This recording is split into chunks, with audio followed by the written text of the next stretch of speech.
drastic interfere. When the system's a mess, it's just another pyramid scheme, a government racket. Combined with the power of Charles Jurassic. Nation T-Rex with covert tactics. Rise from the ashes to back the ashes. Bring the madness.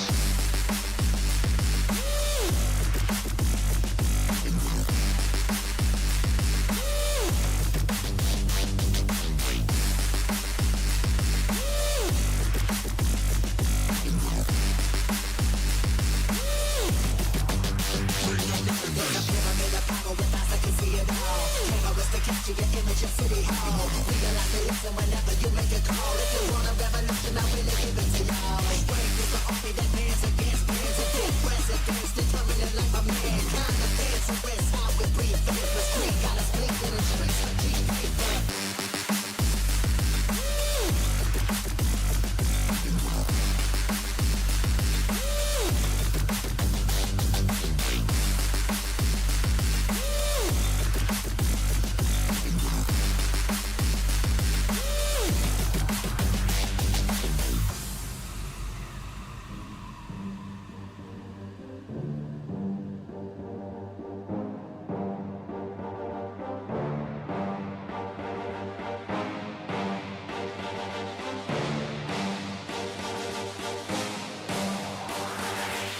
There's a pyramid of power with eyes that can see it all. Cameras to capture your image of City Hall. Realize the lesson whenever you make a call. If you want a revolution, I really give it to y'all. Strength is the army that bands against bands of dead presidents, determined the life of mankind. The cancerous how we breathe. Vapors Greek got us blinking in the streets for cheap paper.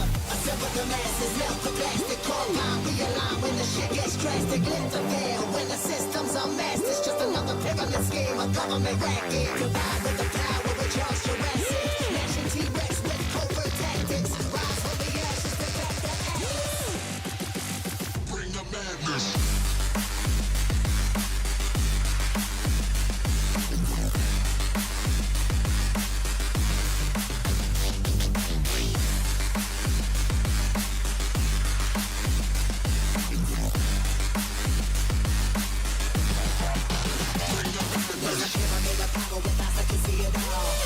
Capture your image of City Hall. Realize the lesson whenever you make a call. If you want a revolution, I really give it to y'all. Strength is the army that bands against bands of dead presidents, determined the life of mankind. The fans who rest how we breathe. The street got us blinking in the streets for cheap paper.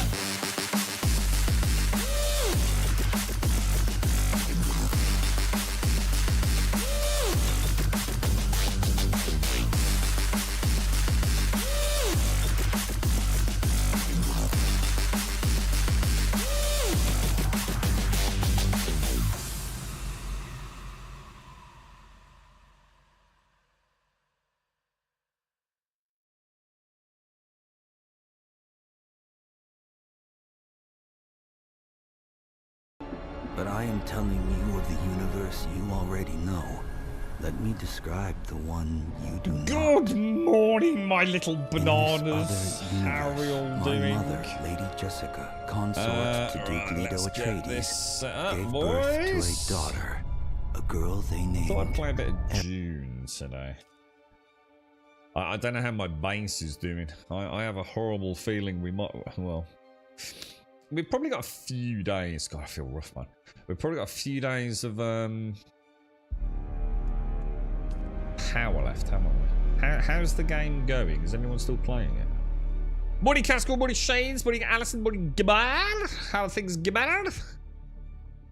I was quite sad last night, Gibber. Old Aussie. I actually, probably one of the first. There's been a lot of people die over recent years that, you know, I know of.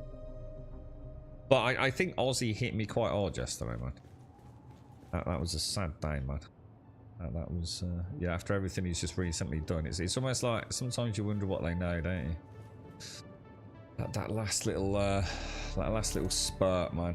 It's kind of sad, isn't it, dude? I know, wasn't Whiskey's, was it Whiskey's fam managed to go to the big event at Villa Park? God, it's just, I wonder how they all feel, man.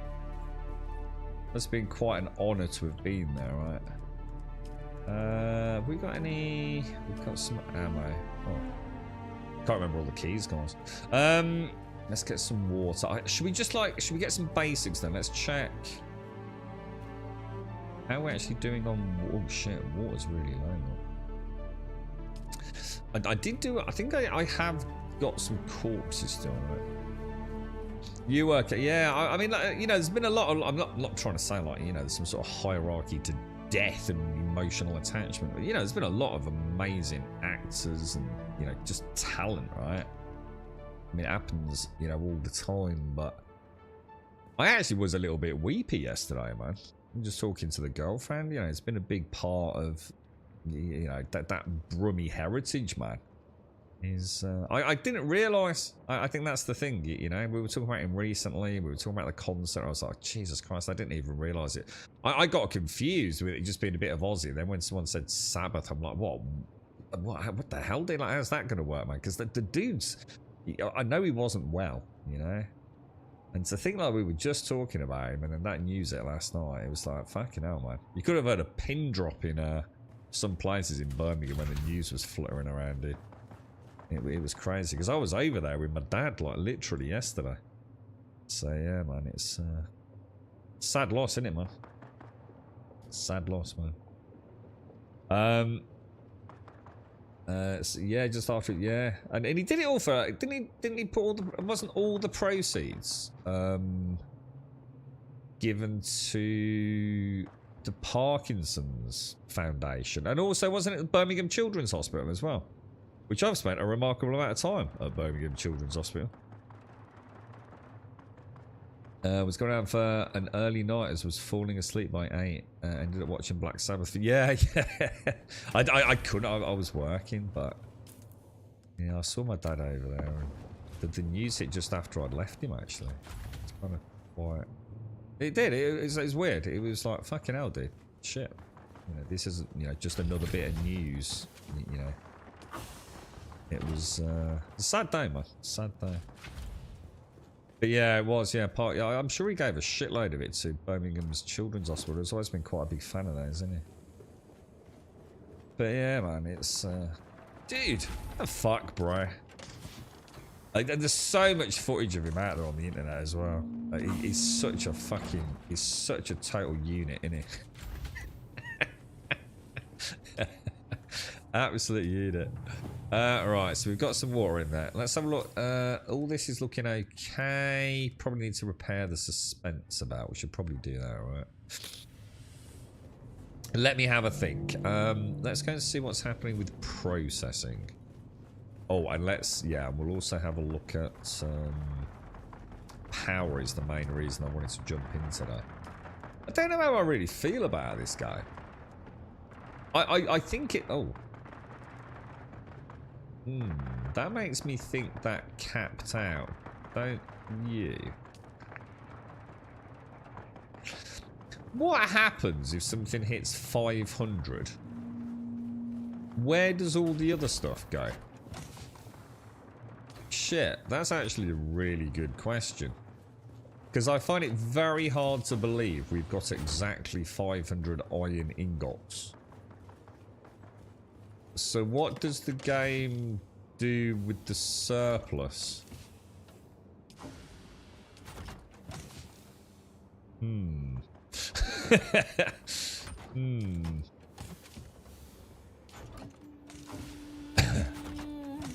Yeah, there is no way I've made exactly 500 iron ingots, dude.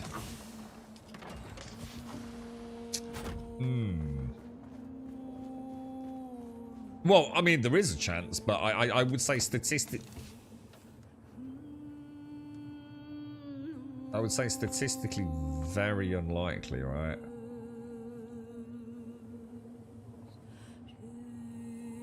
I'm completely confused. Where the hell would all the iron ingots go?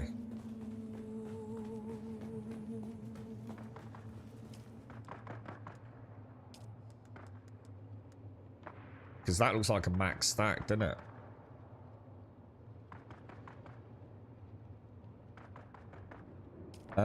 Did anyone... I did just check all the boxes, but should we go and check the boxes next door as well? I just think that's extremely suspicious, dude. Don't you? They overflow into any circuit 1 storage. What random or first placed, last placed, nearest proximity? Is there any sort of like...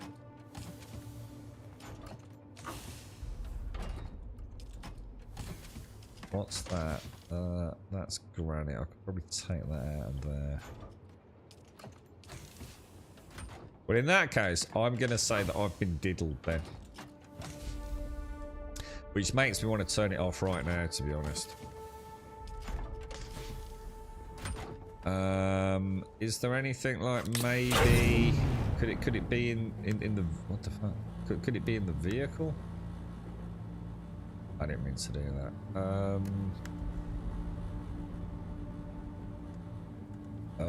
Let me take that back out. Wonder why have I got that in there? I don't really want that in there, do I? I don't really want those in there either. We can keep that and a fuel cell. That makes sense, doesn't it?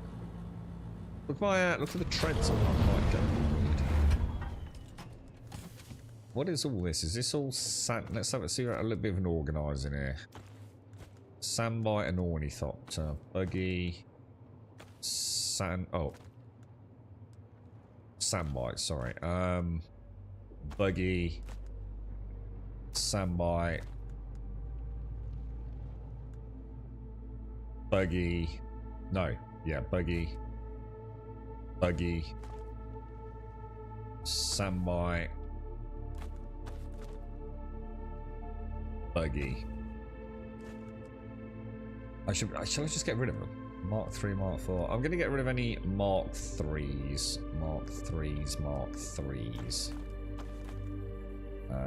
Assault ornithopter, Mark 4, Mark 5, Mark 3, Mark 4.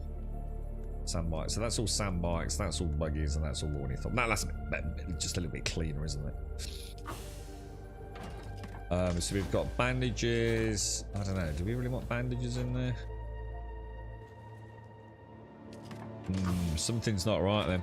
There's no way I've got exactly 500 iron. In fact, I seem to remember making 999 iron. So somewhere there should be 499 iron. Oh, hang on. There's one more, isn't there? There is one more, which is the last placed box. So maybe we might be able to answer my question about what the hierarchy for selection is. If it's up here, I'm sure there should be 999. But I might have had some already, so it's probably over 1,000. I've got a stack of 500, which means somewhere there's got to be more iron, or something's not right.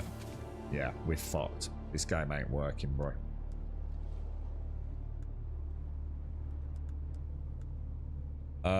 What was that? I just scout ornithopter storage. We'll leave that in there, right? So I can switch between storage and boost.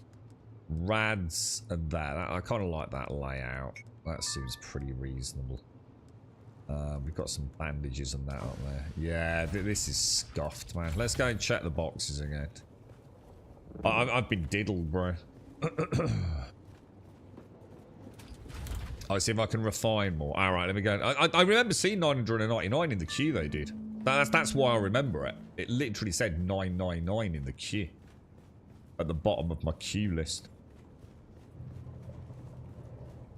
You realise the time is slipping away as well. What a legend to lose. Yeah, it is. It's kind of strange, isn't it?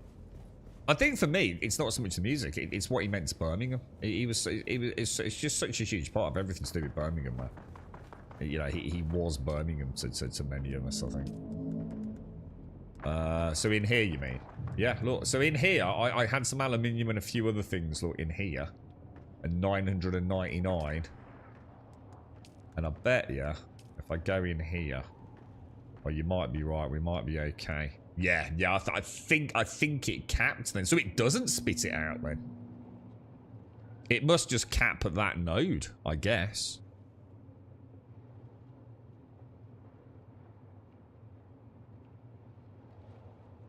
I'm not setting up circuit stricts. They don't work, dude. I've proven it time and time again, man. Circuits are a waste of time in this game, dude. I think some people get it working, some people don't. I've got a box that will refuse. No matter what I've tried deleting it, I've tried sort of every permutation you can think of to keep in like it being the only box that, say, for example, it's this box over here, dude. No matter what I do with this box over here, right? If I set it as a collector for ingots and things, yeah, it will not accept them unless I take something out and put it back in, either as a recipient of the output or for when I do building construction. In other words, it will always fail and say that I don't have the prerequisites. So circuits are scuffed, dude. I've got no time for a game that simply doesn't have functioning systems. I'm not beating my head against the wall. Now, whether or not because I was an early adopter, oh, and now I've got that bug look. Fuck's sake, this fucking game. I need a new game, guys. I've now got the heads-up display bug.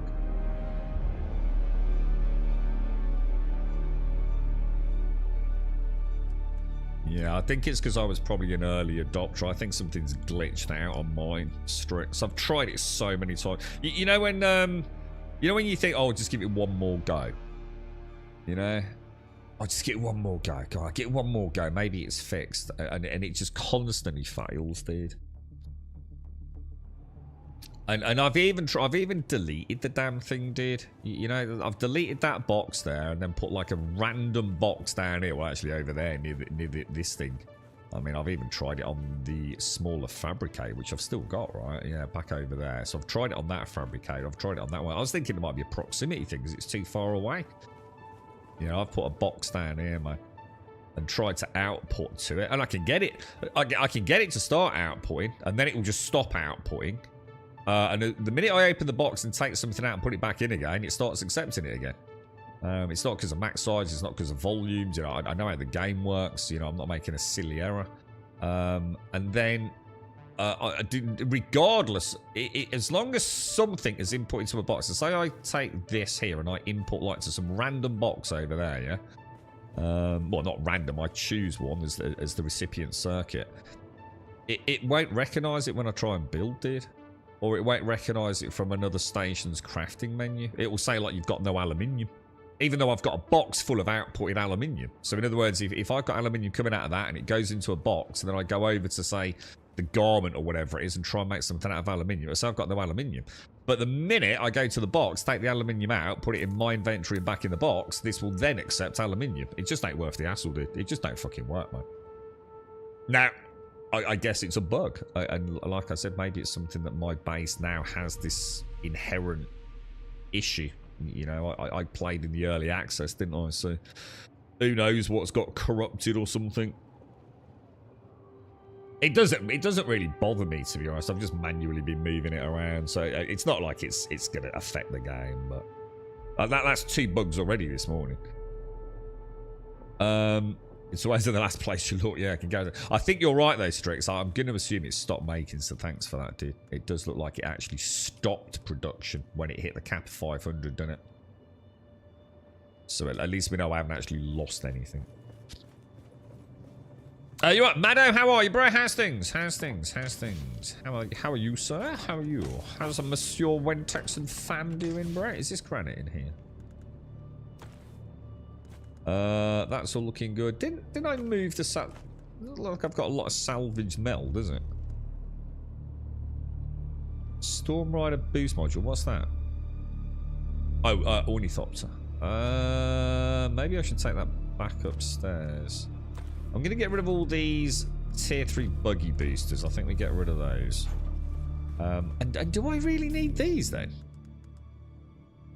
I've got one on the buggy and I've got one in the box, haven't I? Was the one upstairs for the Ornithopter? Not sure. I'll get rid of one of them. We want that. We don't want that. We don't want that. Don't want that. I know I can sell this stuff. I really don't care. Vehicle backup tool. We've got that. We've got. Okay. I feel like I've got something missing here, boys. So that normally goes in there, doesn't it? So what am I missing here? Because I've actually got a scanner now, which I don't normally carry, right? Sandbite engine Mark 3 can get scrambled. Sandbite engine Mark 3. Okay. Good stuff. So take those. Yeah, I'm oh no. What am I missing? You know we're gonna go, don't worry about it, you don't need it. If you don't know what it is, it can't be that important, can it? But I know I'm gonna leave and go, shit.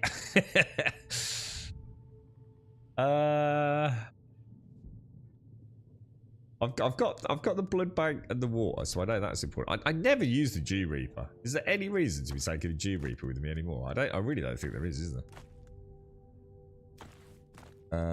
I do like to keep the construction tool on me. I mean, again, I don't need to.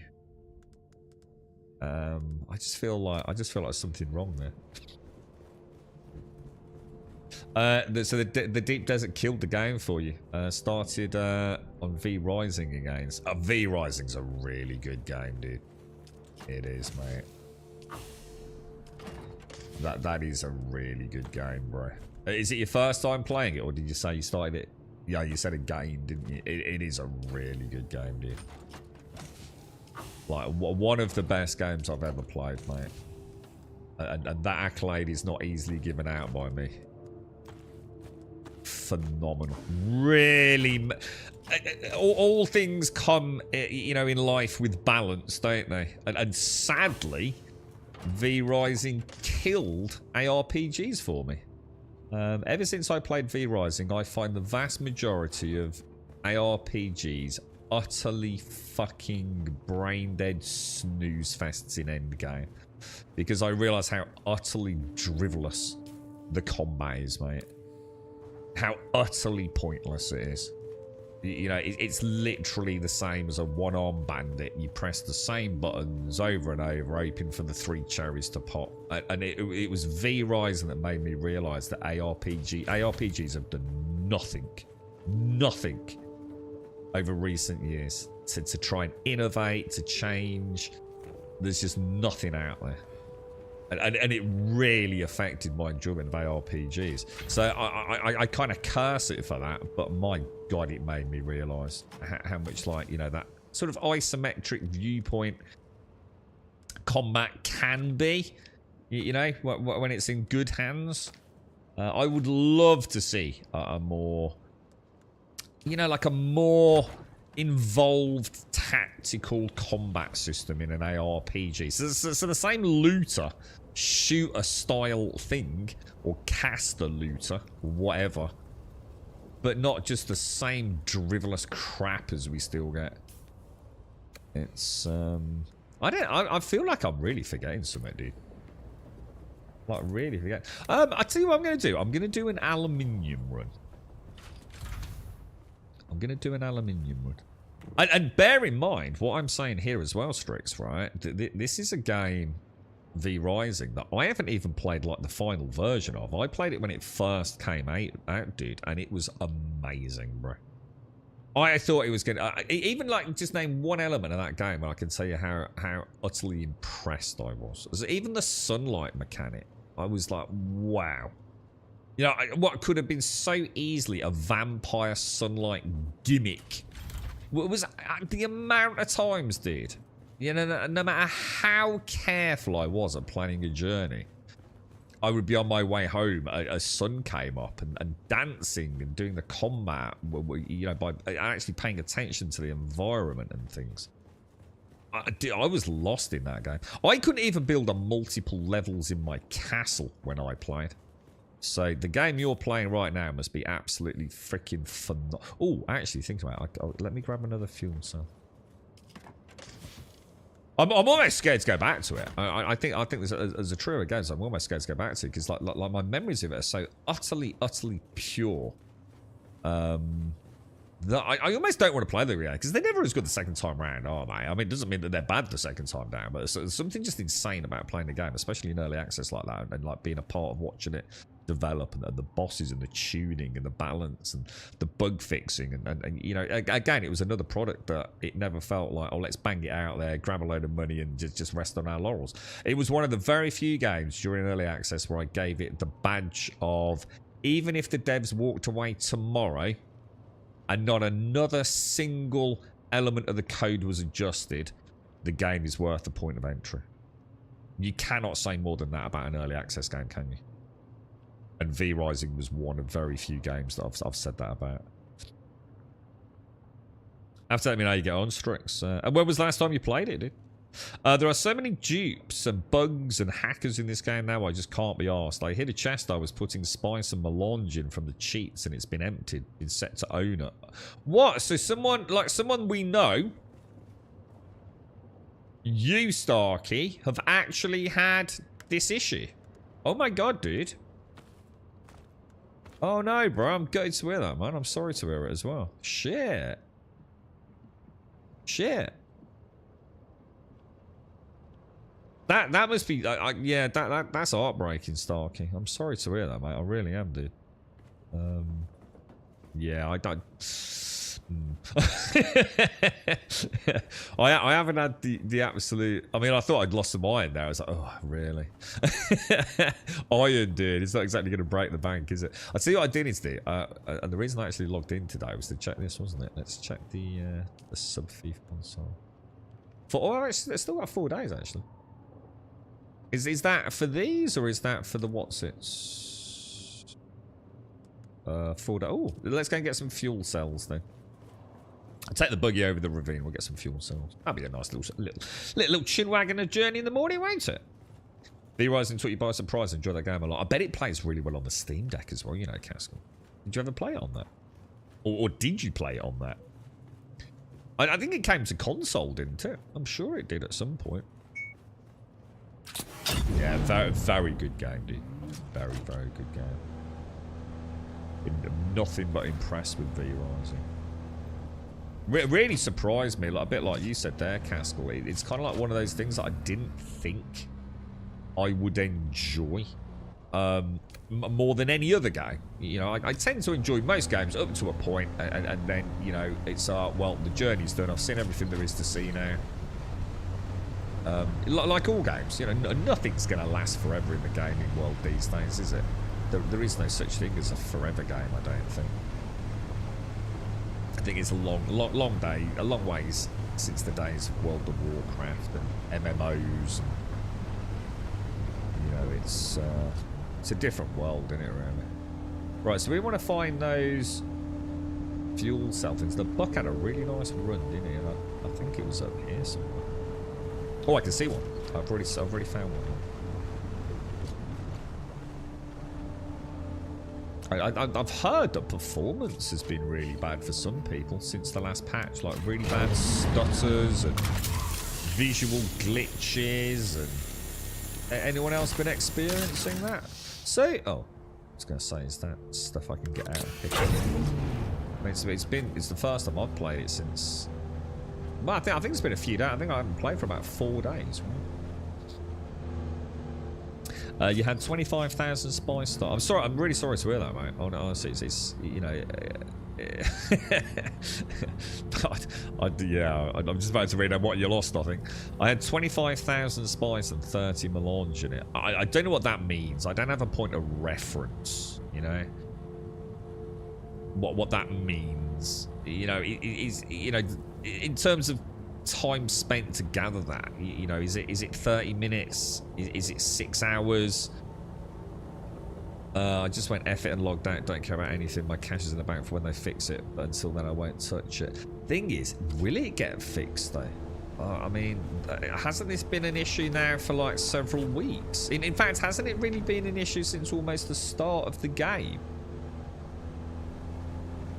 So, you know, if it's still happening, then you've got to start wondering if it's something they even know how to fix at this point.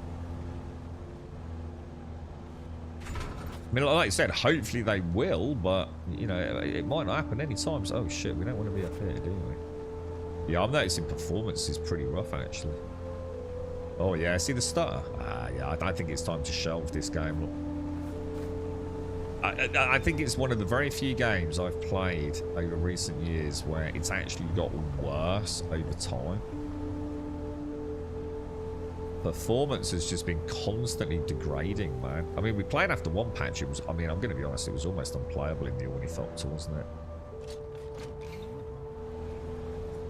I wonder why. I wonder why performance is getting so bad. Because is it just because there's so many now massive bases and it's impacting on everything on the server? Do you think they've just bit off more than they can chew on that front?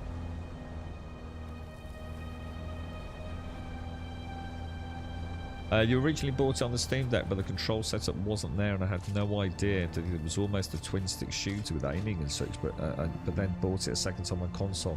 I've never thought about playing. I never thought about playing it. Oh shit, that isn't what we want, is it? With a dual analog, does it play really well? I never thought about that, did I? Use the Steam controller, bro. I think it only had cursory controller support when it launched on PC, did. Ooh, I might have to look into that, mate. I know a couple of lads that have got it on their PlayStations, I assume. It might be Xbox, I don't know, but either way, I could have a go, couldn't I? Yeah, I should imagine it actually plays really well. Like you said, as a twin-stick shooter. You know I love twin-stick shooters. Oh, interesting. So the game is very buggy at the minute then, yeah? So bugs, although to be fair, I don't think I've had any myself yet. I'm going to have to prepare myself, maybe. I mean, I suppose I have got the circuit issue. Which, like you said, Strix, you know, I'm assuming it's not everyone. I know circuits work, because I've seen some of you guys up and running with it.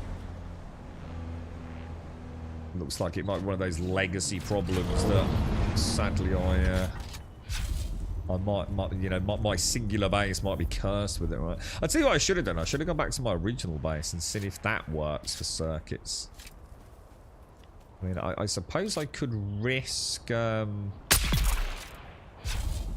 I could risk taking... I've never tried that as a potential fix. I don't really want to. I could risk removing my sub-thief console and then placing another one straight down, couldn't I? Just to see if that solves the circuit issue. Thing is, I'm not that worried. It doesn't... You know, it'd be nice to have circuits working, but it's not a make or break deal, I suppose.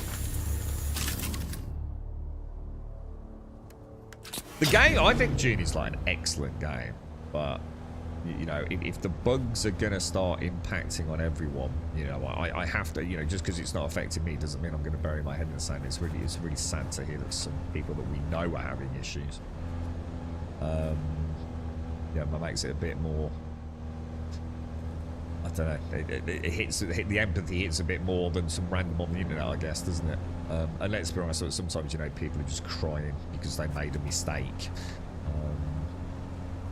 Rather than just owning up to their own oopses. So, you know, when it's hitting you guys, where we kind of know, shit, something's definitely up then, right? But I think for me, it's the performance degradation there. Because this game, one of the things I really loved about this game was how utterly beautifully it played, right? It was so nice finally playing a PC game that didn't have stutter and you know, all these, you know, having to spend hours trying to troubleshoot getting it to work. You know, just out of the box, I was up, running, you know, and playing a pretty beautiful game. You know, to some degree. And every update, it seems to have gotten worse, to be honest. So you have got circuits running, however, when it's auto-placed by a bench, I have to open and close the box. See, so that's similar to what I have, but opening and closing the box doesn't fix it. I have to remove something from the box and then put it back in. So if I just remove, say, something from the box, it doesn't fix it. It's almost like I have to put something back in the slot. I have no idea. I suppose I've never really thought about testing if it's just one slot broken in. To be fair, I haven't really gone that deep into that. But yeah, I have to take something out and put something back in, and then the box starts working for the rest of that login. But the next time I log in, it won't be working. Kind of weird, right? It's like I said, I mean, to be fair, that is something I can live with. You know, it's a shame, because I actually quite like tinkering with things like that. It would be quite good fun. Or, you know, getting a really nicely, you know, managed inventory and things, but it would be an extra cherry on the cake, which isn't, you know, it's not essential to my enjoyment. Morning, Max. How are you, dude? How's things? It's been ticketed by everyone, Starkey. What is it really? So it's really rampant then. Is it just a few like you know? Is each server's got a few like rogue folks on it? You know, just stealing everything, or how's things, Max? You okay? Bases should decay if not paid for every week, so it should be fine. Plus, it's dropped to below 50,000 players there. See, and this is why I think it's a bit weird, isn't it? You would have thought at the start performance would have been a nightmare. Everyone's got multiple bases, you know, the servers are super active. It's like it's like there's less players, but my performance from a network perspective seems to be dropping off the cliff, man. You might go back to it today, Caskell. I logged in this week to find my neighbour had totally built over the Jew plant fields we were both near. So no more access to them. So much lag around the big warehouse-sized monstrosity. I just took my money to the bank and left my character in Arakin. So you actually, because I know Bean mentioned he was noticing near certain bases his frame rate was just like dropping off a cliff, man. See, my stutter seems to come anywhere. It's the stutter. I just, you know me, man. I just am not willing to accept stutter in modern day PC games. I think it's just, you know, some people say, oh, you need to get over it, or you cut your nose off to spite your face. The thing is, dude, you spend a lot of money on your hardware, don't you? And yeah, I've got friends that play some PC games on their PlayStation 5s, and God forbid PlayStation 5 Pros, who simply have a better time. Alright, the frame rate might not be above 60. Most of the time I stream at 60, even if I'm playing at higher, you're only ever going to get to see 60, so you know, I'm quite happy to. Why spend thousands and thousands of pounds on state-of-the-art PCs when a PlayStation 5 Pro, one can pretty objectively state, plays the game better? I don't want stutter. Stutter drives me up the wall, mate. You know, it really does make a game significantly less enjoyable, and it's plagued PC gaming over recent years, hasn't it? Good morning again, Max. You okay, mate? I don't want to be prejudiced here, but a lot is apparently the Russian clans. People have screenshots and pics, so they are calling for either their own servers or a restriction in some feeds I read on Steam. Ooh. Well, obviously I don't know anything about that, so I can't really comment, but that's kind of a shame if that is the case. Yeah, it would be alright, but... Is that you over there, but? How many have I got now? I mean, 1,490. Fuck, is that you? Do you know where the other fuel cell is? Didn't you have two? Wasn't the one round the back of somewhere, dude? If that is you, I think that is you, yeah. I remember this one. But I don't know where the other one is. It was like right. Hang on. Oh no, it's not. No. Was it around the arse end of one of the buildings near here? Oh, is it up there maybe? It's kind of cool. I tried RuneScape yesterday, man. I cannot solve the sound issue. I've even called in a favour from a friend, so I've got I've done some work with him many moons ago, and he sometimes travels through here. And he actually, one of the things he does as part of his job is setting up like big conference events where they have all these super TVs and displays, and I won't get too much into it.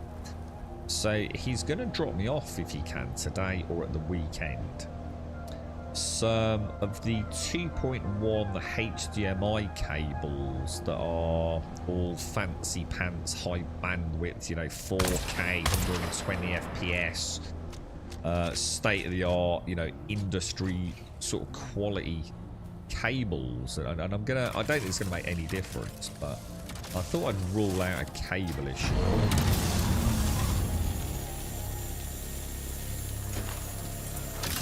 And he'll come round, he's going to measure up and he's going to get them all crimped up and everything himself. That's what he does. So I should be able to get some nice cables at a decent length. So he's staying, he's actually going to be here on and off for the next 2 weeks. He's got some work this way. So I'm going to take him out for a curry at the weekend to say thank you. Well, we'll probably have a nice early evening out as well. So I just thought I'd rule out a cable issue. It's anything I haven't tried.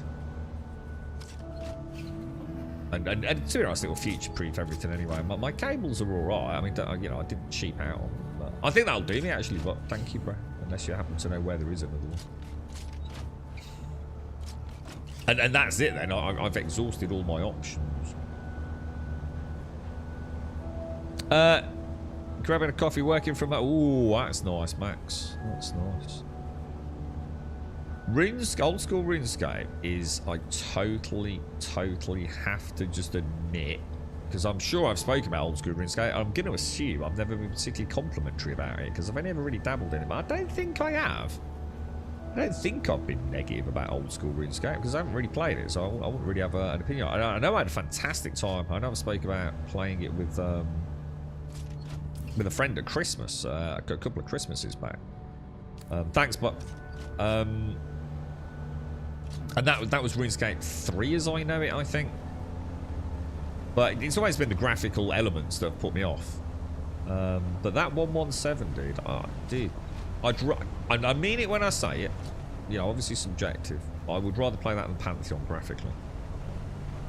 I actually think it's superior to Pantheon with 117 because there's so much more to see. Now, obviously, hopefully Pantheon will be better. Shit, we probably should drink that. You know, hopefully Pantheon will add detail to its world, but yeah, there's so much going on in RuneScape. You know, they're both quite stylized designs, aren't they?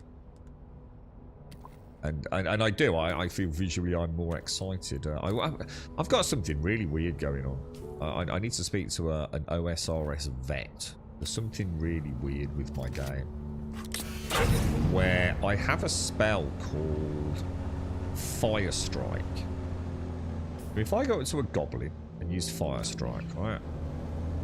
My little wizard, well, when I've got my staff out, he casts a spell, and it's like a little fireball emanates from his staff and bonks the. I got a black anal bead, by the way, from him. Finally got one. I need 3 different colours though, don't I? Anyway. Can't quite make out the route. Let's go straight down to there. I think my pads are out. Oh, this might not have been the wisest idea actually. Yeah, so if I go to a goblin up near Lumbridge, my little fire staff goes pew and shoots out a little fireball. And it's wonderful. It actually does a shit ton of damage. But I went to I was messing around over on the west because I think I'd bought some runes. And I found a little trapdoor. And it took me into a dungeon. At least I think it's what you'd call a dungeon. And it's very icy. I have no idea what it's called. It's like an ice dungeon. The first part's not ice, but there's like doorways that lead into icy areas. So this is one of 2 spots where this happens. Another place a bit closer to Lumbridge. When I'm in there and I use my icy staff, yeah, he always goes into melee. Oh, sorry, mate. Sorry, I do apologise. No, it's alright. I've got enough anyway, man. Thank you for that, dude. No, thank you. Yeah, so in that particular dungeon, and another area, and I can't really describe that because it's like off to. I think it's near the wizards are up near the bank. For some reason, my character, if I choose an enemy, he. I mean, to be fair, the dungeon I can't do the dungeon because they're like level 60s, I think. But it was like, whoa, what? Why would that happen? And no amount of googling seems to explain it.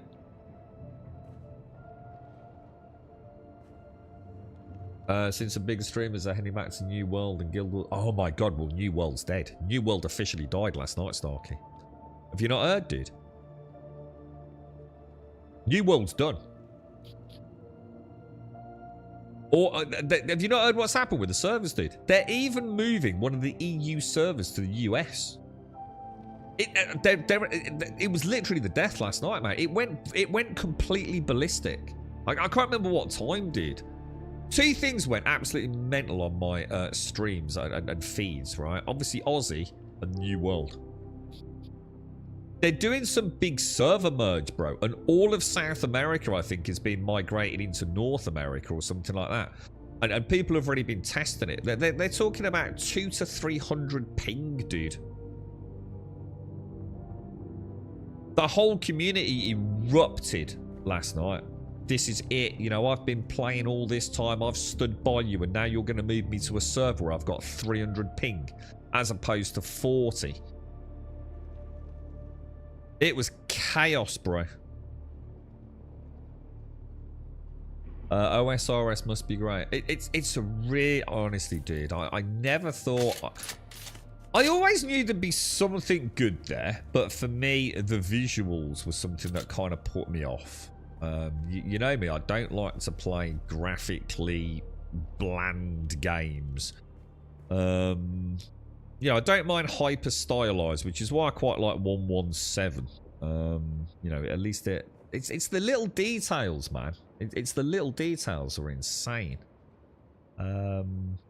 You know, if Pantheon can flesh out its world with some of the geometry and the detail that OSRS has got, I think Pantheon could be a good game. I think it will take so long to get there with such a small team, sadly. But yeah, dude, it is a pure blood MMO, man. Yeah, you know, it's born of another time, and you know, with the relaunch in 2007 or whenever it was, old school RuneScape. It's the kind of game you log into and you know every step forward is a legit step forward, whereas so many other MMOs are just round and round the merry-go-round each year with each expansion, aren't they? There's something really inherently wonderful about seeing a statistic go up. And they're even adding new skills. I think sailing is coming out this year. Oh, God. So it really is a forever game. You know, the only one I can think of. Incredible. Now, the more I've learned about the lore and the history behind it, the more impressed I've been, to be honest, man. Just sadly, the sound don't work. Are we talking about this HD plugin release? I don't know what that is. Let me have a look. Probably not. If it doesn't say 117, then no. Oh yeah, 117's HD plugin. Yeah, 117. Yeah, it's really good, dude. It's really colourful. It's really vibrant. You know, all the textures on. You just look at that. I mean, it just looks amazing. Now go and take a screenshot of Pantheon. It is. It's phenomenal, dude. There's some really cool mood lighting and things. They're supposed to actually have a full update as well coming out. And an actual HD update themselves, Max, which the last video I can find is about 9 to 12 months, most of the videos, where they were showcasing like their real-time lighting.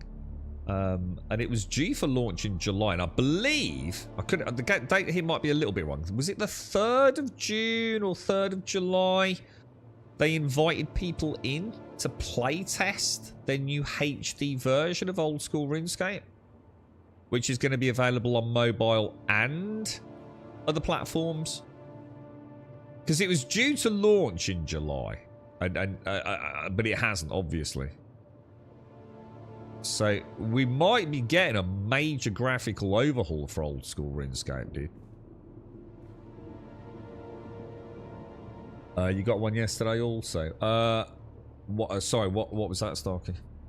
Installing RuneLite. It's really good, yeah. It's really good, dude. It even plays on my mobile phone, Max. And my phone isn't like a mobile gaming phone, really. It's an extremely durable, functioning, you know, for me, very good phone, dude. But not really designed for gaming. And RuneScape runs like a dream on it, bro.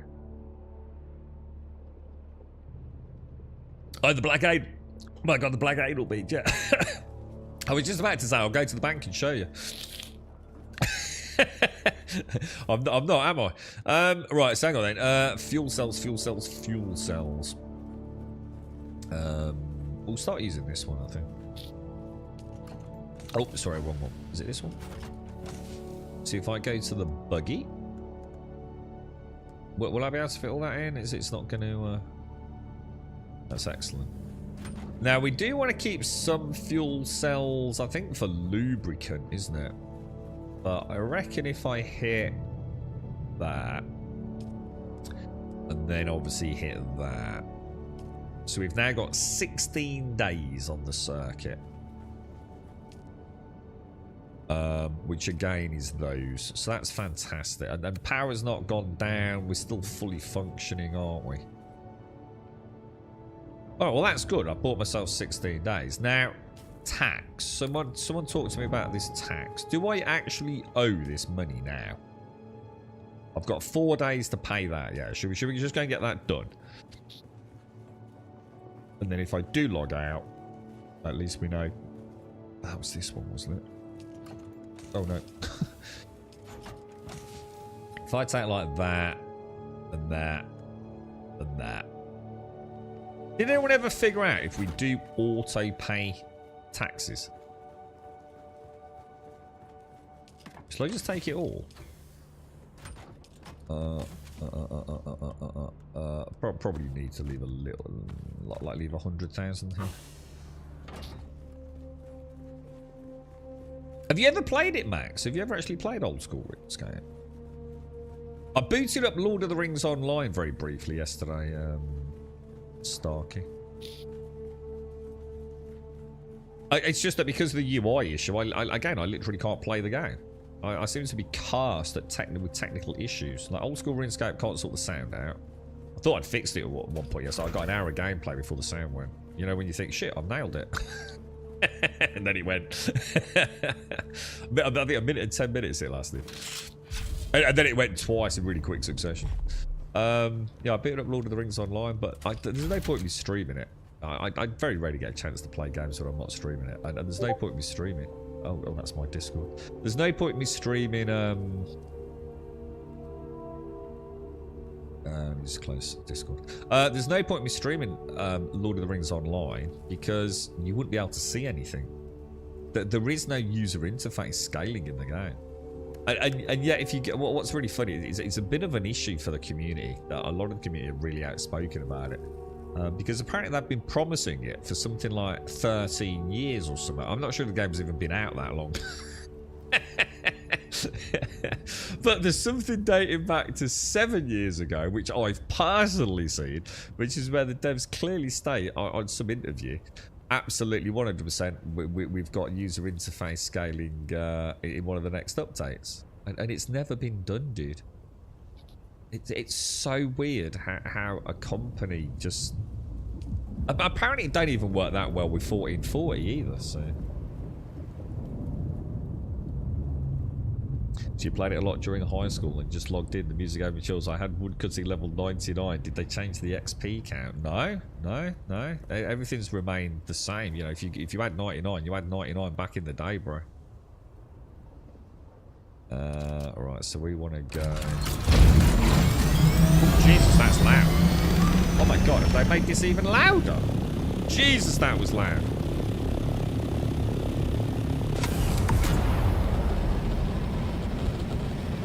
Holy crap.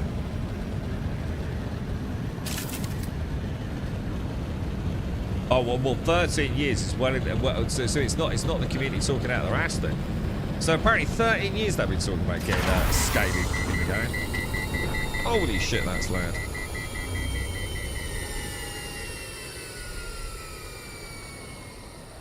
Oh, you've got a 61. No, I think you're dreaming, mate. Put a ticket in. Oi! You're on me. I gotta say though, you know, look, I know it's an old game, man, and I've always said, you know, if the any games left are old games, man. But old school RuneScape makes an absolute mockery of so many modern day MMOs. You know, it pains me to say it, to be honest. Arakeen, I probably want to go to, right? You know, how has this happened? You know, how have, like, you know, a couple of bros, you know, all these years ago managed to come up with an MMO that even I, you know, with all the things that old school RuneScape's kind of got going for it, but also against it for a player like me who wants to play modern day game. I have to be honest, you know, I've always been there. It's so superior to so many MMOs. It's frankly insulting, really. It's phenomenal product, man. And the questing, not a single just fetch 9 bloody wolf tails. Like every quest, even off stream, I have occasionally now. I think I've done 3. Like random events. Better than probably every quest I've ever done in every other MMO outside of Elder Scrolls Online, to be honest.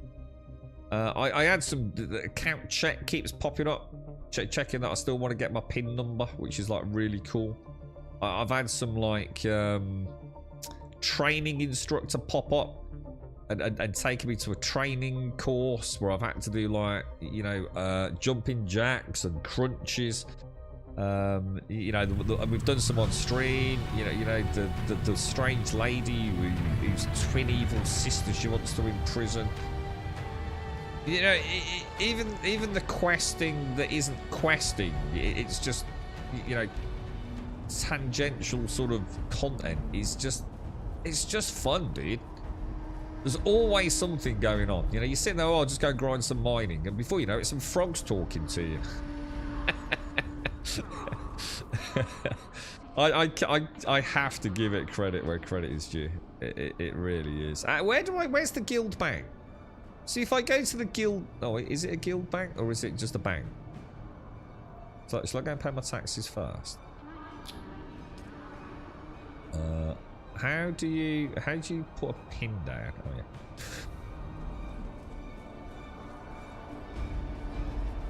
yeah. You had to do the maze today. Oh, I've not done that. That sounds cool. It's fun playing. I might do it for a bit every day while working from home. I think Team summed it up perfectly. I think the beauty of old school RuneScape is let me say something. You know, like World of Warcraft, although there's a lot to do, or Lord of the Rings, there's a lot to do. Yeah. It's all reasonably manageable, right? If you go and start playing World of Warcraft today, you will have a max level character, you know, reasonably soon, won't you? You know, the game is built to get you, you know, through the content, get the questing done. You know, if you're reasonably efficient, it's not going to take you forever to get a reasonably pimped out character. It's, old school RuneScape's not built like that. Old school RuneScape's designed to be played over years. End of story. You're not supposed to have a max character in 12 months as a normal player, right? You're supposed to play it, enjoy it. You know, you don't have to go and hardcore level it. It's meant to be something that is a long, pleasant journey. Play it because you enjoy it, not play it because all you want to do is see numbers go up. The fact that the numbers go up just from logging in for an hour is what makes it so freaking awesome, right? It's like it's never going to go anywhere. Whereas every time you log into World of Warcraft or any of these other sorts of typical MMOs, every time there's an expansion, it's like a soft reset, isn't it? It's seasonal content at that point. That's what nearly all MMOs are, right? You again? What now? Very clever game, man. It's Guild Rest Stop, Dr. No's place. You shall not pass. I'm going to assume that one's mine. I think. Does anyone need their taxes paying? I mean, I've got loads. Shall I just pay everyone's taxes for them? Does that work?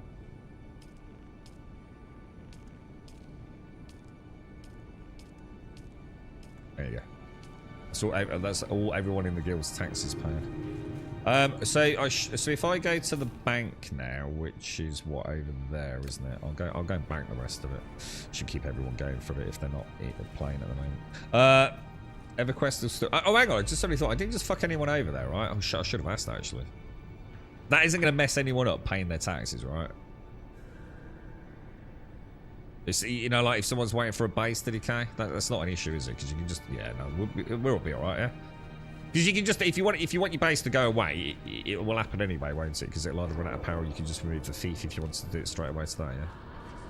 I didn't really think that through. I don't want to upset anyone.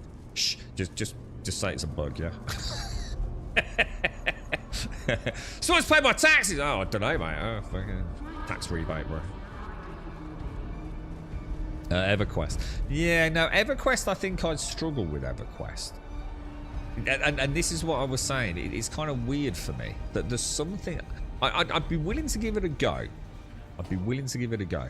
It's just that EverQuest... please don't assume I've got this right, but to me, EverQuest is a dead game. It's done, right? As far as I know, it doesn't really get, you know, expansive new content, does it? It's kind of done. The servers are still running. It's probably got a really nice, you know, maybe whatever it is, pool of players playing it. But it doesn't have like regular updates in the same way old school RuneScape gets updates like every week. You know, EverQuest is much more periodic, isn't it?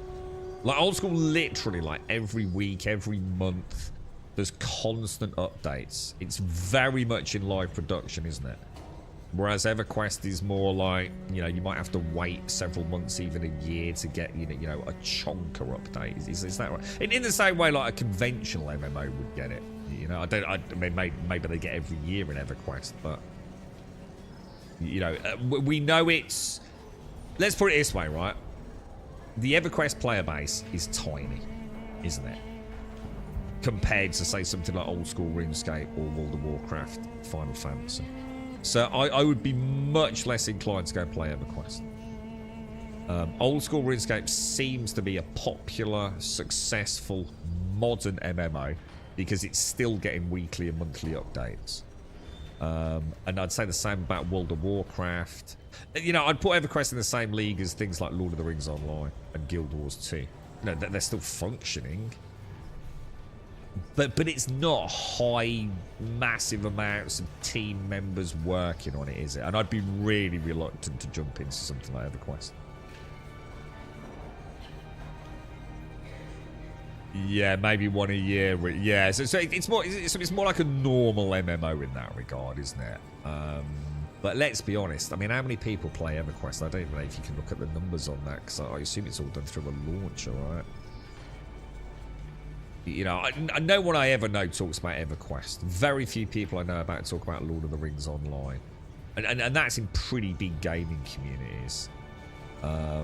Old school RuneScape, World of Warcraft, and I would say until more recently, Final Fantasy, I don't know. I don't know whether, you know, it's just waiting for a big expansion now or something. That seems to have gone a bit quiet. I know a few people left, didn't they?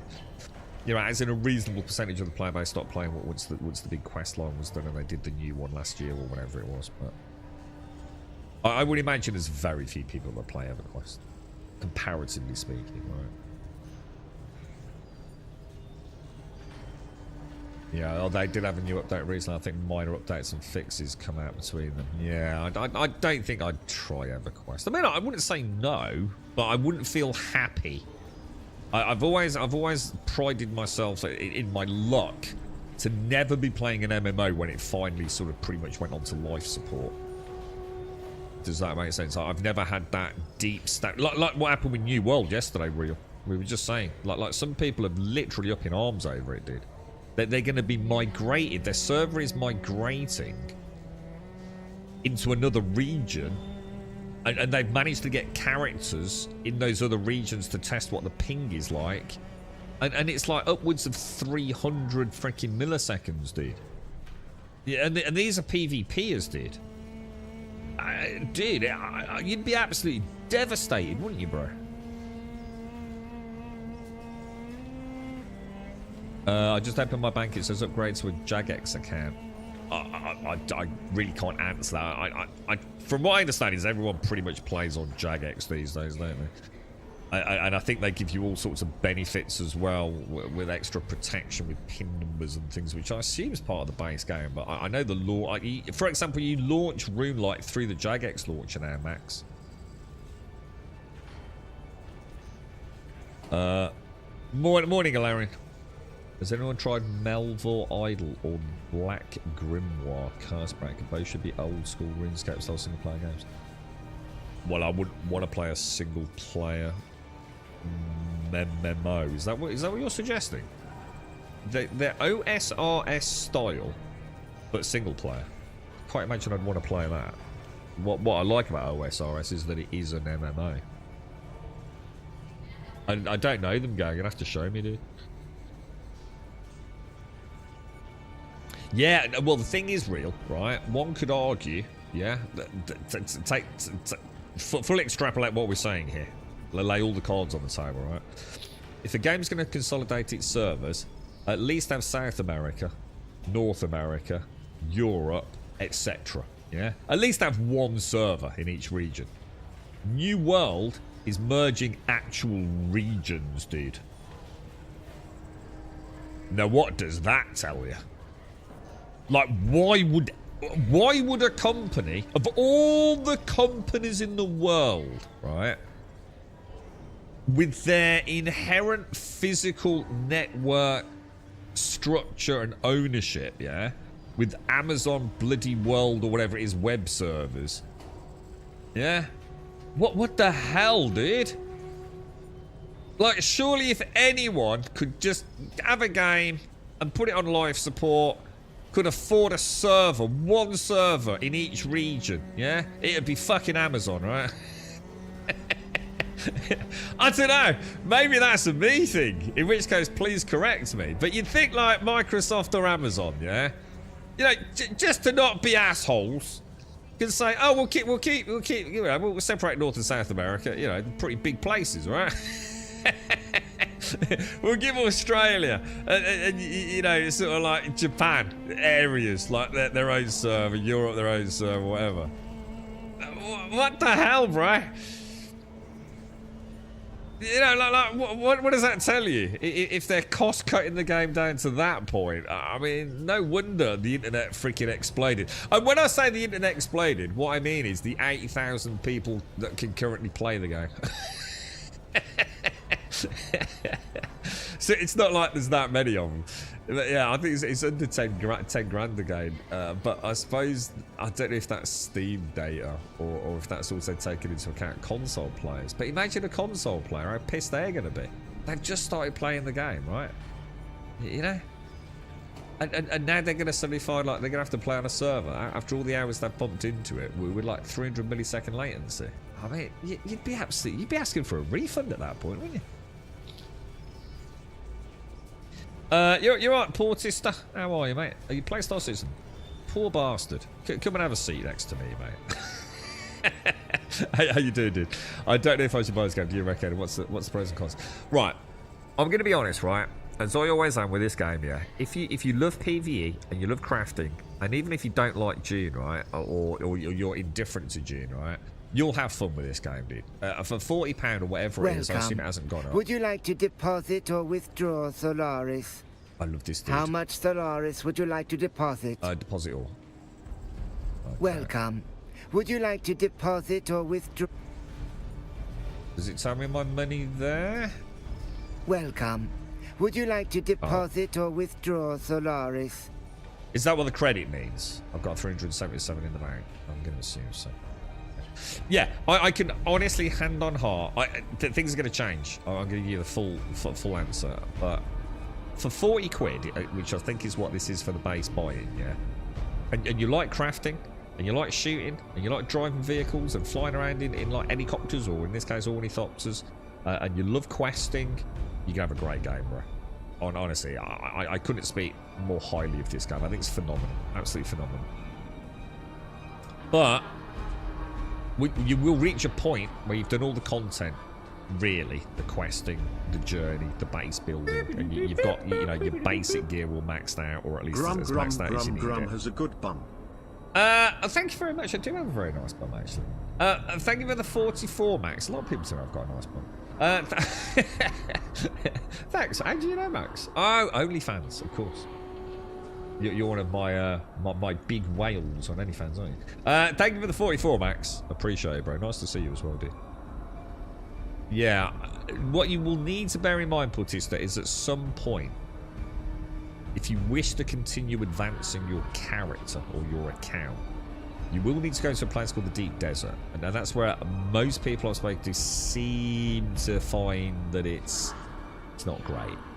The PvP, because it's PvP enabled area, or at least in some parts, there's a lot of cheesiness going on.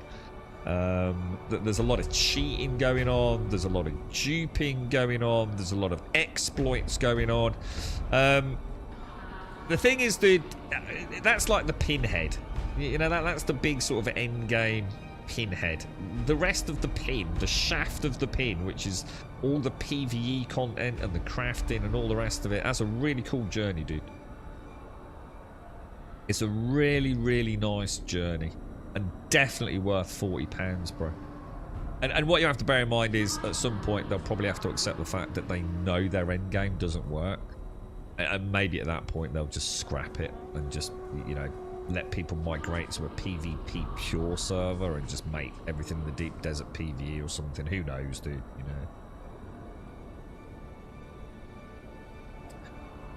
know.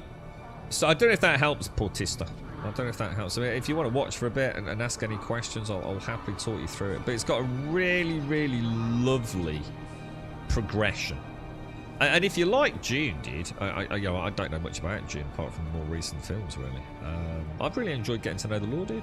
It's been a really, really good game. Now, don't get me wrong, there's loads, like I said, there's loads that people will criticise. But, you know, as a pretty big game, you know, there's a lot happening there. It's been a pretty enjoyable experience, to say the least, dude. You know, I would score it very highly for my own personal experience up to a point.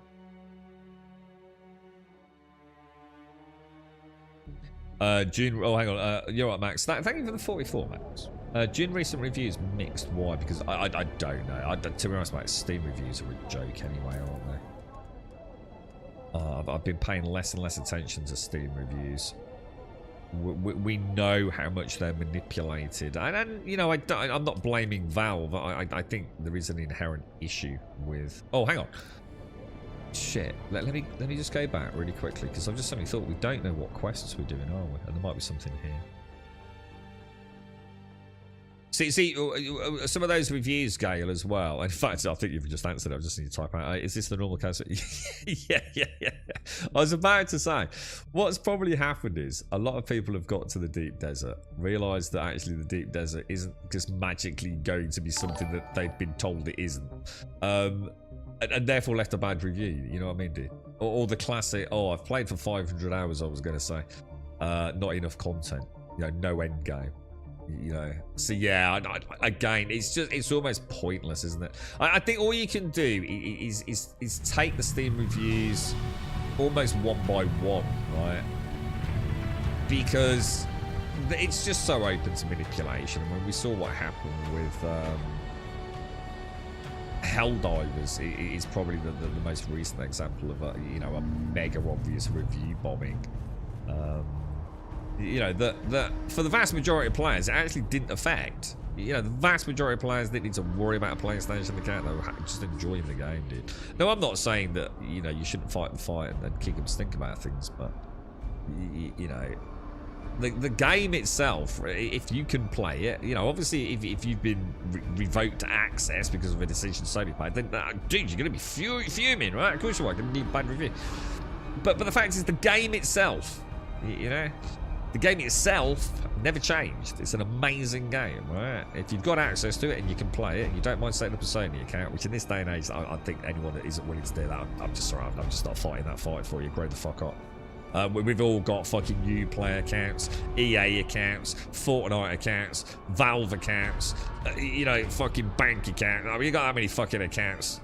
You know, what's one fucking more, dude? For fuck's sake, grow the fuck up. You know, talk about cutting your nose off to spite your face. You know, old school RuneScape, play on Steam, go make a Jagex account. Everybody wants you to have an account these days. You know, it's 2025. Stop being a geriatric old fart.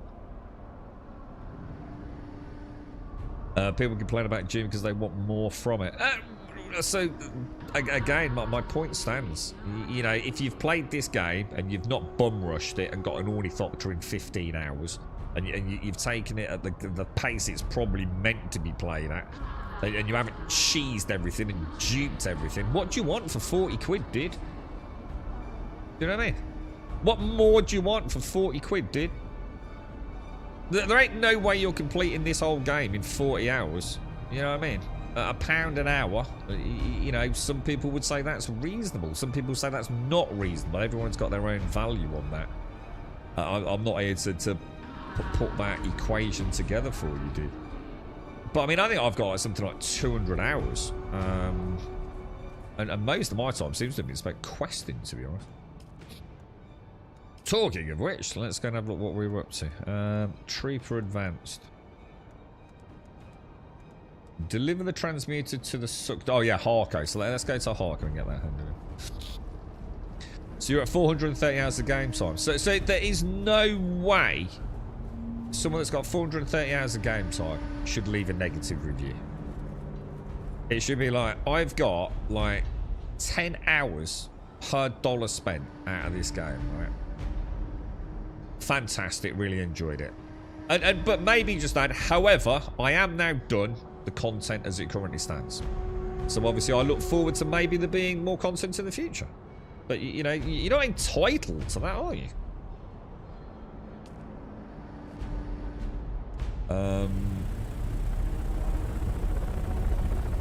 I'm not saying you have, by the way, Brie. I'm just saying, you know, so someone else with that same amount of time probably will just as happily go and put a big negative review on Steam.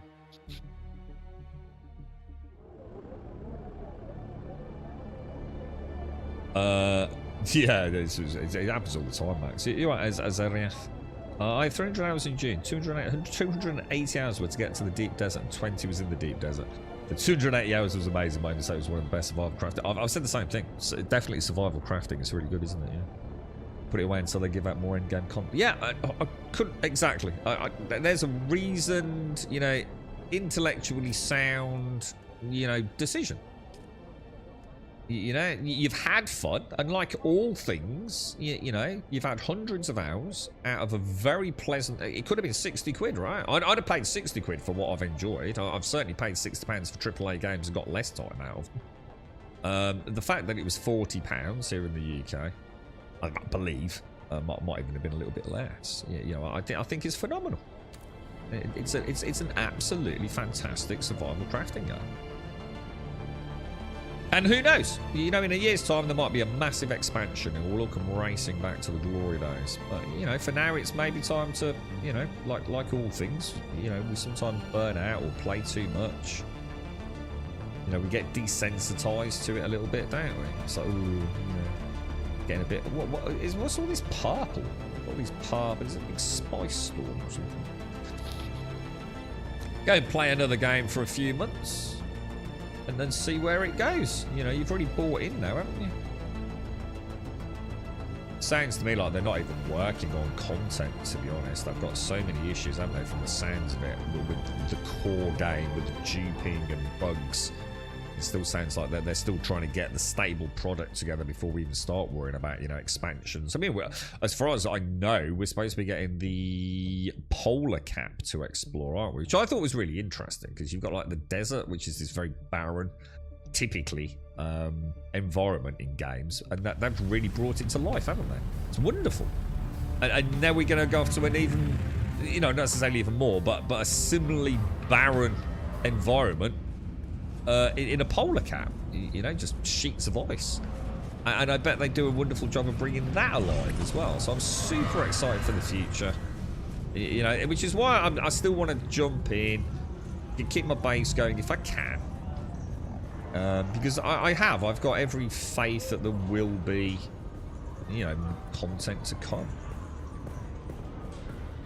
You know, and it might be a year away, it might be 2 years away. You know, hopefully I'll still have an account I can jump into. Bank says my account has got 2.59 million. Is that good? Well, I wouldn't say no to it, dude. Now, obviously, 2.59 million means nothing in old school RuneScape if you're a high-end character. That's the kind of money you can make, like, in an hour, probably, if you know what you're doing. But for you coming back to it, it will make your time on the exchange wonderful. If you choose to play that way. I mean, it's not a pittance, sir. It's not a pittance. But it is in the bigger scheme of things. So, for example, we saw... I can't remember what it was. I think we saw an axe yesterday, like a pickaxe, which was 2.1 billion gold max, if that helps you put things in perspective. But 2.59 million is a nice chunky change. You won't have to worry about buying runes for a bit, or, you know, a bit of gear. You've still not gone to the deep desert, but no, nor me. Yeah, I think I'm about the same as you, probably about the same amount of time. I wish they'd get rid of base decay, otherwise you have to keep logging in to refuel the generators. The way I see it, Bree, you don't have to do it often. Probably once every 3 weeks to play it safe. You know, every couple of weeks seems reasonable if you want to keep your base going. Because otherwise, someone else might want the spot. I do wish they'd choose the once human style of doing it though. So like when the base, if you don't pay your taxes and or your power, maybe the power's a difficult one because that's when it actually starts decaying. But it'd be kind of almost nice if it just went into limbo like once human. So you could come back in 6 months and then just put your base back somewhere. They don't seem to have gone down that route. I'm going to assume for metrics reasons. I don't think they want people to keep logging in, so it's still on a metrics for shareholders. It still looks like you've got an active player base, even if you haven't, to be honest.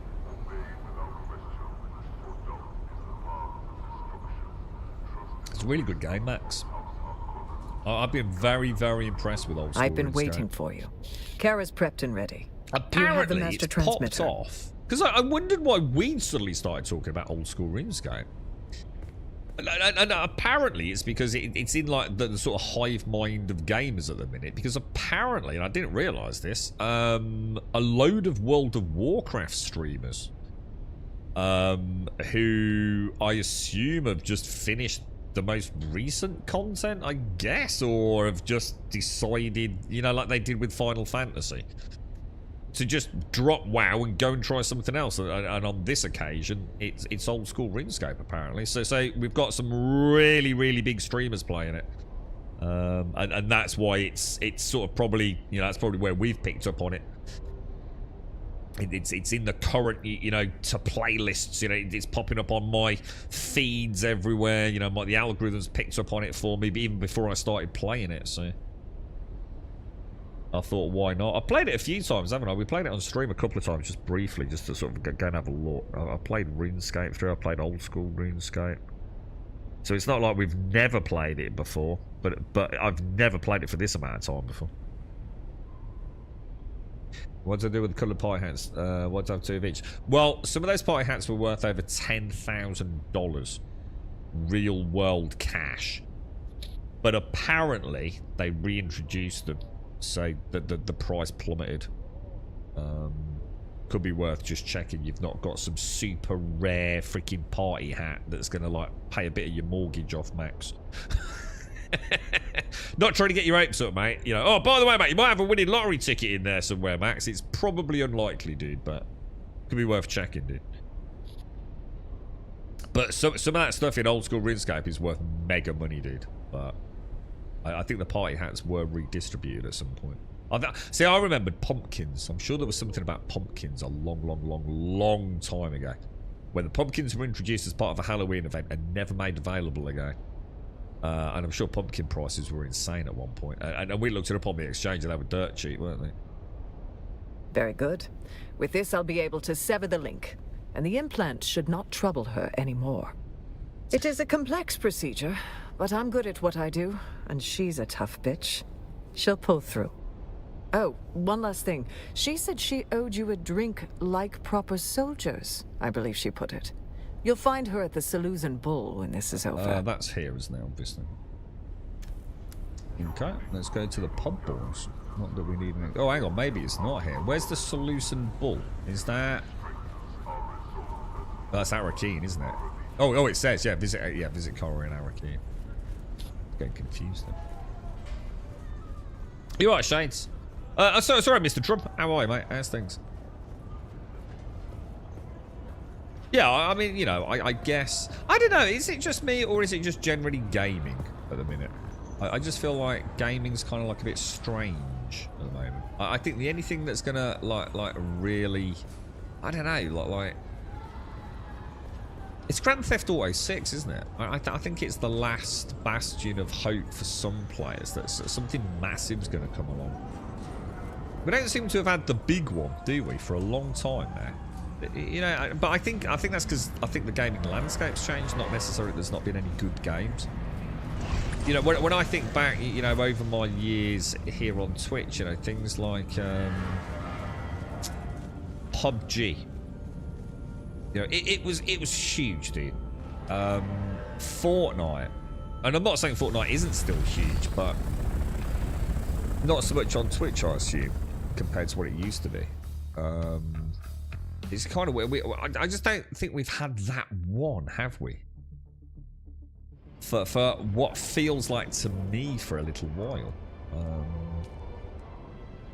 Back to our key then, yeah. But Grand Theft Auto 6 next year, I think will prove whether or not, I don't know, maybe it is, maybe we're all just getting a little bit worn out. Maybe there's just been nothing particularly new or innovative. I mean, Grounded 2's coming out. I mean, that's not going to be a game for everyone, but I think that will be huge. You know, I think I'd take Grounded and stick mounts in it, and you've got a pretty captive audience, haven't you? But it is only early access, you see. So it's not like, you know, it's going to be the full game. Oh, what the hell? I didn't actually track it, did I? So it can't be far, because it's in the northeast corner. We should make it.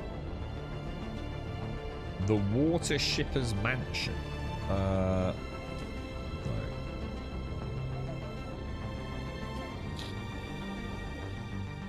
I think part of it has to be that a lot of companies saw this period as the build-up to GTA 6, yeah, and avoided it like the plague. Yeah, exactly, yeah. We've got Borderlands. I think Borderlands will do really well for one reason. I think there's nothing else out. You know, obviously taking into account, you know, the two companies, you know, you've got to Take-Two essentially involved in both games, haven't you? And it was kind of weird, wasn't it? You know, Borderlands announces, bang slap in the expected launch window of GTA 6. You know, it's like, what the hell's going on here, dude? So yeah, I think Borderlands would be absolutely massive this year. Because I just don't think there's really anything else. And, you know, Borderlands is a good franchise. You know, whether you love Borderlands 3, hate it, you know, whatever. It is a pretty cool looter shooter, right? You know, it'll be massive. It'll be massive. Provided Randy Pitchford don't stick his freaking oar in. Which he's already done once, so watch this space, right? But other than that, I can't really think of much. I think next month we've got Grounded, and then isn't Borderlands actually in September? There's something. We could go back and play Borderlands 2, lads. Couldn't we? I love Borderlands 2. If you really get into PvP in the deep desert, it's really fun. The problem is people are too afraid for some reason. I don't know. I see. I find it really hard to quantify a statement like that. What is PvP in the deep desert? Honestly, I mean, for the vast majority of players, it's probably going to be a gank fest. And to me, a game like this will never have good PvP, which is why I genuinely do wonder what they thought they were doing. I think in a modern day online game, with people being able to be so easily part of large scale groups and Twitch or YouTube communities, right? There is no such thing as player versus player. It tends to be PPPPPPVPP. And I think the vast majority of encounters in these games are like that. I've seen in every game I've ever played, you know, classics being things like Ark, 7 Days, Atlas. I mean, just keep rattling them off. Anything where you can have even like a basic public server. It's so rarely anything more than the Alpha tribe, the Alpha clan, just killing everyone for cannon fodder. Now, I'm not here to say you haven't had some good PvP encounters, But I think what happens is you tend to get a big clan that gets together and they dominate and they get bored and they start griefing. There is no such thing as player versus player, you know, one-on-one or 2 versus 2, unless it's specifically curated. You know, I'm never going to go in the deep desert all on my own with a carrier and a sand crawler. It's specifically built for group play, isn't it? There's going to be a big difference between a minimal crew and a crew that's got 20 players online.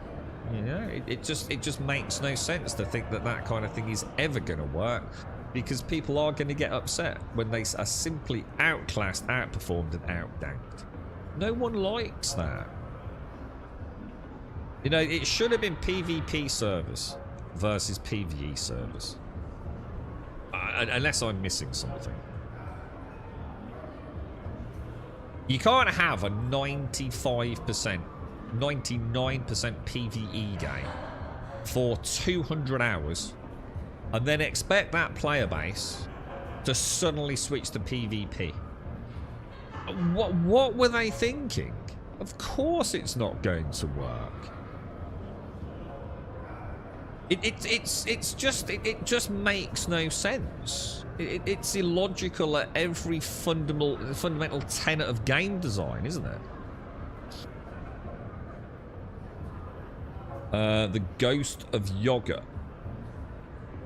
Ghost of Yogurt. Oh, you mean Ghost of Yotai? If I've got that right, I'm gonna go get myself a pint of lager, I think. Do you mean Ghost as in Ghost of Tsushima? Tsushima. And Ghost of Yotai? As opposed to Ghost of Yogurt?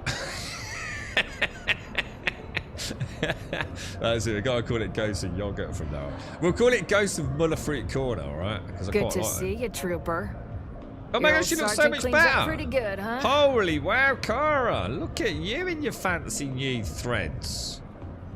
You look great, mate. I feel better, Trooper. Nice one. And I'll feel even better after a spice beer. Damn right. First round's on me. Hoorah! I want to thank you again, Trooper, for getting me back on my feet and fixing things between me and the doc.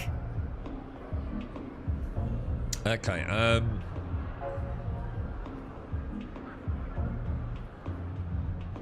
yeah, I really do need to, yeah. Oh yeah, I did say I had one final technique to show you. But Trooper, your training is never really over. Be sure to check back from time to time. I may have something new for you. Okay. So, shall I just speak to her again? Still alive, Trooper? I take that as a professional achievement. Good to see you. I'm here a lot, Trooper. It was easy to switch my addiction back to alcohol. Thanks again for your help. Oh my god. I've been working out with Gurney Halleck again. He showed me some tactics and techniques they learned in the war.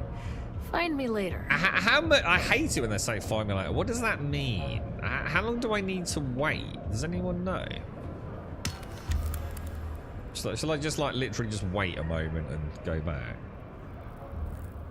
No, she's not a druggie, but she's now an alcoholic, which is going to lead to other drugs, no doubt. You're still alive, Trooper. I take that as a professional achievement. Good to... I'm here a lot, Trooper. It was easy. I've been working out with Gurney Halleck again. Just keep saying find me later. Well, that's a bit of crap, isn't it? What's that all about? Trooper advance. Oh, it says it's done. What? Let's check skills. Trooper. So let's just try maxing out a skill. Oh, I can. We've got them all maxed out. What did I just actually... Oh, explain them. We shouldn't have got that. We'll get a point in sugar wire as well. Okay. Well, I think we're done. Maybe that's just like... as they expand the game, perhaps. She's been a cool character, actually. I've really enjoyed sort of like doing the Trooper quest. That's the class I chose at the start as well. Have we got any more to do then? I think we're getting very close to finishing all the classes. We've got Benny Gesserit and Swordmaster. Let's have a look at Benny Gesserit. Imperial testing station number 71 sounds fantastic. Let's go and do that. I like the testing stations. Good morning, Dr. Gnosis. How you doing, sir? Yeah. I was gonna say, I think I'd find it odd that anyone would be able to counter, sort of discuss that or debate it through. It's just a really weird. I admire that Funcom thought they were going to be the developer that changed PvP forever. I admire the fact they thought they'd got a formula that was going to convert PvE players into PvP players because their game was so engaging and so fairly balanced in the deep desert that we were all going to go, wow, actually this is really cool. But we all knew it ain't going to happen, mate. It's just not going to happen, dude.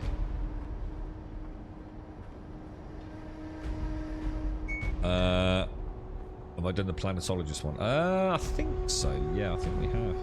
Might start playing old school RuneScape. It's a really good game, Max. I honestly do. I just couldn't sing its praises enough from what I've seen.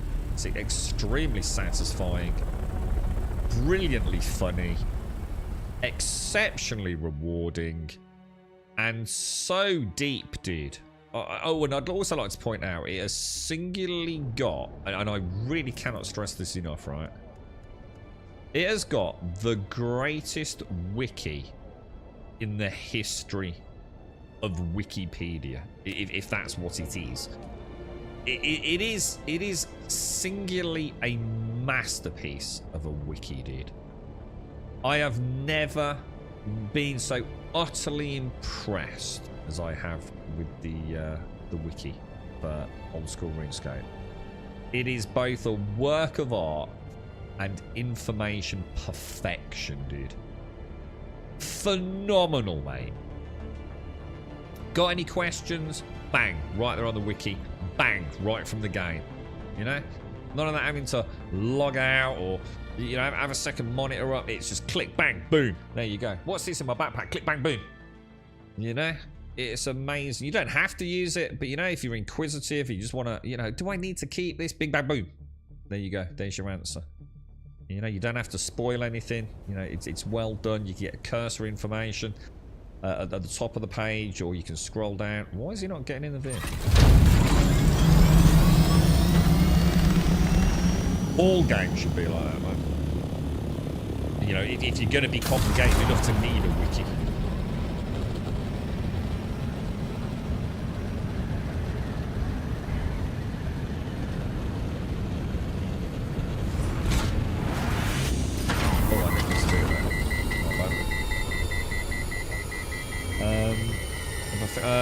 That's an interesting thought. Trying to convert PvE to PvPers. Well, they were. You know, they clearly thought they'd got something that, you know, PvEers were going to feel confident in doing, I think. I don't know why they thought they were going to pull it off. They even made a statement, didn't they? There was a formal statement saying that as much as... I can't remember what they said. It was quite interesting, wasn't it? That they used a really weird, like, sort of analogy about golden poo. You know, like... it was a really weird one. Does anyone remember? On the official statement they made. There was something about, you know, sometimes in one hand, you know, you're stacking up the gold, and in the other hand, you're stacking up the poo. And right now, we're not stacking up a lot of gold. In terms of like how it was played out, you know, played out in the Rens one way, played out very different with the player base. And I think the best example of that, which we've used many times in this community, is Wonderful Man-ish, apart from his rat tail, Richard Garriott, and the digital ecosystem they created for Ultima Online, which in, you know, the confines of their development studio was a masterpiece of digital engineering. But the minute you put even one singular player in that ecosystem, there was no point having it, so they didn't bother introducing it. You know, players will always plague your game and turn it into something that you never even imagined, right?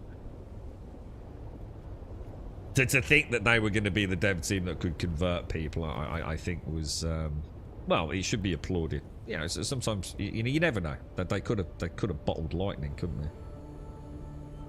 Was it wishes? Wishes, was it? Wishes in one hand and poop in the other, yeah. I've got old school RuneScape gold on my brain, I think, Dr. Gnosis. Well, Brie, let me just add some flesh to this sort of commentary. Not only is this about PvE content turning into PvP content, I stand by what I say about the PvE in this game. The PvE in this game, for the first 200 hours, which seems to be a reasonable amount of time. I think most people have chilled with it, enjoyed the building, enjoyed a little bit of like immersive gaming. 200 hours seems a reasonable amount of time, and Buck and I and a few others probably all got a similar amount of time in it. You know, before you got to the deep desert. Don't use it as, you know, validation for the discussion here. Switch the 200 hours to 100 hours. It makes no difference. The point is the journey to the deep desert, the PvE content, I could argue is actually less fun in multiplayer. In other words, with friends, because there's very little to do. The most of the PvE content, which is farming for resources, well, you don't really want to be doing that right next to your mate. You know, you might as well spread out a little bit. The PvE content from a combat point of view, there's not enough things to shoot. I mean, I've been in multiple laboratories and there's been no one there because another player's just cleared it. There's not enough density of mobs to necessitate you fighting in a team until you get to the deep desert. So not only have you got a PvE game turning into a PvP game at the end game, you've also got something that is almost encouraging solo play, suddenly now necessitating group play. It's, you know, what, it ain't gonna happen, right? You know, with the best will in the world, it's not gonna work, dude. You know, now people might persevere. Oh no, we did something in there. You know, I'm not saying, you know, that everyone's gonna leave, but you know, a solo player, solo building crafters. You know, a lot of people play MMOs these days solo, let alone games like this. Let me just go and drop some stuff off. Hang on, have we got any stuff to drop off? I'll just drop the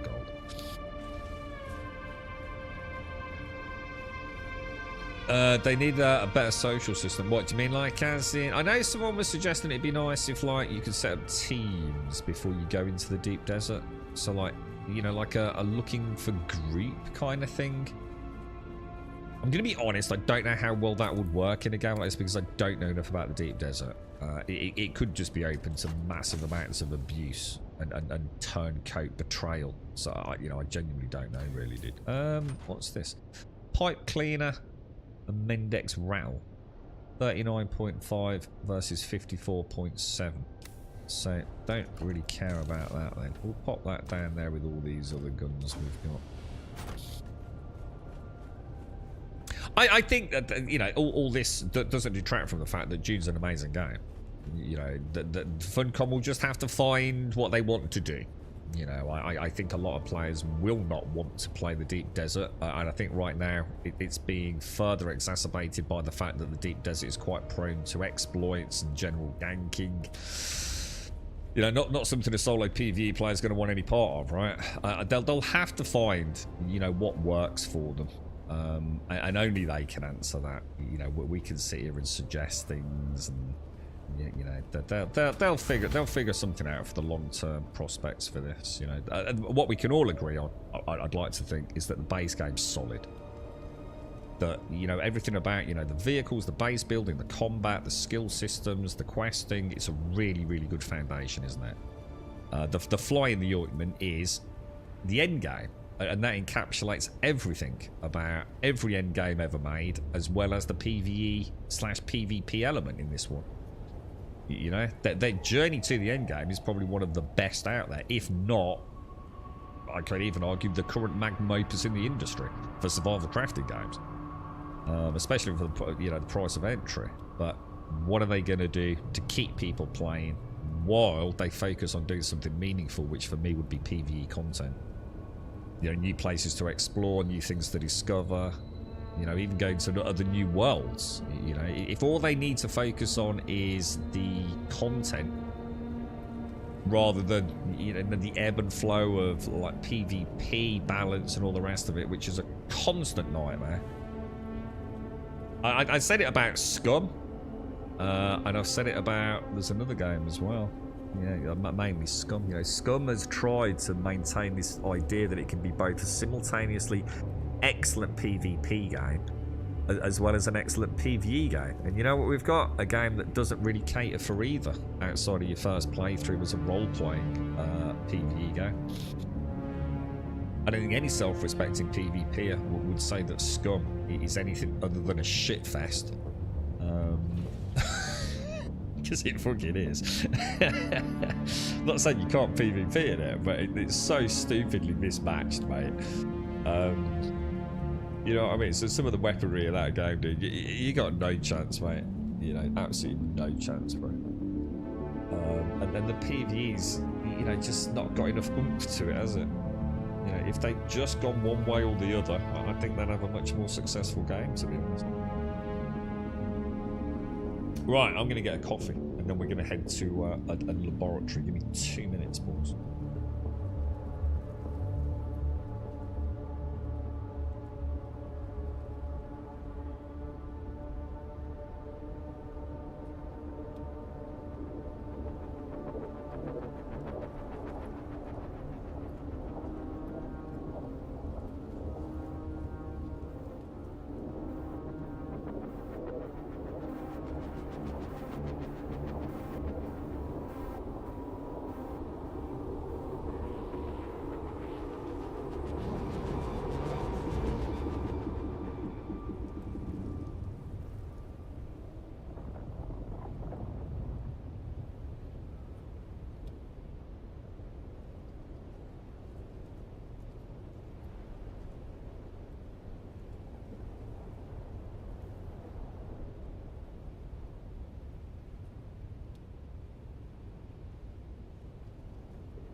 Oh, what about you then, Caskell? You still putting any thought into World of Warcraft Classic, dude? Oh, hang on, is that where we're going? What's this say? Oh, it is, yeah. Is this thing gonna make it? Because it's very, very red, isn't it? Nah, I thought 40% is more than enough, right? I should probably bring a fuel module. But, to be honest, I don't know. I mean, do I really need to? Might as well drag some of those over.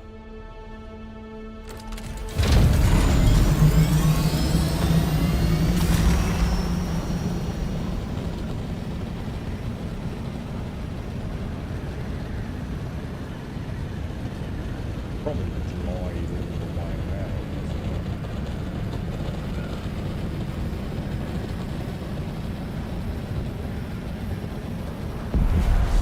Oh, look at that. That looks amazing. Oh, wow. Well, that could be in a nice little area. Doesn't that look like it's really close to the...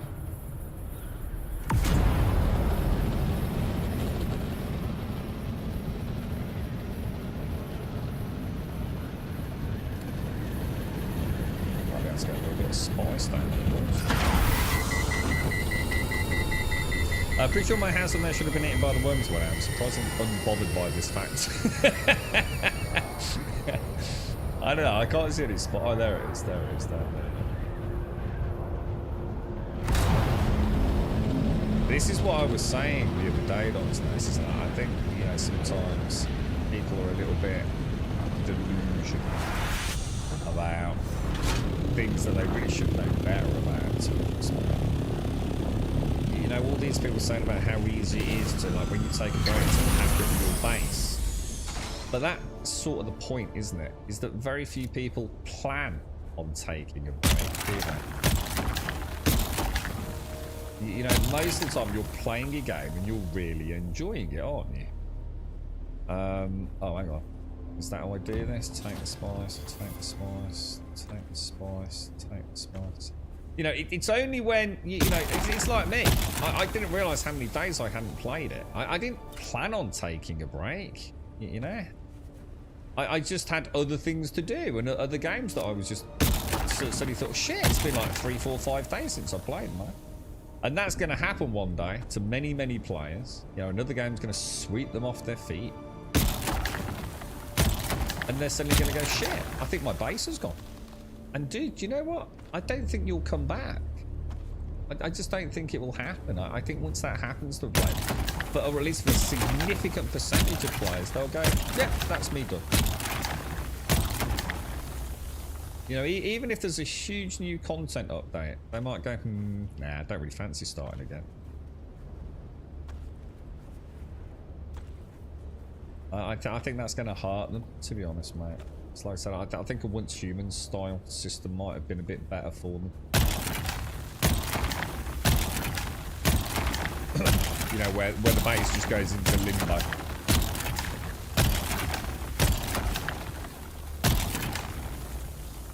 Well, that was some free spice, wasn't it? Quite a nice find for me, that. I don't know how much spice this gives me, but 460 plus by the looks of it.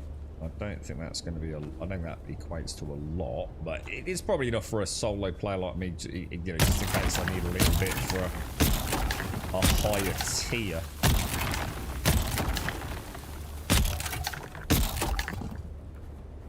Is that even like is that actually like a small node there? Oh, it is. That's quite cool, actually.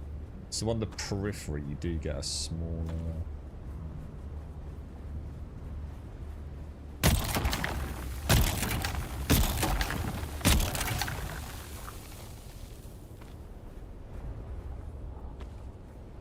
So, but probably since how many people are on the server. I don't remember what that was. I would imagine with people like Starkey, or at least I think that's what Starkey's been doing. Normally the word would go out. You got people like spotting straight to it, man.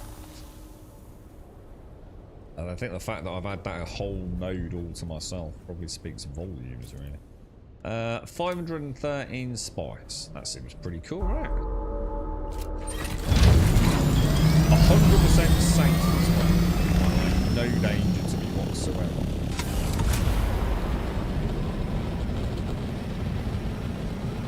Not gonna say no ones.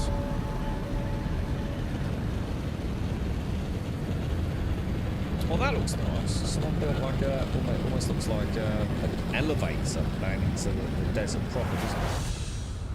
I think Wentex was built over here somewhere, I'm not sure. Test station number 71.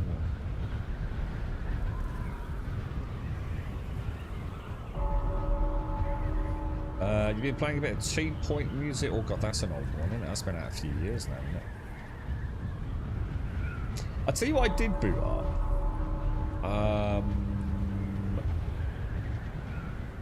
Avalon Tainted Grail, or whatever it's called. It actually is very beautiful. Started in that little dungeon area, sort of starting it off. I said I'd boot it up now. It's just that I know it kind of falls apart after a certain amount of time. It's like budget and time was done, wasn't it? What do I normally keep down there? I will switch that back out for that, I think. Lovely jubbly. Let's head there.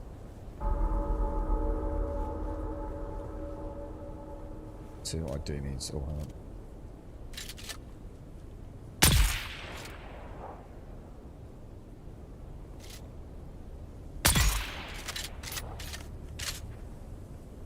So this is what I enjoy about this game. If all they did now was just make PvE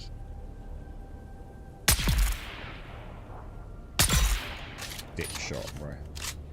PvE content and PvE dungeons, and even, God forbid, group-based dungeons, I would very much be in my super happy place in this game. It pops out quite regularly. It's where most of mine came from. It's a totally so. Oh, is that a bit like that flower sand zone that I've been getting all my flower sand from? It's just one of those places where, you know, it's almost like just give even like the noobs a bit of a chance to get some without any real danger. Kudos to you. Morning in Ireland. So I was thinking about you this morning in Ireland. Isn't that really weird? How is everyone, dude? I think I've been so caught up in things in Ireland. How is everyone, mate? How's the family getting on, bro? My base was gone when I logged into Once Human the other day. Oh yeah, well we know that happens. Yeah, I think that's 7 days or even 5 days in Once Human, isn't it? Yeah, but you see, it means nothing in that game. I mean, obviously, if you got a nice area, you probably want to keep it, but it really means nothing, does it?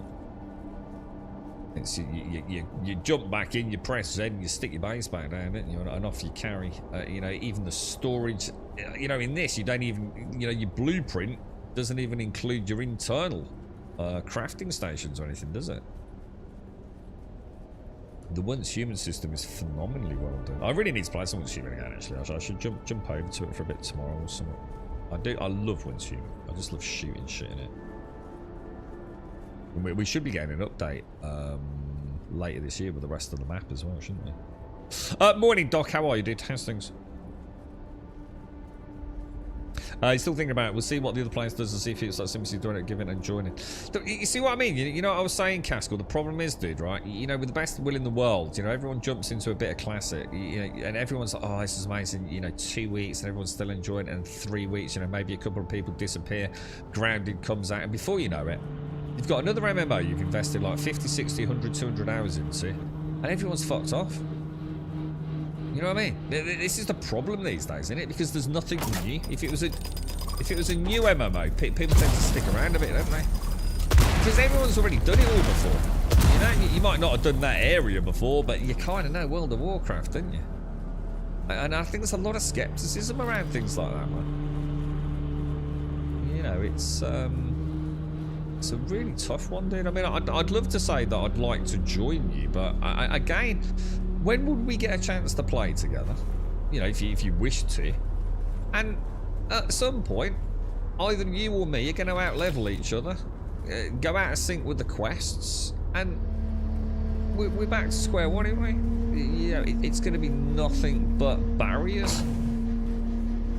It makes MMO in 2025 so odd with those old school ones, man. I don't know. I just do not know, dude. Yeah, well, I find I love World of Warcraft when it's in small doses. You know, literally a couple of quests here and a couple of quests there. And as soon as you start pumping a bit of time into it, the addiction starts hitting again. Before you know it, you know, you've outpaced friends, or your friends out, you know, have outpaced you, and you're back to this clusterfuck of being over-leveled for dungeons, or it's almost like a ton of work has to go into it, isn't it?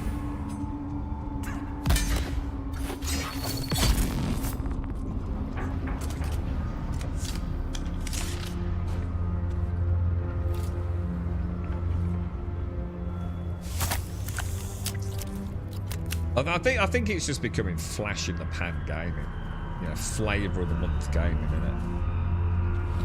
And I think we all do it. You know, it's just like, you know, let's be honest, right? If we really wanted to play World of Warcraft Classic, right, we don't need to wait, do we? We could already have started. You don't need to wait for the day that Mr. Pandora comes out. You got a lot of stuff to get to before you get there, right? I don't know, dude. I can't help but feel that to some degree it's a delusion, a fantasy idea that is never gonna happen, man. I've got a new neighbour in Dune, have I, Doc? Well, I've been logged in. I didn't see anyone nearby, mate. Have you moved over the sand? Have you, Doc? Yeah, I'd like to do that, Shades. Yeah, I'd really like to crack on a bit with Dune. It doesn't have to be all day. I just enjoy it. It's a nice one to have a chill out with.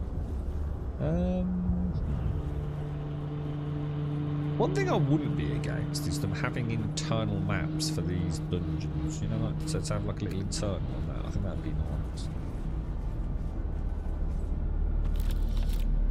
I just realised that the most co-op and actually playing together with people with the meaning that I played for a long time was Star Citizen with you guys. Yeah. I think, you know, I'm just tired of lying to myself. You know, we all do it. You know, I just think I need to be a bit more honest with myself and not throw away commentary. You know, the amount of times someone's put up a really cool gaming channel, I've gone, oh yeah, I'll give that a go. You know, and with every intention in the world, it's because all that does actually look good. But I know I'm not going to. You know, deep in my heart, I know I'm not going to have time or the money or whatever excuse it's going to be. There's going to be a reason why I'm probably not going to give it a go.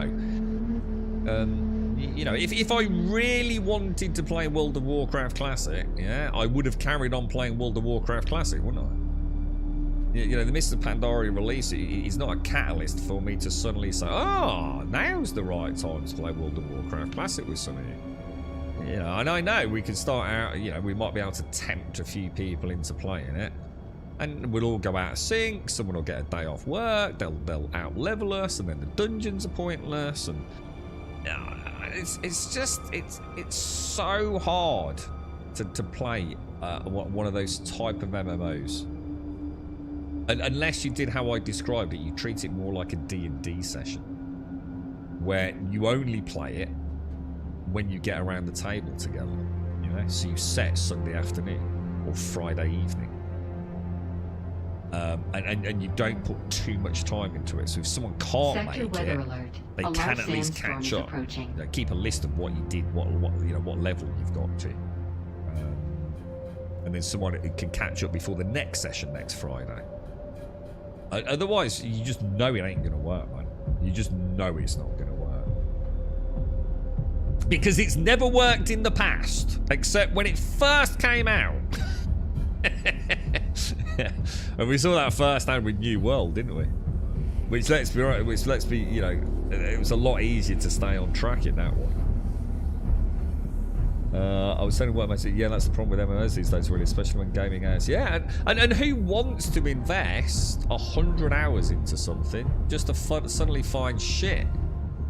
None of my mates are playing it anymore, and I really don't want to play with randoms, you know? Or God forbid, you know, I'm going to have to go meet new people. No, I personally don't mind that, but... In fact, the amount of times I've really wanted to join another guild in these games, but I always feel like it's wrong of me, because it could paint a target on our back. You know, I don't want to, you know, a guild recruiter come up to me like they did in old school RuneScape. You know, I've been invited a few times now. Yeah, I really shouldn't join a guild without letting them know, by the way, I am live streaming this, by the way, dude. You know, because, you know, some people ain't going to want that, you know. I don't want, you know, I like to have a laughing chat, you know. I don't really watching what I say and, you know, putting someone's fucking face out of joint. So, you know, I actually quite like joining, you know, a guild I don't know in a new game and getting to meet new people. I think it's a wonderful part of it. It's something that kind of gets, through my own choice, removed because I want to honour people's privacy. Does that make sense? You're right, Valiant. The new WoW expansion is out, so I'm saying, yeah, we should subscribe, Valiant. Oh, it's actually already out. Yeah, Mr. Pandaria, yeah. You're right, Cyber Detectors. We look epic. What? This is fairly basic armor, Simon.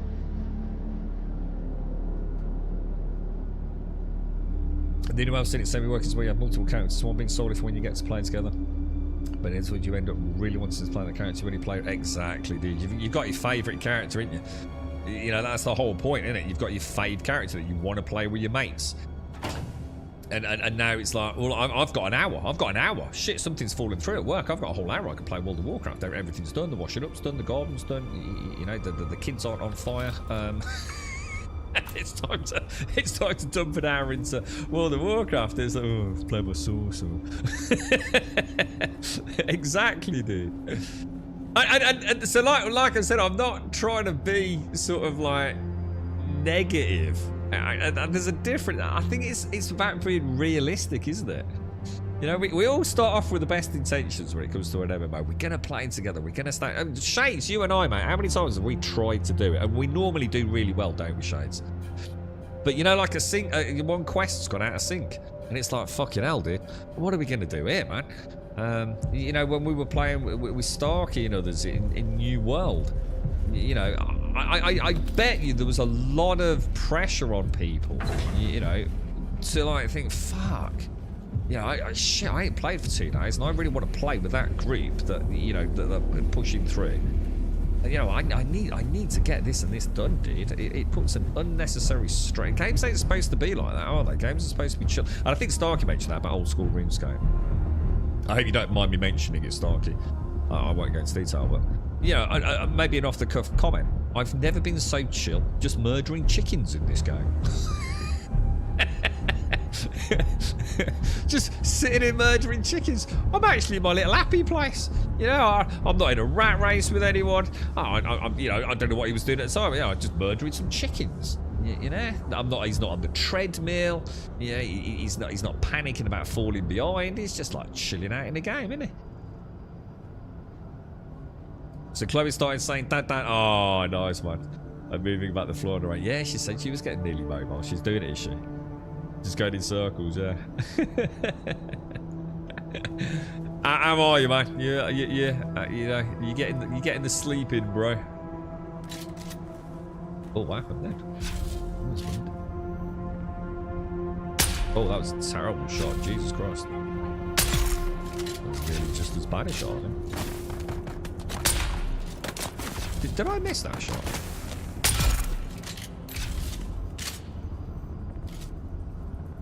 I forgot how sort of floaty this is. It's I don't think the poison goes through, does it, to be fair?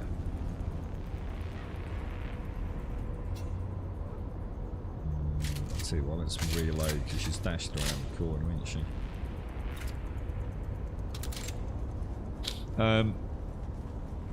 Yeah, my lot not so well, sadly, mate. Yeah, not great. Not great on the health front, mate. We do manage good away because I can play when you do and jump on one of the almost 50 other characters. Yeah, but that's different though, isn't it? Yeah, I mean the 50 other characters. I mean you can play them anytime, couldn't you? You know, that's a bit different to what Castle and I are talking about, where you know we'd be starting fresh characters. You know, so we've got a level 1 pump or a level 1 that, a level 1 that. See, even that inherently has an issue. To be honest, Castle, doesn't it? Because like, you know, if someone is playing like 4 toons. They do have an inherent advantage that someone who's only playing 1 toon has.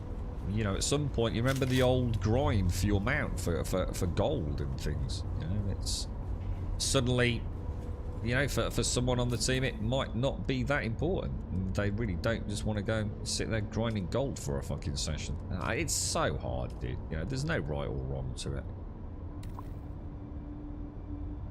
But there is no doubt it's not the easiest thing to pull off, and especially with something like an MMO, which is inherently, I think for a lot of players that play them, an addiction. You know, it is something that you really want to pump time into, isn't it? Have I already been down here? I'm confused. Because haven't I just shot a load of dudes? Have I gone the wrong way? I think I did, didn't I? We don't want to be picking up a body, do we? I've just been chopping some yew trees instead of working this whole morning. I literally unlocked yew trees. Yeah, yew trees. Oh, no, hang on. Happy Yew trees are Wednesday, quite my early, dude. aren't they? Oh, no, I can chop oak. No, yew trees I can't do. I've only got oak. Sorry, I was getting ahead of myself. I was going to say, Jesus, because you said you got 66 forestry, didn't you? Or whatever it's called. Gassy, thank you for the 8. Oh, God, I'm going to sneeze. Ooh. Blah, blah, blah, blah, blah. Ooh, I was going to water. Gassy, thank you for the 8 and the prime, bro. How are you, man?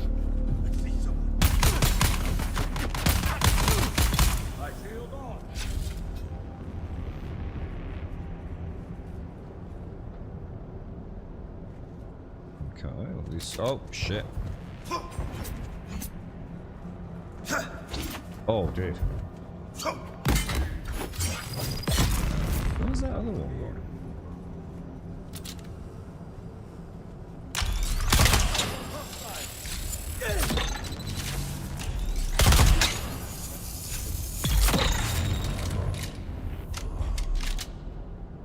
Very nice, very nice. 61, yeah. I did my first. I didn't. I tell you what, magic goes up ever so fast. I was quite surprised how fast that one went. I'm sure it slows down massively, but I went into a couple of dungeons yesterday. That's way outside of my level. Way outside of my level. Putting that slowly on June, needs to go to the deep desert but can't be asked. It seems to be a running trend in chat today, that dude. The deep desert does not seem to be... How can I put this? It does not seem to have a lot of fans. It seems to be the Achilles heel of the game, to be honest. You know, I'm sure many people are enjoying it, but it seems to me the vast majority are finding the deep desert to be the end of the game as it currently exists. Do you stream OSRS as well? I've streamed it a few times now, dude. It's just that this sound issue is just completely killing it, dude. You know, it's... I can't stream a game with no sound. That's fucking ridiculous. You know, because I actually like the sound. You know, it's a big part of the experience. I mean, people have been telling me, like, the memes for the mute. Where the fuck am I supposed to be going? It's below me at 95 meters that way. I'm so lost, dude. You know it's not down here, right? I didn't go past it, did I?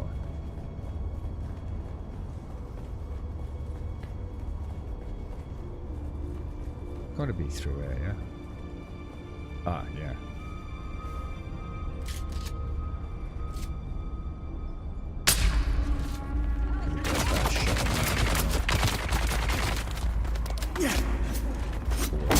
Oh shit. Oh, that's gonna be... Oh, I'm stunned. Oh my god, this is bad, bro.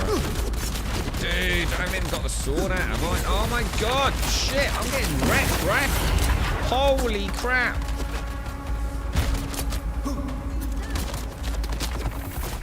Oh god, that was a disaster. An all from one missed bloody what's it as well, man. Dude! I'm screwed, man. Come out. Jesus, I did not realise how hard these hit down here. That is shot. It's the poison, innit? I've got to get rid of the poison. I can't. I just can't get rid of it. Dude. Oh my god, what's happening, bro? This is ridiculous. I can't get rid of the poison. I'm just in a permadeath state. How long does the poison stay for, man? Dude, I'm starting to get pissed off. And in fact, I'm actually getting really angry right now.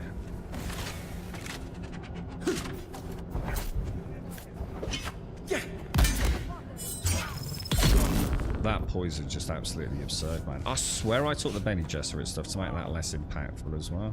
Jesus, that room was brutal, dude. I thought this was an easy laboratory. I think I may not be in the one I think I am, right?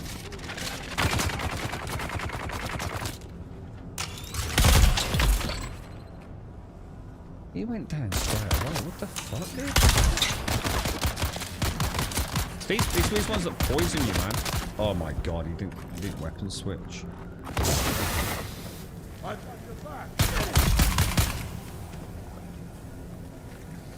I thought I'd got the problem there where I couldn't shoot, you know. I was like about to get like pretty fucking annoyed to be absolutely blunt with you. I need to remember these can hit really hard. The poison's brutal, bro. Like absolutely brutal. Well, I know that Nocturnal. I'm not a fucking idiot. I got 200 hours in the game, but you can't heal if you've got a dude constantly eating you and interrupting the bandage, can you, mate?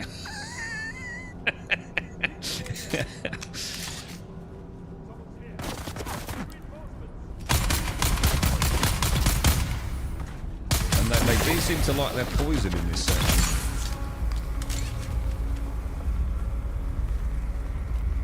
So yeah, the audio issue has been a major problem, to be honest, Max.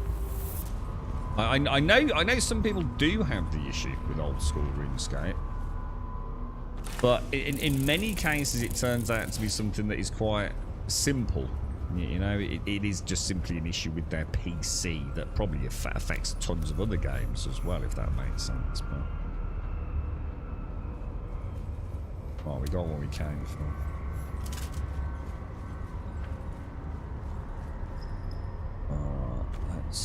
Let's carry on. Yeah, Shigawa is a good idea, actually. The problem I have with the Shigawa is I tend to have dashed around a little bit, and then I wonder why the Shigawa won't work, because I always forget it does actually need stamina, doesn't it? I think what I also need to remember is that when I reload it immediately puts me into, like, walk, doesn't it? And I'm getting caught. It's been a few days since I played it, so I was all over the place there. I was getting really pissed off at myself, though, to be honest. I always forget how bad the poison can be. It's the thing is, I honestly thought I'd taken the... Is it the Bene Gesserit skill? Maybe I didn't. Attempts to poison you will not succeed. So you've deployed your internal systems to the extent... Oh, that's something I actually have to use, is it? It's not... sorry, I was thinking that was a passive. This one is a passive. I think I'm going to invest in that, because poison is a huge pain in my ass.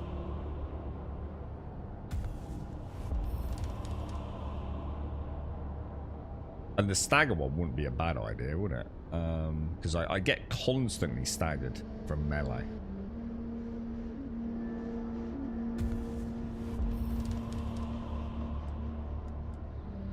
Why can't I do the next level there? Is it... Oh, that's weird. Oh, it don't know why. That'll do us. That'll be a bit better, won't it? Morning, Joshua. Are you okay, dude? So, what's the next game then, Gassy? What are you moving on to after Dune, dude?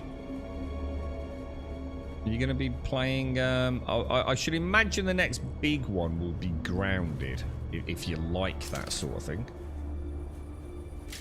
I've always thought Grounded was an excellent game. It's just that, I don't know, I mean... I don't know, I'm weirdly not that excited for Grounded, but I'm really looking forward to seeing it. You know, we know it's going to be an early access title. But it'll be nice to see. Apparently, from what little I know, please do not repeat this to anyone that's making a purchasing decision. But I have heard that the early access launch of Grounded 2, the playable area that we have access to in that early access is the same size as the original game. So it's not quite as early access as the original was early access, if that makes sense. You know, there's going to be a pretty significant wealth of playable content in there from what they're saying. Muscle memory's coming back a little bit. Still feel a bit rusty with all of this. It's a metal allergy, Avalanche. Knives in my back and bullets seem to have the biggest impact on my health bar. Do you think that's what it is? Do you think it's... Ah, I see. Magnets, dude. That's what we need. We need magnets. Good question. I was thinking of giving No Man's Sky another go. I haven't played it for yonks. Good game, dude. really good game. In fact, an excellent game. And if you've not played it for yonks, what do you mean by yonks? Are we talking years? Right, it wants me to go back to... Were we doing... Bene Gesserit, weren't we? Well, that doesn't make sense, because I've already unlocked them all. Haven't I? Haven't I just taken tier 3 Bene Gesserit skills? So why am I doing this? Oh, is that what you need? That's what the 3rd tier is. That. Oh, I don't think I realised that. Ah. I thought you just needed to put 3 pips in something. Oh, wow, Gassy. If you've got 3 years worth of No Man's Sky content to do, I'd highly recommend a complete fresh start. You'll have a whale of a time, man. A whale of a time, dude. It's had so many updates. I've always said, Gassy, I will never play No Man's Sky again until I know there won't be any more updates. You know, there's so much to do in the game. It could potentially be a forever game for a year for me. But I'd have to start again. I need a fresh start to really appreciate all the work that's gone into it at every facet. It's not just been about extra new content. They've changed so many systems throughout the game over the years that a really brand new fresh playthrough would be a necessity. And because they're still freaking updating the goddamn thing, dude. I still don't feel like I've got, you know, the definitive edition to play yet. I've got like 600 hours just on one save, you know what I mean? So I'm kind of hoping, like, at some point they'll say, that's it, we're done. I don't think I've ever said that about any game ever. Just, Sean, just say that's it, all right? We're moving on to Light No Fire, 100%. No Man's Sky, we're going to launch the definitive edition in 2026. Light No Fire in 2027. And I'll be a happy gamer, dude, I'll tell you. But yeah, you've got some really cool shit to do, Gassy. Like that, done nothing but constantly add and refine and to just perfect the game, really, dude. Bit early to know for sure. No coffee down yet, Joshua. You out in the boat the weekend, Joshua? You played it in 2022. I don't even. I mean, Jesus Christ, man. Sean loves banging out his tweets and giving us updates on that thing, doesn't he? Beautiful game, this look. No doubt about it. Man. Done a nice job with it, isn't it? It is. It's mad valid, and it's like I said. I mean it when I say it. You know, I can't go back to it right now.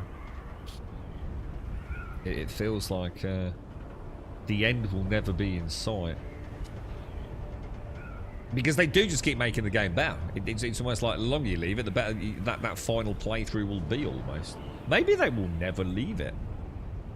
I think at the moment it gets a lot of updates because I think a lot of it is going to be tech and ideas and poking around with their general sort of world creation algorithms and things that probably do have an impact in sort of code development of Light No Fire, to be fair.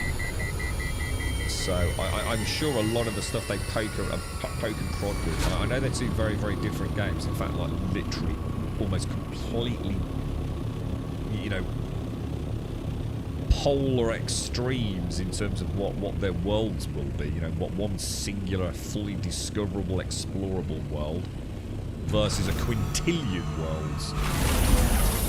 But I bet a lot of the development on No Man's Sky and enhancements and things is probably coming out of ideas and things for Light No Fire and testing what works, testing what doesn't work.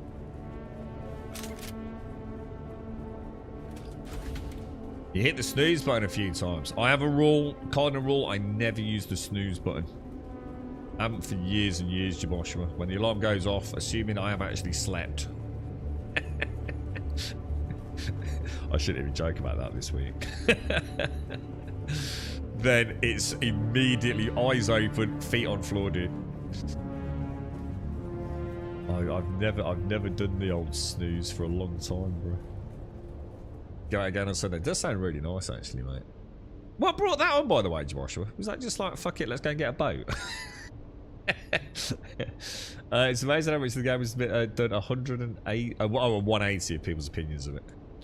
When the first reviews that came out, yeah, it's a long time ago. It's all water under the bridge now, Valiant. I think anyone that brings up the launch these days is, yeah, it is what it is, man. Hello Games have done an amazing job, haven't they? Incredible products. I mean, how much does it go for these days? No Man's Sky on Steam. I don't even know what the cheapest I've seen it for, but I know it wasn't crazy expensive. But yeah, I don't know what, you know, what a Steam sale, No Man's Sky Steam equivalent is. Like 25, 30 quid, is it, or something like that? Or is it actually a lot less than that? I really don't know, to be honest. Where? Oh, there it is. Okay, so we seem to have some stuff. We'll put that and that away.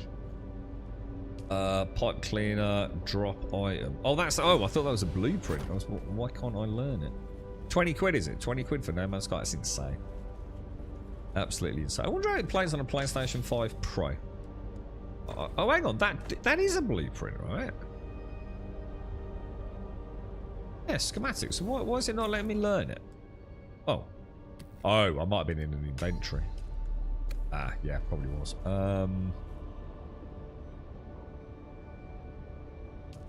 No matching items. Oh, I've got fuel cells. Oh, because we used them all, didn't we? I'm going to be absolutely honest. I'm going to get rid of that. We got anything else? We'll scrap both of those. What? It's normally £50 for No Man's Sky. I did not know it was that much, actually. I mean, I assume it's one of those games where it's on pretty much permanent sale, is it? I didn't realise it was that much. That actually seems like quite a lot. I'm not saying it's not worth it. That actually seems quite a lot for a game that is so old. I actually thought it was like typically £25 to £30 as the top end. But you can get as cheap as 30. Yeah, I suppose if you're willing to shop around, I mean 30, I mean £15, let's say, for No Man's Sky. Phenomenal, right? Absolutely phenomenal. All right, so back to Jacosta then, yeah. Good morning, Daxos.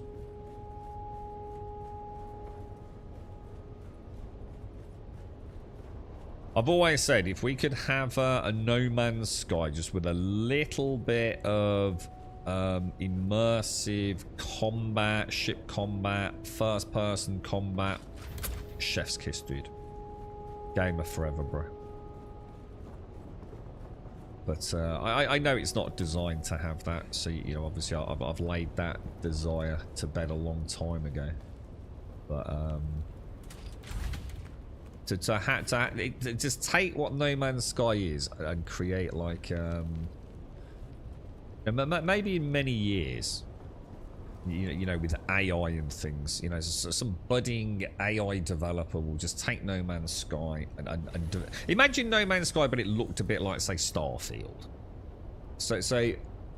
But it also had some nice combat. You know, the thought of just literally, you know, oh God, it would just be so good, right?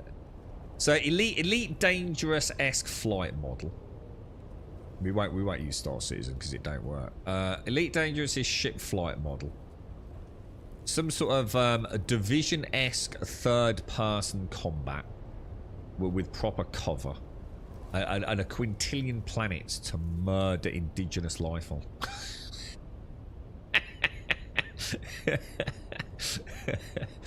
Perfect go.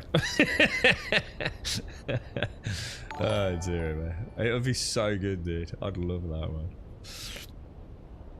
That'd be glorious, bro. Alas, that dream will never happen. Although, like I said, maybe a mod developed through some budding 14-year-old in his bedroom with Grok 8 will just say, convert No Man's Sky into Elite Dangerous / Division.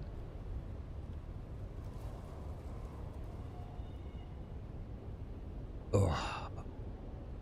Right, okay. Now we're off to... Where are we going? Jocasta. Where is Jocasta? I believe that's probably...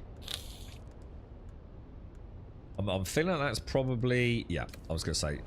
what's it called?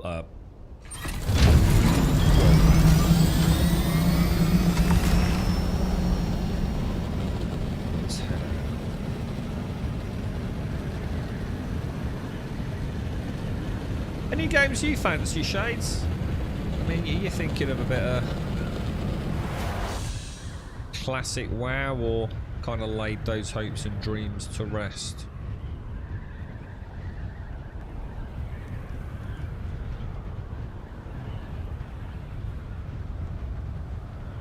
Does anyone know when Grounded 2 comes out? Like, how long have we got for that one?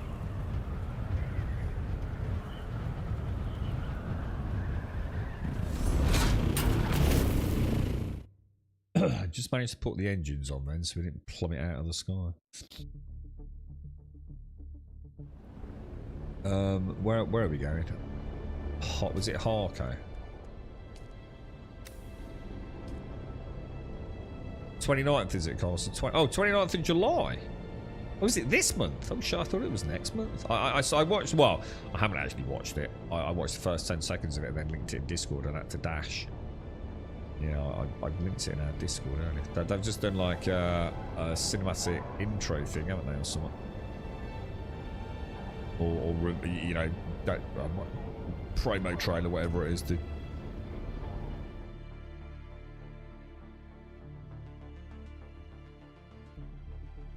You nearly never buy games through Steam except in summer sale. No, I very rarely go direct through Steam, to be honest, bro.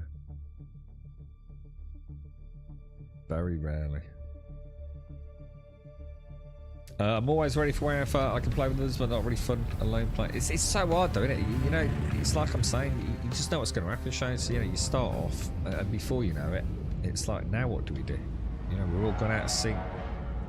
Everyone's off for a month playing, you know, Grand Theft Auto or Grounded 2, whatever it's going to be in the next year.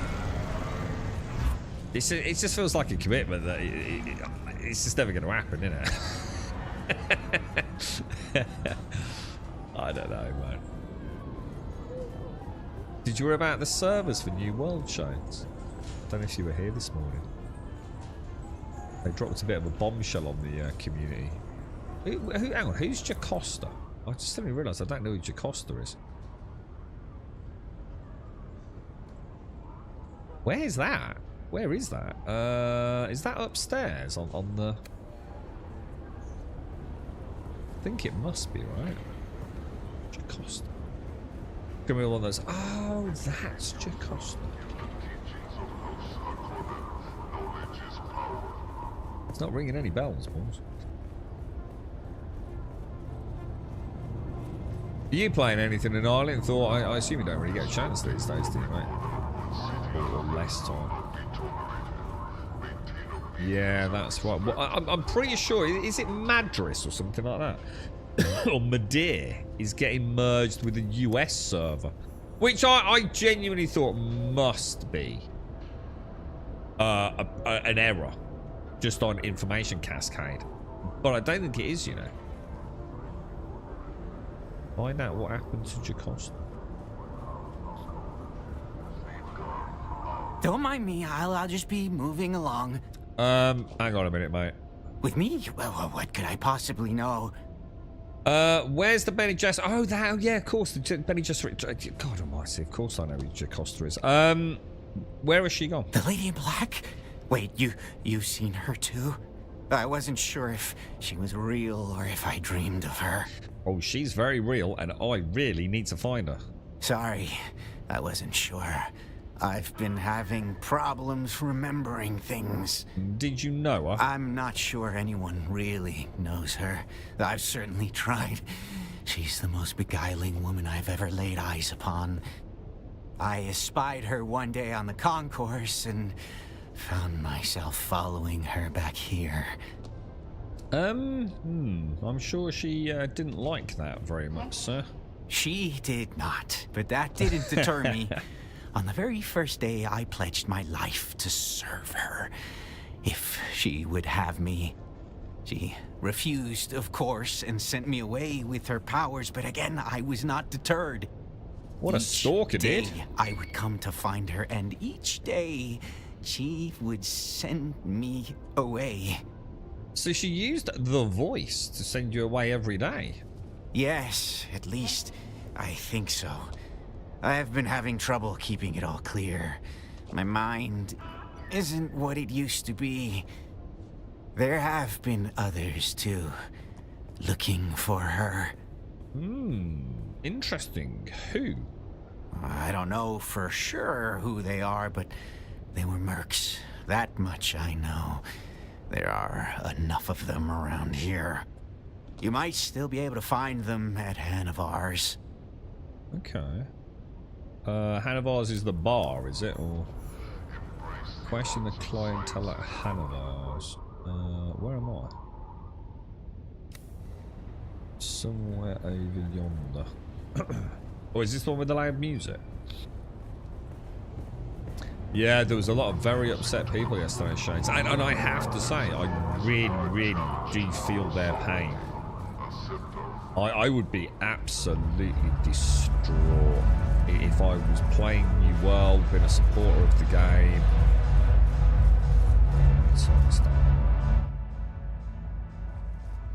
Sound mix, devs. Sound mix, boys. Help you with something? Even that's really loud still, isn't it? Have you got time for a few questions? Buy me a spice ale and you can ask anything you want. Your choice, mate. But if you want to chat, you gotta grease the wheels.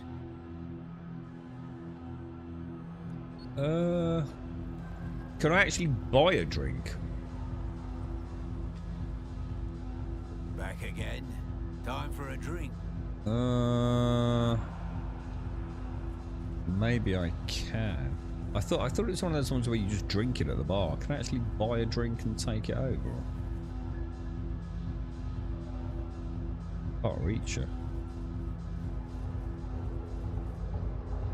Welcome back. So I'm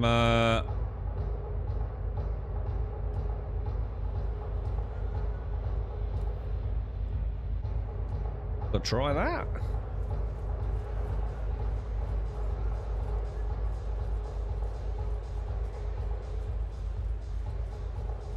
Back again? Oh. Time for a drink. Buy me a spice ale. Oh shit! Did I get the right thing?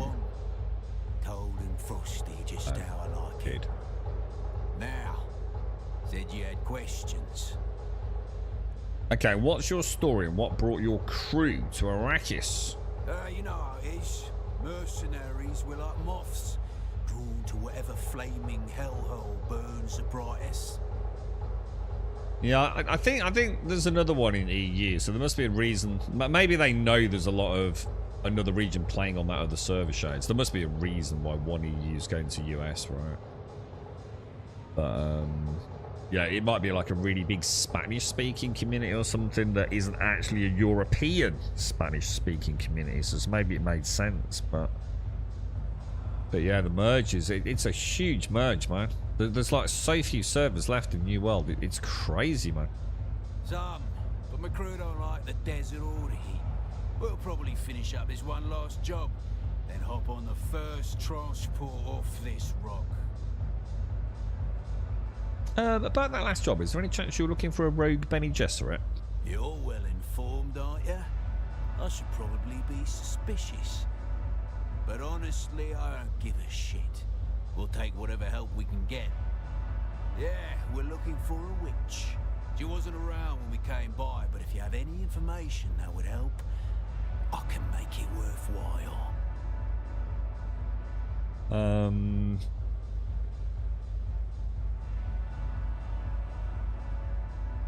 Let's ask what she did. Well, I'm not at liberty to divulge details, but let's just say the sister owes some money to the kind of people who expect to be repaid. Nah, I don't mind if you ask, but it's gonna cost you a hell of a lot more than a beer for us to sell out our client. How much? More than you've got.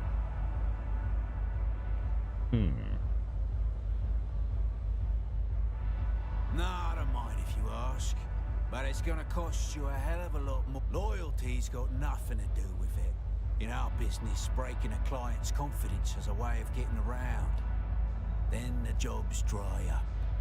Unless you're willing to work for the kind of dregs who don't care about loyalty. Makes sense. I don't know anything though. Ah, no worries. We already know where Oh. she is. She's hiding out at the Udom. We've just got to go over there and scoop her up. Okay, well at least we know where she is. That's sort of like northwest on the main map, isn't it? If I remember.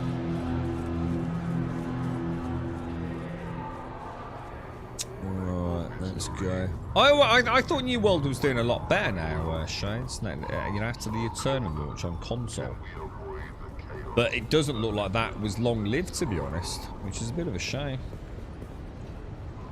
I mean, I have no idea how many people are playing on console. I'm sure no one has, but the fact that the servers are getting merged to that degree kind of tells you all you need to know, right? It's not as many as we probably hoped it to be.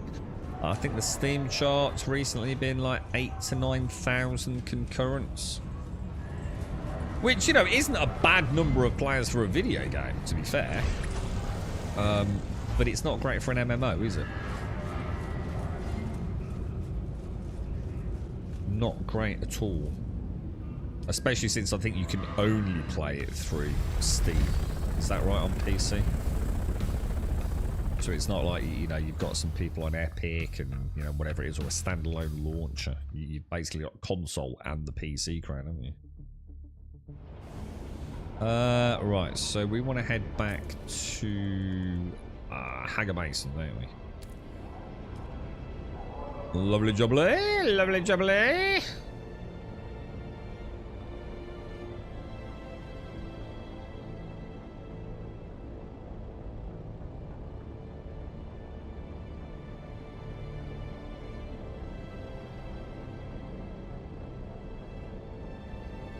Oh, I'll tell you what we could do. So we could come around here, couldn't we? Because I'm sure Udom is on that western side, isn't it? Probably up north. Wonder if who is it who still plays a lot of New World? It's not you, is it? It's Giver in the chat. Is it Giver? Oh, hang on, where the hell am I? Oh, Jesus. Oh, wow, I should have gone. I should have gone. Well, I'm technically I could still go northwest, but we'll burn some fuel.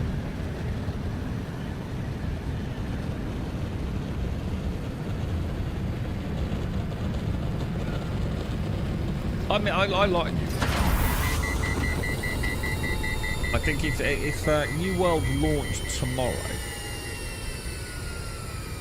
so assuming all the technical debt was you know, resolved for the exploits and things, so I don't know if that still is a running issue with the game. I think it'd do phenomenally well, wouldn't it? And then they could focus on just the one thing that always confused me with New World, I never understood how they were going to make money. Because from what I can gather, their in-game store was terrible, right? Yeah, even the cosmetics in it were like really bad. So, you know, you've got an upfront cost, and then that's it. You know, Guild Wars kind of relied on regular expansions, didn't it? You know, it's almost like you were buying the game each year with a nice big juicy expansion. Right? New World didn't really do much, did it? I don't think they had an actual business model around the game. Even Fripster's stopped playing. What was he? Was he a bit of a New World diehard? Yeah. Yeah. No, it was. It was a phenomenal game. You know, I really enjoyed New World. I thought it was excellent. Really enjoyed the world, the systems. You know, obviously around Brimstone Sands. I felt the game was in a pretty solid place. Dungeons was so much fun. I really enjoyed the expedition. No, not at the minute, since I spent like a good couple of hours yesterday, which I really didn't have time to do, and it was having none of it, mate. I'm trying some new cables today. I don't think cables are going to magically fix it. I think some of us have just got issues with RuneScape. It's not music sound. Just nothing seems to resolve it. I've only ever had one other game that I had that sort of problem with. And what am I doing? Go to the ambush location. And that was the Division. Was it the Division 2 or the first Division? I can't remember. Where I had inverted sound, mate. Which is just like the weirdest thing I've ever seen in a video game. But it strangely had a real big impact on how you played the game. It was off-putting, to say the least. It's just like, I think I'm just cursed. You know, I find this, I've been talking about MMOs for years, dude. I love my MMOs. And I finally give a really old one a chance. Yeah, so something I'm going to be honest, I probably wouldn't normally do, to be fair, dude. You can't put your shield on, can you? Let's forget that.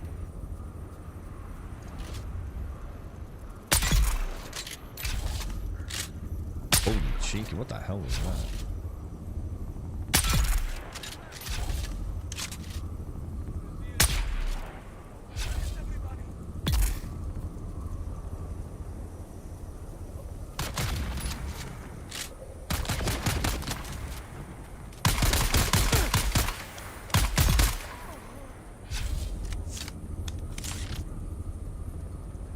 This game just needs more fighting. It just needs more PvE things to shoot, dude. I'd be in my happy place, man. So no, sadly not Seaside. Are you a player? Are you, dude? I played it a little bit off stream yesterday. The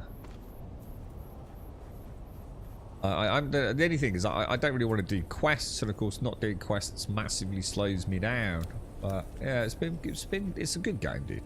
There's no denying it. I would highly encourage anyone who's not played it, and it fits in the same kind of arena of Monday video games as I do. You know, that looks like ass. It's phenomenal. If you, and I'm not saying you need to use 117. So some purists would probably say it's hideous like that. But 117 really brings. It looks really good, dude. Super clean, man. And there's so much like noise in the world, you know. It's a hell of a game, dude. If you want an MMO grind fix that feels meaningful, I think that's the weird thing about it. That feels like every minute you spend is not a minute wasted. Very, very strange. It's hard to imagine why we haven't seen games of its ilk more, because it just seems to be a winning formula. You know, the fact that it's still around and still doing so well says it all, really, doesn't it? Despite it looking like it does. Propitious and gratefully received. These syndicate hardmen have harassed me across many systems. It is very good that you have eradicated them at last. You have my gratitude. Oh, wow. I have the book you wanted. Very good. It is well that both of us have not wasted our time. But you must retain the book for now. I cannot be encumbered in the Badlands. Very well. Oh, really? You just vanished like that, did you? What the hell, bro?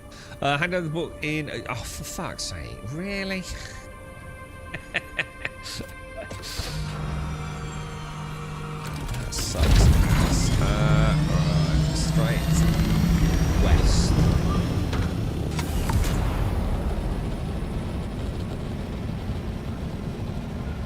But no, it's been a royal pain in the ass. I actually thought I cracked it at one point. I think I got like an hour and 19 minutes. Obviously, I wasn't playing for that time. I just left it on and I actually came back in. And I heard the sound. The sound was still on. An hour and 19 in, dude. and sat down, played for about 5-6 minutes, and it was still going. Well, yeah, probably after about 55 minutes came in, and I played for another 19, 25 minutes, something like that. So it was an hour and 19, and it went. Ever so weird, dude. I just cast, I think. Right. Where was she? She's in Harko, yeah?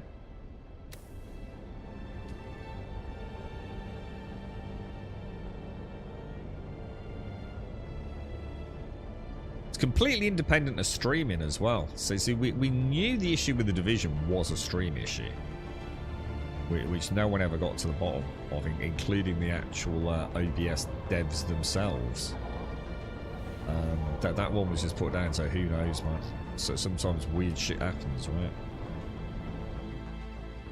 But this one is complete, you know, just standalone. There's the game, there's the computer. I run it, not a problem. Runs fine. Sound on my phone, not an issue. There was an update to a game on my Steam yesterday that I can't remember ever having bought or wanted. It's called Out of Reach. Or is it one of those ones you've probably been gifted by someone, Shays, or something? Or one that got forced into your library by Valve? I had something the other day that went into my... well, to be installed games, but I think it's because... I think it might be because I expressed an interest in it, so it might have been a demo. I think I got to the bottom of that one. Because it's like, why have I been sent a copy of the game? You know, that seems a bit weird that I haven't accepted from a friend. But I think it's because, you know, like you can express an interest to like beta test or demo, like play a demo. I don't think so unless you've clicked something in the past. Yeah, like I said, unless you've expressed, you know, signed up for a beta or a demo.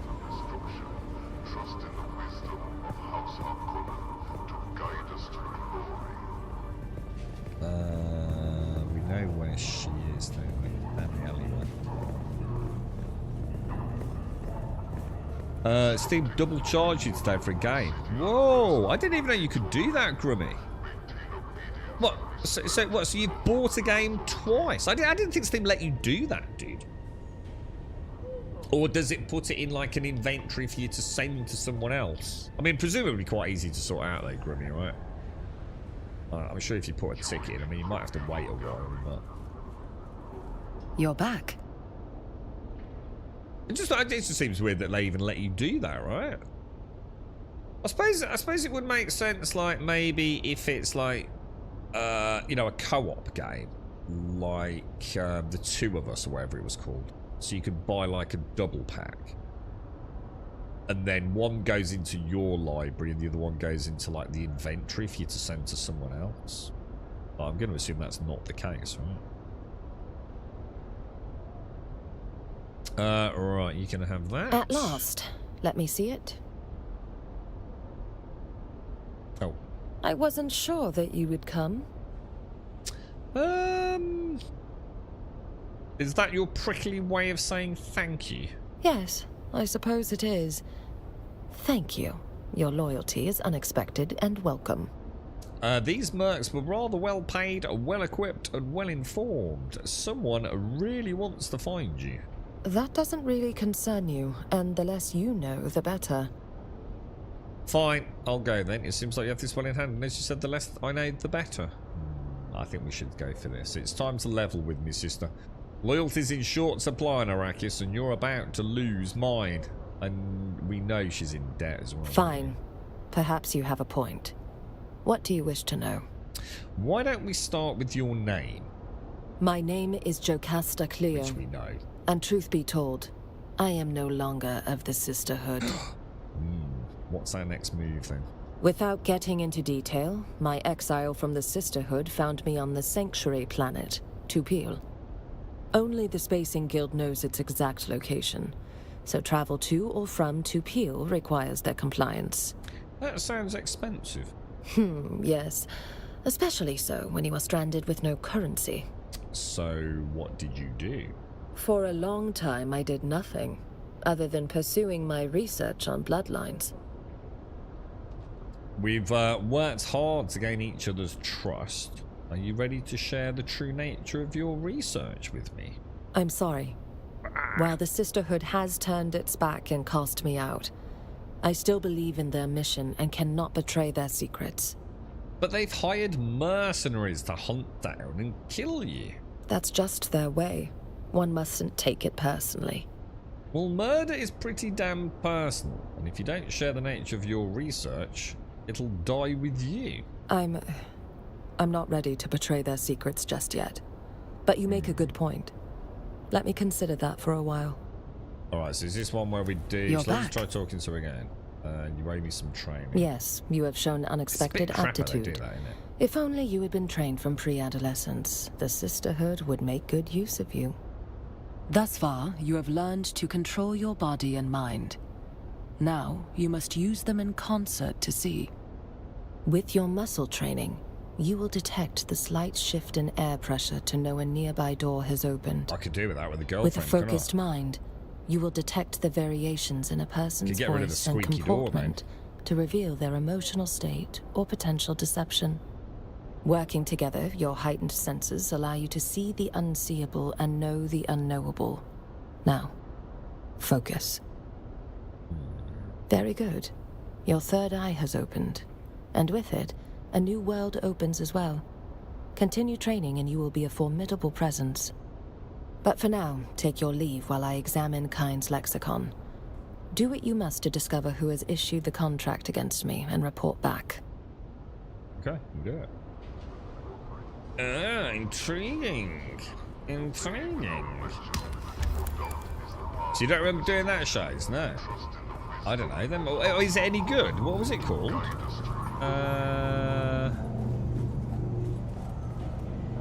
Out of reach. Is it any good? I mean, is it, you know, is it a... Has it piqued your interest, or are you just now maddeningly frustrated you've got a crap game in your library? Where are we actually going? Investigate the syndicate. Let's just have a quick summary of where we are.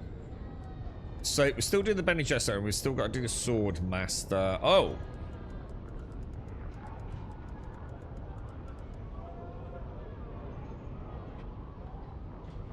What? Oh, I don't remember this one. Where's this? Anyone know where that is? Anushka Hanivar, the black market trader. Order a Karana brandy from her. Let's stick with this one. Let's just get this one done. I'm not sure what there is to do once we've got all the skills unlocked, to be honest.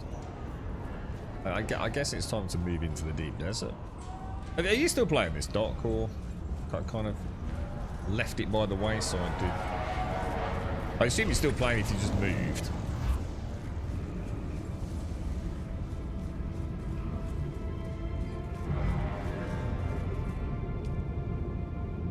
Oh, I'm gonna sneeze again, man. I take it that big ship down there is the carrier, is it? It actually looks pretty cool.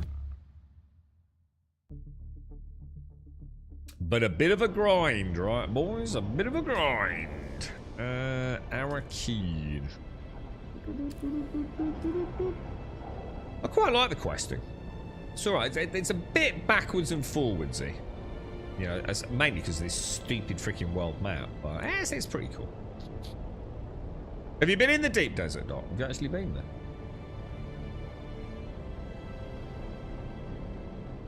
Storm. What, in Hagar? Or just mean like in the real world? What?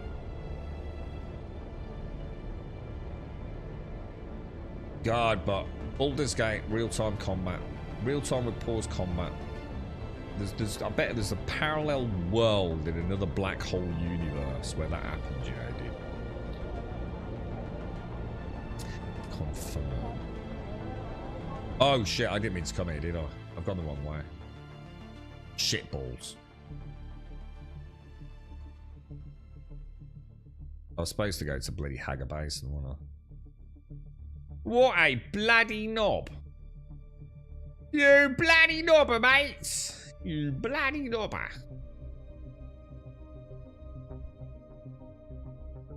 It's desert with a few rocky outcrops. I don't think it's about the visuals, though, is it? I mean, you can say the whole game is pretty much that. I think the whole point of the deep desert is that's where you get your big dick stuff, innit? For all your whatever it is, tier 6 gear, innit? That's where you get you're supposed to be getting your Harrier and your Sandcrawler and playing as a team. I want to leave straight away, don't I?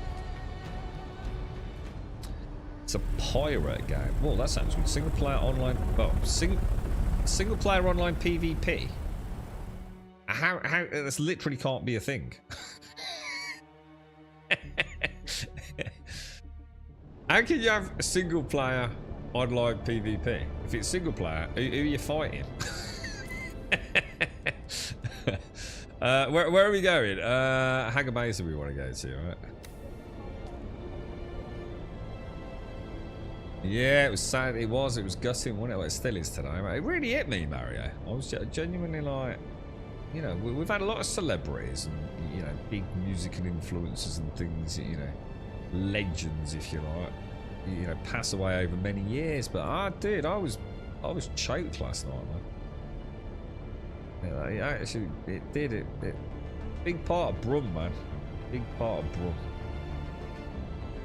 He's a good lad, old Aussie, man.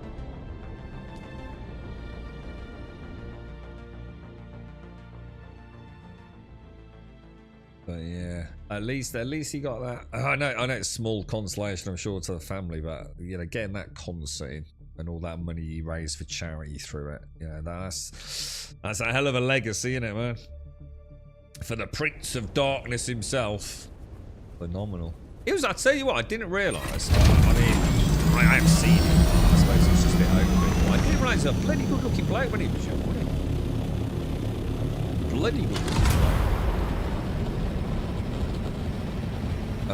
Right, where we go? Should we just go straight there?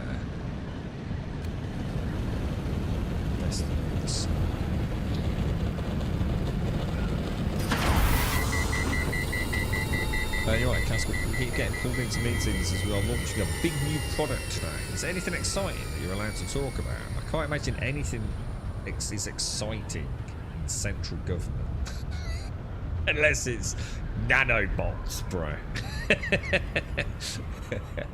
But I did ask Copilot to convert No Man's Sky into a Division X Elite Dangerous game, and it gave me an entire pitch. Did it? Was it any good? Did it sound as good as it does in my head? Yeah, I mean, I suppose we'd have to clarify the Division bit. I wouldn't want to confuse it. But yeah. But basically that, though. Yeah. I think what I'll do, well, I keep making a bit of a movie.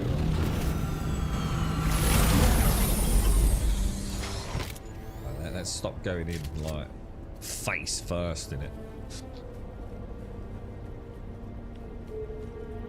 You're going to be playing Grounded, Mario. Grounded 2. I don't know if you played the first one, bro. I can't remember you mentioning it.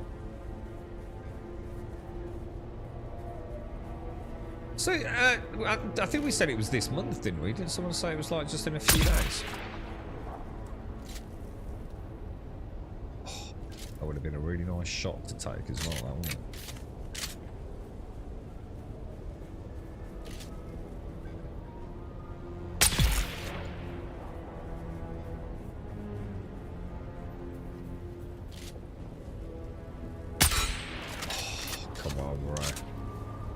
Cheated, mate.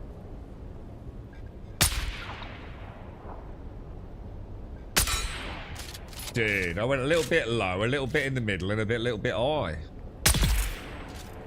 Cheeky son of a gun.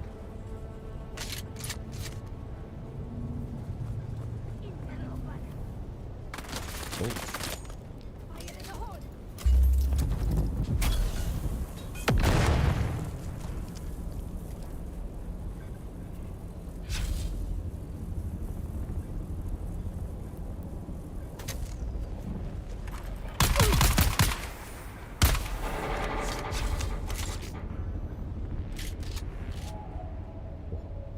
Oh, I thought that was a head just up there.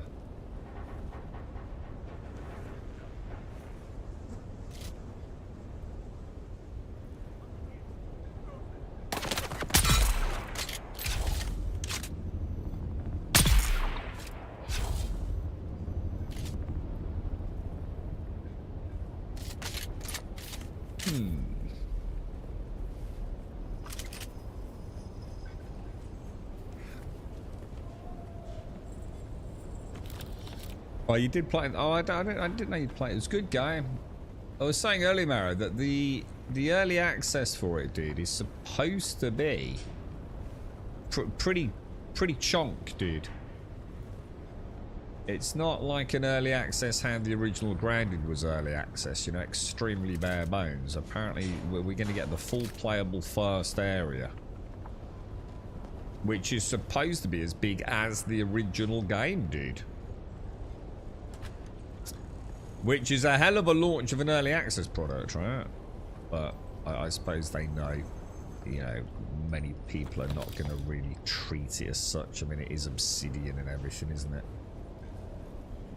I suppose they know they can't really get away with the slop that is normally born out of early access games.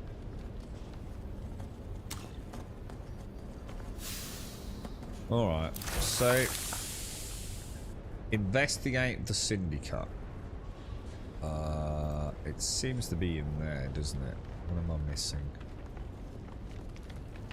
Ah, there we go.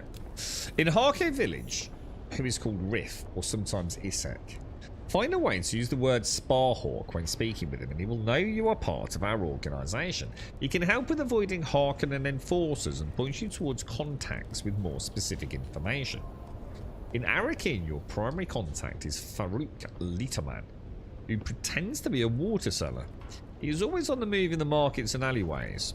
He has been sent a dossier on everyone we send to Dune, including you. He will find you if you wear the usual syndicate signs. If you need any contraband goods, speak with the barkeep at a place called Hanavar's. You know which drink to order. Oh, this was the spice brandy thing again then, wasn't it? We've still got something else to get. Is that back? Oh no, that's miles away. Yeah, back in the old Ornithopter, I think. Speaking of a single player PvP game, a game I play that has multiplayer was playing it with bots, and it was naming the bots after real players. I wasn't even connected to the internet, which was very confusing at first. Didn't someone in Discord say that they just started playing a single player MMO with their lad? Was it Gimmer? So I was like, what the hell? I go, whoa, back up. What does that even mean? But yeah, apparently like the world, it's like an MMO in the sense that, you know, there's loads and loads of people walking around, but all those people are NPCs. But you actually join those NPCs like you join a party.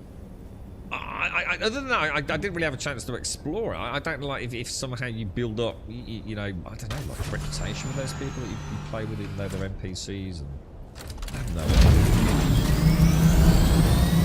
Quite intriguing, though. I don't know if it works in practice. It sounds like he was having some fun with it.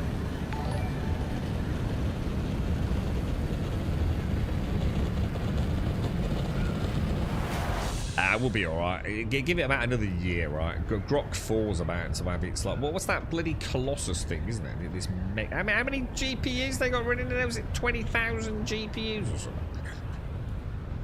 That thing's all up and running now, isn't it? So I reckon it won't be long before we get Grok 6. And you won't log into Steam anymore. You'll just log into, like, Grok 6. And he'll say, what kind of game would you like to play today? And you'll say, I want to play No Man's Sky crossed with Elite Dangerous and The Division. And you'll say, okay, give me 5 minutes. And there it is. There's the game, dude. I don't think we're a light year away from it, are we? It might be baby steps at first, but I think it will. It'll come up pretty quick, won't it?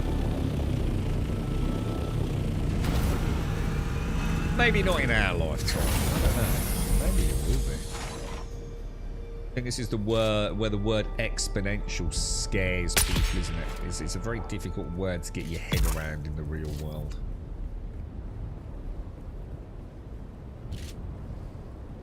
I don't think we're really programmed. I remember Brian Cox and a couple of others talk about this quite a lot, don't they?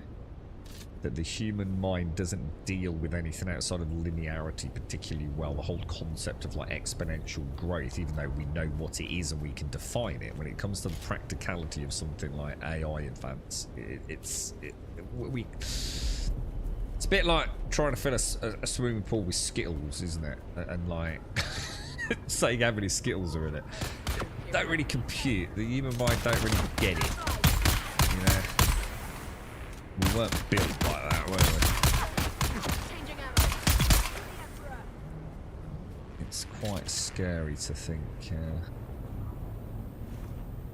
Well, the sheer power being pumped into it, and that's without worrying about what. Well, I suppose they're not worried about it, but you know, without what China are up to. Jesus Christ, man.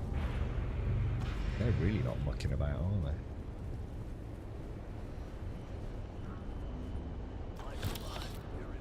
We going in here?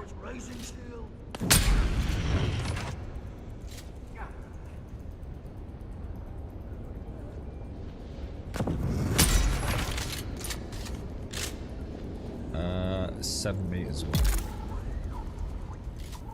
Oh, I thought he was still alive for a minute. Oh my god, jeez, I would not have seen that. We need you to get to the Oldham meeting point pronto. We've got a line on the target, and we need the whole crew in the field. Round up the capos and the hired guns and meet us at the designated place. Be sure they're packing heavy firepower. If half of what I've heard about these witches is true, we're gonna need it. Gas, how are you, dude? How's things, bro?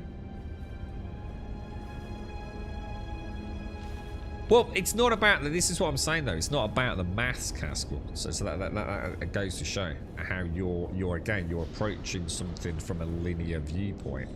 It's that you don't have a frame of reference for it. You know, even if it was like 76 billion, 3,000, you know, whatever.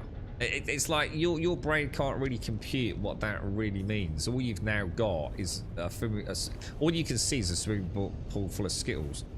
In terms of actually comprehending the individual Skittles in that kind of number, we have to have that frame of reference as like something like volume, don't we? And that's where exponential suddenly becomes very difficult for the human brain. And I know a lot of psychology and the current sort of discussions around quantum maths and quantum science itself and quantum engineering. This whole exponential element is not something that our brains are particularly well equipped to deal with, you know, at an evolutionary level. We know what exponential means or what exponential can mean, but in terms of how we don't really even understand AI, do we, as a language model? You know, we are. Normally when humans create something, so think of it like this: everything that's ever been created by man, we understand how we did it, don't we? We understand the construct, the first combustion engine. You know, there was a science and an understanding of how it mechanically and chemically works. Even dating back to, you know, making a sharp spear, right? Whereas once we enter the realms of artificial intelligence, we're actually being surprised by what happens because we're not constructing anything. There's a fundamental difference. We haven't constructed AI. We are simply feeding its information, aren't we? And we are clearly at many levels of trepidation in some sort of one would say intellectual circles. We are being surprised by the outcomes. That's not normally how things were in terms of human advancement. Yes, we discover things by accident, but ultimately we then understand why it happened in retrospect. You know, we can construct things we've constructed before, and now we've already got to the point where computers are developing, you know, things like chip architecture. You know, not something you're going to do with a fucking chisel and a screwdriver, is it? So, but we still understand the architecture that we've constructed. You know, on a single silicon plate, leaf, whatever.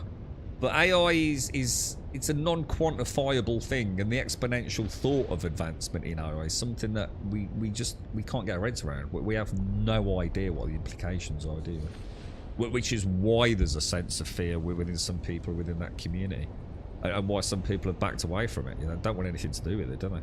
And as they've said, you know, they probably won't really care because, you know, they're rich. It's not going to directly impact on them. You know, some of them are getting on a bit, aren't they? So, you know, but you've got others that are actually genuinely like, shit, you know, this is this is weird. You know, humanity's never been through something like this before. You know, the Industrial Revolution. No, I know you're being trollish, yeah. You know, the Industrial Revolution, you know, completely changed the landscape of everything as we know it, didn't we? But it was kind of quantifiable, wasn't it? So you get your head around it. You can sort of, you know, I'm not saying you can see the future, but it was understandable. This is very much the first time humanity's enter a realm of technology that we are not teaching things anything. We are simply providing information and seeing what happens. And testing it and seeing what it does. And we're being surprised at what it does, and we don't like that.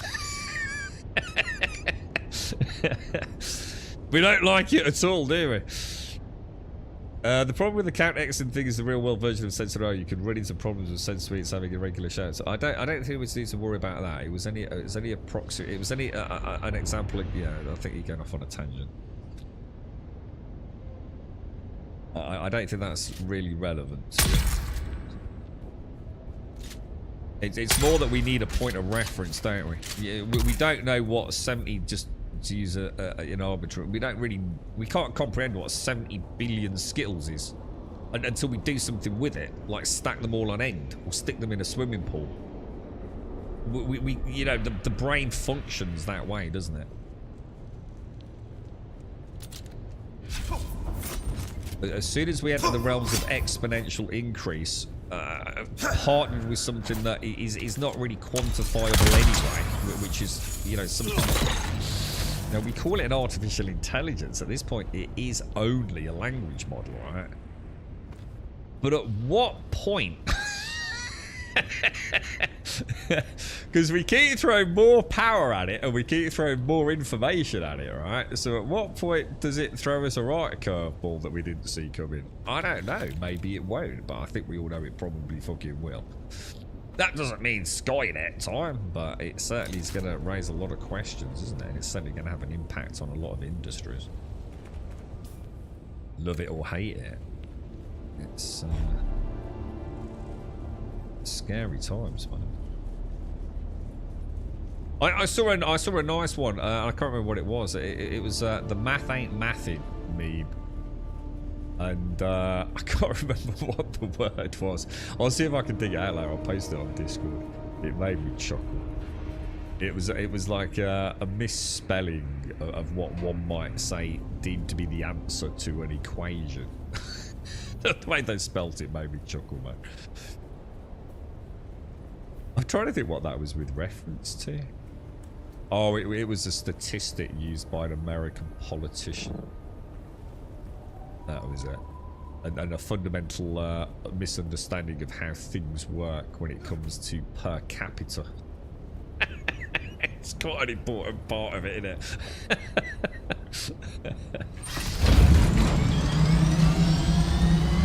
Dumb people on the internet, sadly. Hang on, where are we going? Hang on, I thought I got a quest marker. Oh yeah, we did. Well, hang on a minute. Is that the one we're doing? Are we going? Oh, hang on, that's poison, isn't it? Oh shit, I've got to go and get a. I need to go get a what's it, don't I? A rad suit, I think.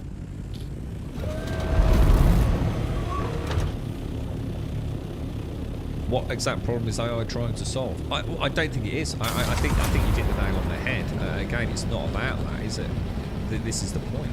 We don't really know what we're doing with it, really, are we? Because it's the unknown, isn't it? It's like I said, you know, okay, we're going to make a better sickle so that we can harvest our crops faster. We're going to make a more efficient engine to reduce fuel costs or whatever, so we can travel further distances.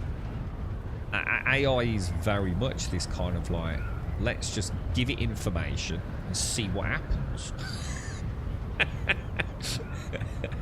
see where it goes, right?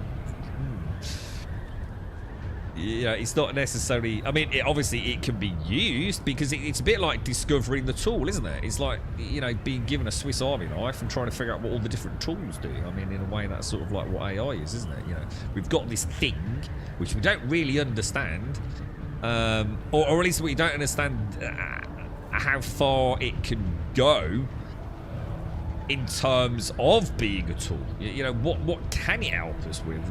I think that's the point. We're starting to discover probably quite a lot, right? Yeah, well, and not just intelligence as well, Caskell. I was thinking about what is a scary one. You don't want to go down this dark hole, or at least, well, maybe not dark hole, rabbit hole.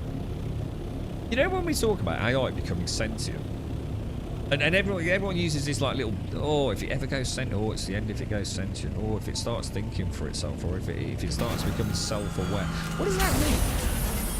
Have we not just described conscious thought? Well, what is conscious thought? And once you start peeling away the layers of what that means, you end up in a you end up in a deep philosophical fucking black hole, mate. a really weird place, dude. It starts messing with your head, mate. It's like time travel. It starts, you know, you meet yourself going back the other way, don't you? Yeah, exactly, Casca. Yeah, it is. It's interesting, actually. So there's a lot of stuff out there. A lot of very, you know, very well educated, very well informed people that are doing, you know, everything from podcasts and focus groups and all sorts, aren't they? It's quite bizarre, really. A Doctor Who style situation without no time. But we both end up with time travel. You see what I mean, Mario? Yeah. The Doctor. What if we just destroy our planet faster with AI, using it for all types of crap like Grok is the true, is destroying every post? But that's no different. See, Grok is true is no different to asking Google, isn't it? It's no different, is it? It's just that Grok's are obviously going to be looking at additional parameters that you just don't have to spam out in a big long googly sort of formula, right? We could very well destroy the planet without the amount of power that AI is drawing. Is scary, Gale. This is what they've said, isn't it? That AI is nothing without power, and like China's been building nuclear power stations like mofos for it, and hasn't something kicked off with the Colossus plant, which I believe is what they call the Grok center, the data center for Grok, and the amount of energy that's pulling, isn't it caused some issues wherever it's based in the US? We went there a lot during my uni. Yeah, definitely, Casca. It is. It's really interesting, isn't it? It is. It's super interesting. You know, we seem to be tied to this kind of carbon-based organic life is somehow, you know, the be-all and end-all of it. But actually, once you start prodding and probing, it starts getting very fucking wishy-washy, mate. Yeah, very wishy-washy, man. You're back from the dead, Darth. Thank God you're here, Darth. How are you, mate? Oh, I don't know. I've missed you, bro. How are you, mate? It's not been the same, man. Thank God he is. Thank God Darth's here, everyone. I'll go for Mario. Hang on. Is it instant coffee? I'm a bit of a coffee snob. I mean, not a mega snob, but I ain't having no fucking nasty fucking instant coffee, dude. What should we do, Darth? What should we do? What should we part? You made me chuckle with your first delve into Star Citizen. Sounds like that went well. Sounds like you figured it out though, bro. LinkedIn. Do people still use LinkedIn a lot? I assume they do, right? Is it still used a fair bit? So many AI accounts just congratulating each other. It's like AI patting itself on the back, which in and of itself should be slightly alarming, right, Gale? Nescafe. Oh, actually, oh no, even espresso's not great. The barista one's alright if you use a full tablespoon of it. Philosophical conversations on the nature of sentience while playing Mario Kart battles the Black Sabbath and smoking less. Jesus Christ, Caskell, how far we've fallen, haven't we? Now a button pusher for central government. Don't smoke, don't drink. Oh no, you do smoke actually, don't you? Do you still smoke, dude? Yeah. Look at that. You've gone from that. Oh my God, Caskell, I'm going to make you so depressed. Hope you don't mind. So you used to be a snowboarding Mario Kart battling, Black Sabbath listening, lettuce smoking, philosophical savant, yeah? So basically, I turn it on and off again for local government who don't drink. What would Ozzy have to say about that, mate, eh? Does make you wonder, doesn't it, bro? It's no wonder, alright? It's no wonder we went to the dark place, mate. High five, man. I stopped using LinkedIn when I got a job. Well, yeah, obviously. Well, yeah, I suppose not necessarily you would, but yeah. Think you would have given up a long time. Yeah. But you still smoke, yeah. What do you smoke, dude? Just out of interest. Is it? Do you smoke rollies or the fancy ones, dude? Right. Okay. Let's drop all this stuff up here. You're going to give that up, Caskell? I mean, you interested in doing it, or it's just one of those things that, you know, you don't mind having one vice kind of thing? I was quite lucky like that, because when I gave up smoking, drinking, the only way I could give up drinking all those years ago, you know, for that first big hit time, the only way I could do it was to stop smoking as well, really. It was just a round-robin cycle. So I suppose I was quite lucky in that regard. I had to quit sort of like all addictions, I suppose, in one fat old swoop. Otherwise, it was just always a crutch, an excuse. So I suppose I was very lucky in that regard.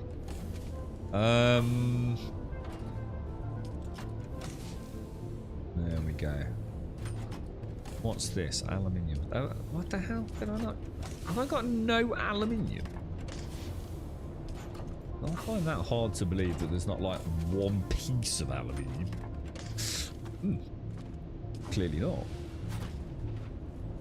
Oh, amber leaf. Morning, Missy. Amber leaf is the yellow one that you get. You get the free Rizzler with that one, don't you? They can all go in this one. So I'm going to assume this is full then, is it? Oh, I must have just misclicked it. Buggy Engine Mark 3. We definitely don't want that. Buggy Engine Mark 3. Buggy Engine Mark 3. There we go. Right. So, are we want to go and get our rad suit, don't we, I think? Yeah, you get a free Rizzler with Amber Leaf in the UK. So Amber Leaf, you've got Old Holborn, which is the blue stuff, haven't you? You've got Golden Virginia, which is the green packet, and Amber Leaf is the yellow packet, and the Amber Leaf comes with its own pack of Rizzler. Huh? So you buy Amber Leaf and you're ready to smoke, aren't you? It's got everything you need. I don't know how anyone can afford ready-mades, but no, yeah, it's mad, isn't it? Well, I suppose, like you said, around the back of the pub, innit? All the knockoff ones, but some of those knockoff ones are proper dodge, ain't they, dude? They've got all sorts. I mean, not that cigarettes haven't got all sorts of weird shit in them, but like even more weird shit in them, right? Does anyone know where you can find agave seeds? Is that right? What, in this? I don't gas, no, dude. So we want to take rad suit 5, don't we? So if I quit, oh shit, that's not how you do it, is it? It's F in it. No. Oh, hang on. Sorry, it is. It's F in this menu, isn't it? And then I need to go in there and E all of that lot. Okay. Is that right? Is that what we're doing? Yeah. What I find bizarre was being with two of my colleagues yesterday who were vaping and talking about giving up. Both answered no when I asked them if they smoked and cigarettes. If they smoked real cigarettes before vaping, like why did you start vaping then? Yeah, no. What staggers my understanding and really rocks me is not vaping, but vaping nicotine. That's what really threw me. So you've never smoked in your life, but you decide to not just vape for the, you know, the flavors, which I could sort of understand, or you're giving up cigarettes. And for example, and we only found out about this what are we in? July? I don't know, a few months back, whatever. That someone works out, right? They've given up smoking, yeah, and started vaping, and they've been vaping now for a few years.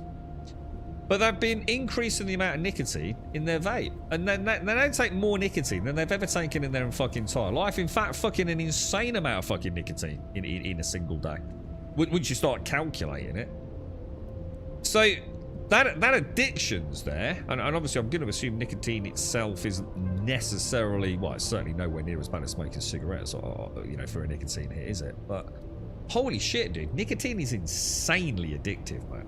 Like, insanely addictive.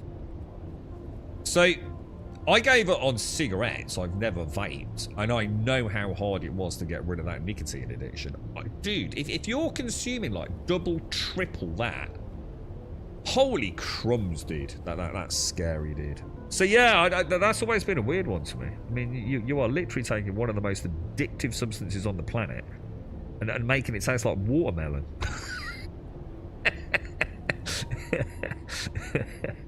It does sound like a good idea to me, bro. You smoke it and rizz everyone. That's what we call our papers, Rizzler. I have hundreds of packets of papers now. When I abandoned my office on the estate, I had 50 packs of papers. What, really? What, is there more paper? What, you must do pretty chonker roll-ups then, dude. I think we always used to have more paper left. No, as in, we'd have to buy extra papers with our amber leaf, dude. Did you make quite thick rollies then, bro? I'm sure we used to have to buy them, because we used to like the blues, the blue Rizzler. They're a bit thick, because the reds were pretty thick, weren't they? Oh, Northwest Zone, little reddish plants. Ah, right, so you don't need to go to the deep desert for them, Elaria. You started vaping without first starting with the real thing. Do you have nicotine vapes, Gale? Or just like flavoured vaping? Yeah, that's what I'm saying, Cascal. Yeah, sorry, is that what you meant? Yeah. It's mad, isn't it? Someone left a vape in your car and I hit it and started a bad addiction. If it's got nicotine in it, man, that stuff's like fucking... I've known heroin addicts, mate. Straight up, fucking 100% legit. We won't get too much into it today, man. Fucking hell, dude. Nicotine, bro. It's the nemesis of fucking every addict, mate. It's evil, nicotine, dude. Fucking evil, mate. Oh, yeah, look at gas here. Look, according to docs, right after heroin recording, I know heroin addicts that struggled to give up nicotine, dude, and they gave up the naughty. Yeah, it's unbelievable, bro. It really is absolutely fucking... I went mental when I went batshit crazy for a few days when I gave up nicotine, dude. I lost all sense of time and space. I found myself in places I didn't know why I was there. It was only a few days, but it was fucking terrifying, dude. I do not do that sort of withdrawal shit well. Not at all, mate. It was ever so such a strange experience. Because I went complete cold turkey, man, which probably wasn't the wisest thing to do, but once I put my mind to something. Yeah, nicotine's crazy, mate. Like I said, heroin addicts, it would shudder at the thought of nicotine addiction. It says everything you need to know, really, doesn't it? It's just that nicotine tends not to, you know, necessarily put your life into a spiral state of permanent failure. You know what I mean? It's a bit like alcohol, isn't it? It's like the accepted. It's the cool drug, right? Oh, nicotine, right? You know, you're not going to end up on the streets with nicotine, are you? But it's amazing now. Things like that. It's like I said, it was my crutch. I couldn't give up drinking unless I gave up smoking. Terrifyingly addictive. They don't come with Rizzler anymore. What, for real? Holy shit! They're another brand. They were never Rizzler. We just called them Rizzler.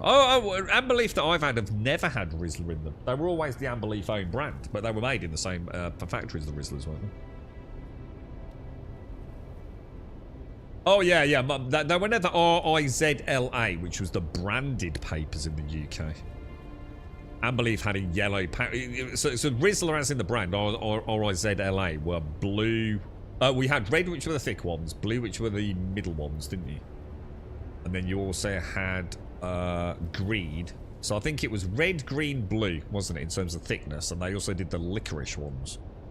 I never understood why anyone like them. It's fucking hideous, mate. But they were popular amongst some fakes, weren't they? Gave up vaping about 3 years ago. Nice one, dude. You can never understand vaping. Don't get the same enjoyment as rolling your own cig and actually feeling the thing. I don't know, because I've never vaped, dude. So I don't know. I suppose a big part of the nicotine withdrawal for cigarettes is the hand to mouth, though, man. It is a huge part of the addiction. Huge part of it. It should never be underestimated. I think it's why so many people fail just using patches. And I guess vaping is a very easy way. You know, you're still getting the nicotine hit, but you're just not smoking, you know, all those carcinogens, are you? It does make sense, but, you know, who knows what we'll find out about vaping, you know, to excess, or so some of the stuff that goes into some of the knockoff round the back of the park vapes. Who knows what's going, you know, they're not all created equal, are they? It was too easy to just vape all day. Have that vape on my hand like 24/7. Oh, sorry, it was just too easy to vape all day. Yeah. It leaves a residue. Does it really? I didn't actually know that. I went, so hang on, what? So the stuff that you blow out actually does have a bit of a residue to it. I always wondered if it did, but I assumed it didn't. Ah, interesting. You moved to Unbelief when Drum started to be... Yeah, I've never had Drum. Yeah, Unbelief never had Rizzler. When I used to smoke, obviously it's going back a long time now. It was their own branded yellow packet of Riz. Oh, what, really? What? Where's the link to that, Gas? I've never read that. Have you got anything that you could link? I'd love to read into that. Vaping now shows a new heart problem, which is heart-related. Interesting. You must make some big chonkers. Yeah, that's what I was wondering. But he did say it was 100 papers, though, didn't you? Which is, I don't know how. I actually have no idea how many used to be in a Rizzler packet, to be honest. It's like I said, an Unbelief packet of oh shit, an Unbelief packet of skins was never enough for the small pack. But we used to roll, I mean, to be honest, we used rolling back because it was cheap and we didn't put a lot in it, man. Couldn't afford to. Do you remember those little tins you used to get where it would roll on? God, we used to take a piss out of people that had them, man. They were like a no-go for customers. Do you remember it? Like the two rollers and like the little conveyor belt bit of, I don't know, rubber or plastic, wasn't it? Do you remember that? In your backy tin. One of the lads could roll up with one hand. I was never able to do that. No, not well. You know, obviously many times gave it a shot, normally drunk. He could roll a banging roll up just in one hand, like. You could literally have put one hand, you could have sat on his one hand and rolled a perfect roll. I was always fascinated by that. But my fingers don't work well enough to do that. The residue is worse more than your vegetable glycerin. I know, yeah, I know it's got glycerin in it, yeah. So is that also what leaves the residue? Is that what's causing like the heart issues? But if anyone's got a link to anything about vaping, I'd love to read it. You know, there's proper, not just, you know, some. But if it's in a medical journal or a study or anything, I'm quite fascinated by what we'll discover about vaping. I think the problem is there's just so many products out there, aren't there, these days? And don't some people make their own vape liquids? I'm sure that's the thing as well, isn't it? You're right, Allergy. You just bought a Star Citizen yesterday. What did you get, dude? Just purely out of interest. What sort of pack did you go for, bro? Oh no, is this that? Oh no. Is this where I'm going? Oh shit. Is this that? Oh god. I hate these missions. I really don't like this.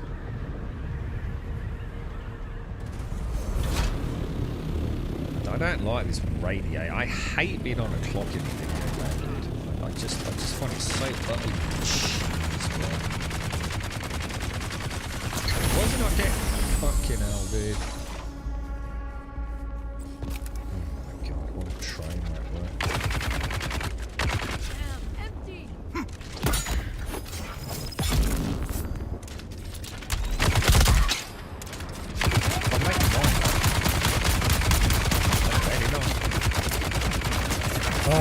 I'm playing so bad today. I think it says that I'm not bothered, doesn't it? I think I'm asleep at the wheel, really, dudes. I'm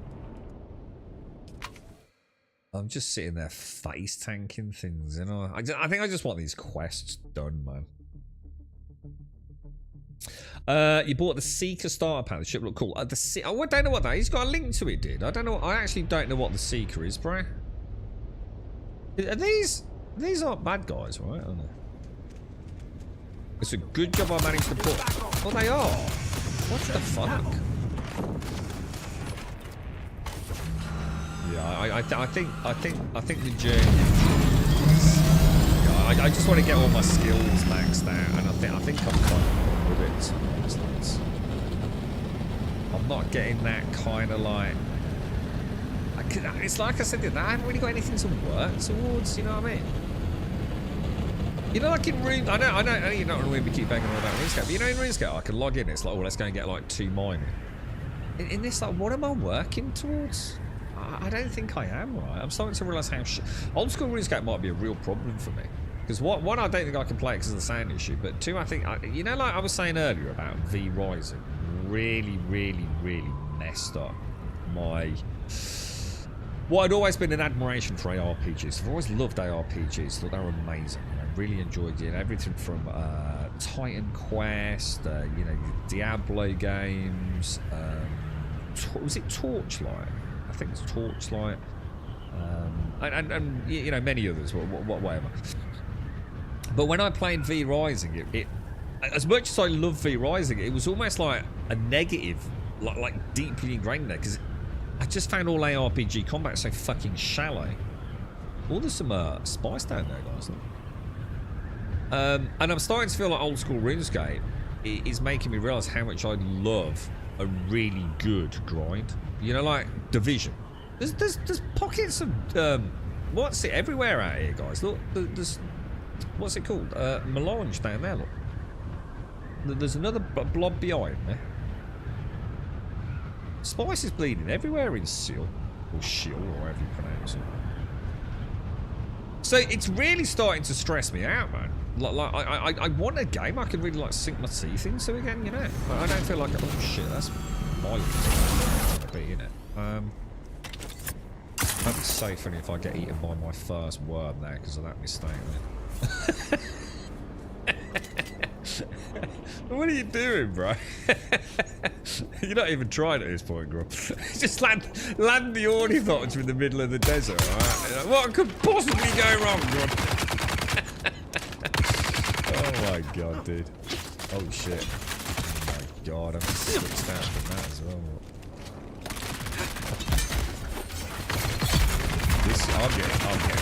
I'm just, I don't even know what I'm doing.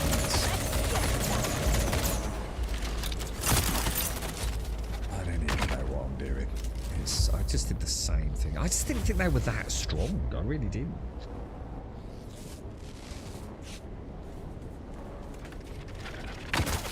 It's like when they're shooting. Oh my god, look how fast. Oh my god, actually, to be fair, I didn't realise how fast they were shredding my health. Oh my god. Oh my god, dude. Is it different as you progress through the story, maybe? Because I've been here many times, right? Look at this. Oh my god, dude.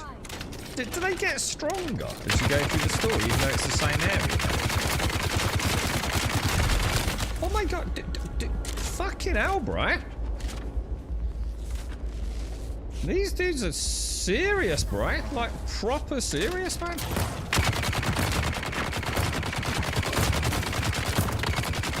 I can bet, dude. Oh, I know why, guys.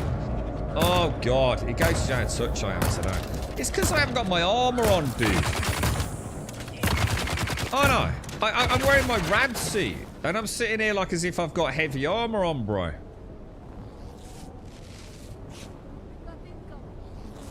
That's why, because I only recently started wearing heavy armor, didn't I?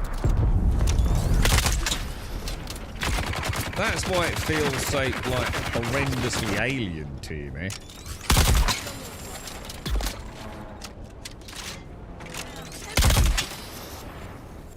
I'll I'll play a little bit smarter.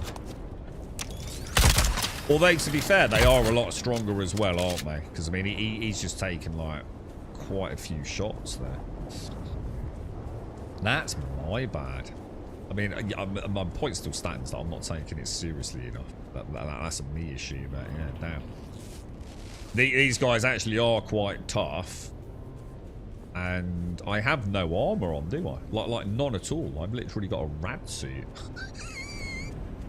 Sitting there like, why am I taking so much damage? I need some goddamn sleep, boys, I tell you. Right, let me get in, because we're on the clock here, aren't we? Presumably, if I come back, though, they won't have respawned particularly quickly, will they? But yeah, I think once I've got all the skill quests done, unless you can tell me... Oh god, it was in front of me. I thought I moved it in because I thought it was behind me. God damn it, dude. Yeah, unless you can tell me, like... Well, I'd like to do maybe all the quests that I know about. I mean, I'm not going to go for anything that's, like, crazy obscure. But I would like to do the quests in the game. Even if I don't do them all in, like, necessarily one big go. But I don't think I'm even going to go in the deep desert. I mean, we will. We'll go and poke around in it, but I don't think that's going to be something I really care about, to be honest. Alright, so it's not even in there, then. So where am I supposed to be going, then, boss? It seems to be suggesting it's above me, for goodness sake. But I don't think there's a way in up here, is there? I think I'm going to have to go and come back. Oh, unless there's a door I've missed in there.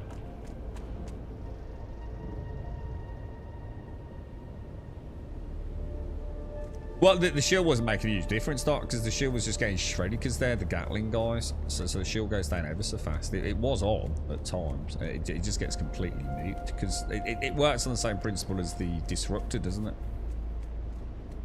The shield does not like massive amounts of rad. There were 2 Gatling gunners. So the shield's down. Even if it's on, it just gets shredded in seconds by the big heavies.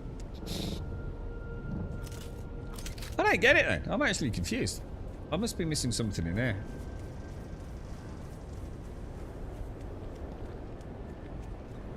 Oh, Killing Floor. Plato says that. Oh, really? Oh, is it alright, Deacon? Because honestly, Killing Floor 3 was so bad during the beta testing, dude.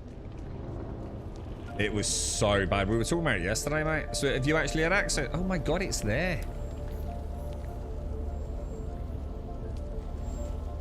I thought it was saying it was above me, dude. That's my bad. What? So you've actually played Killing Floor 3? Because honestly, D-Cully, when I say Killing Floor 3, I had access to it. How many months ago do you reckon it was, guys? It could be as much as a year ago, right? Oh my god, Cully. I'm sure it was yesterday's stream we were talking about it. It was so bad, dude. To say that it was an unplayable game would to be a kindness. I'm not trying to like be overly dramatic here, dude. Honestly, it was borderline, literally an unplayable mess, bro. Everything about it. Hit recognition, how the game just felt, graphics, technical performance, level design. It was like, how can this even be a thing, dude?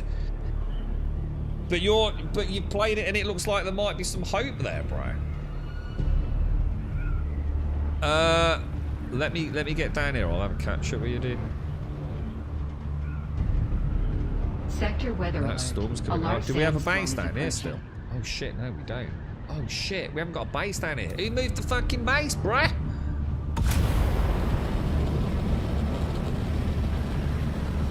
Someone got rid of the base.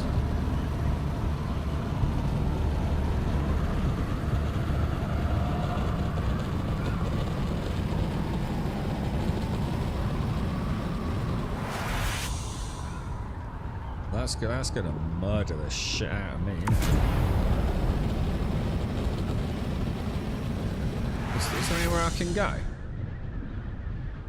The Crossroads Trade Post. That's coming in fast, isn't it?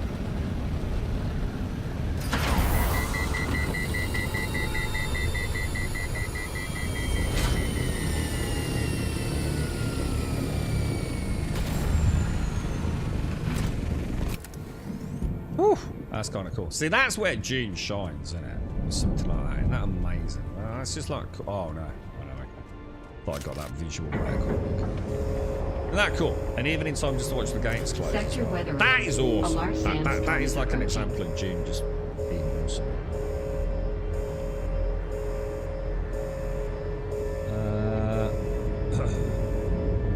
The Heart's Night. Yeah, I don't think there's anything new. Is the Castle?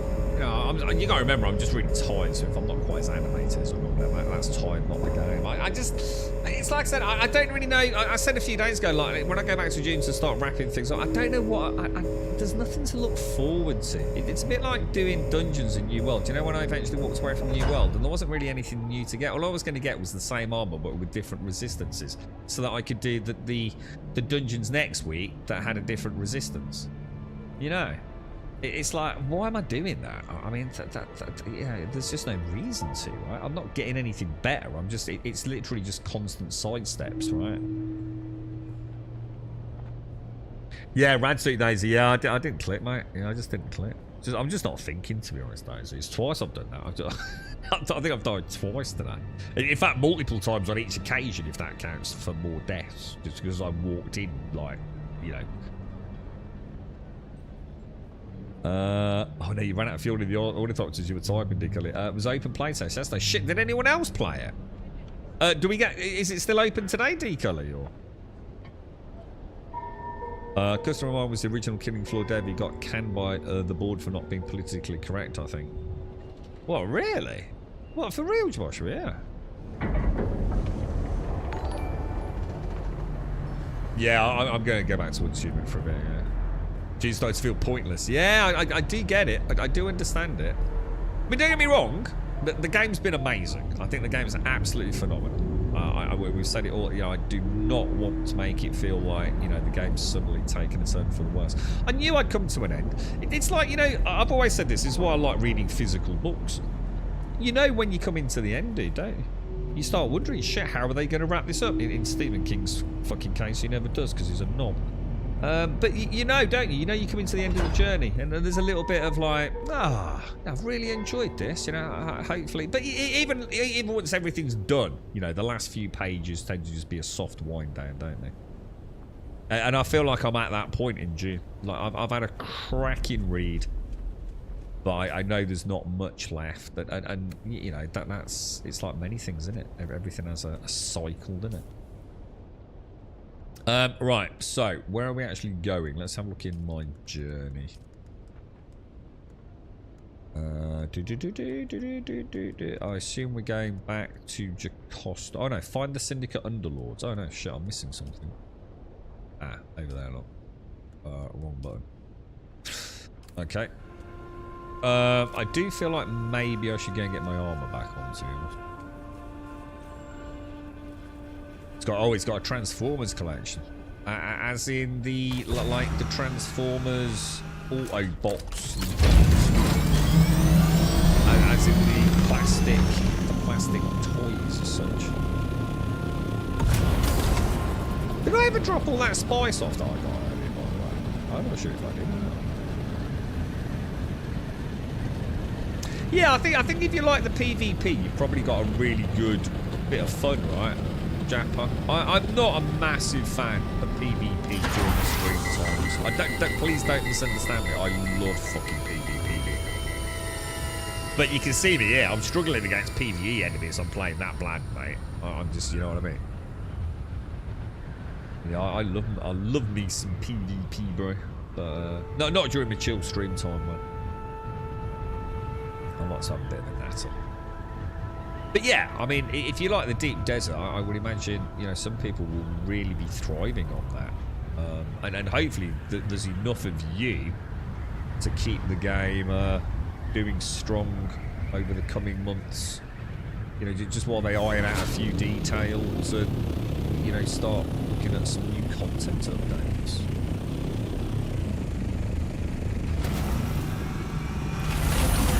I think at the moment, I mean, you know, we've sort of discussed it briefly today already. I think at the moment they've got a few issues, haven't they, that really, really do need resolving. Oh, that's probably not put me in the best place, has it, really? Yeah, I think they have got some serious issues with the game, so I can't imagine full-blown content production's their priority. Because it seems like there's a lot of players, it seems, you know, so sometimes it's just angry voices on Steam and Discord, isn't it? But there do seem to be some people that are stopping playing while they sort out dupes and exploits. So, for example, a member of the community here today lost a load of spice, just recently did. You know, so someone somehow got into the base, changed the ownership permissions, and stolen all their spice. You know, you've got to get that shit sorted, haven't you, before you start worrying about banging out content.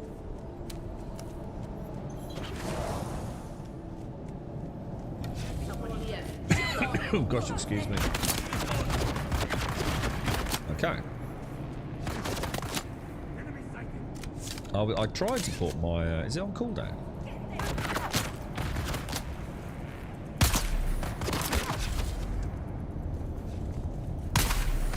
I've got the wrong gun out, haven't I? That's why. I'm trying to charge my my shield gun up.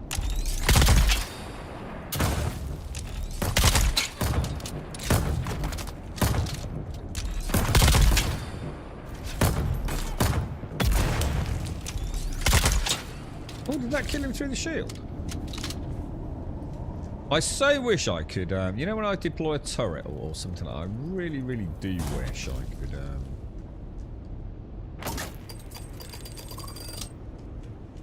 stow it away to start the cooldown faster. I just think that's just like such a terrible gameplay decision to have made, you know?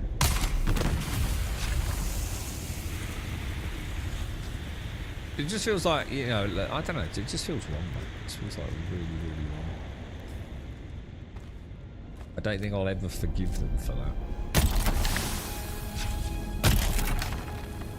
So I bet some of that stuff's like, if you've got a collection like that, Joshua, I bet some of that is like really rare shit as well. You know, like unique stuff that came off the production line with a flaw before they spotted it and stopped production. And they're like almost like, you know, only like X amount of them were ever, you know, made available to the public and shit. Oh, I bet that's mad in it, dude.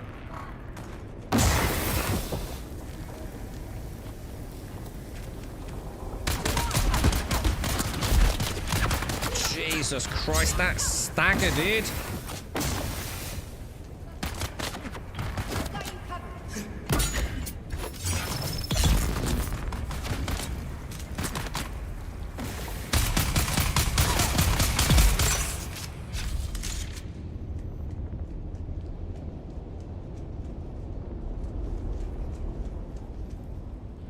I thought we just invested a load of points in stagger, so that can't happen. You know what? I feel like it made absolutely no fucking difference whatsoever.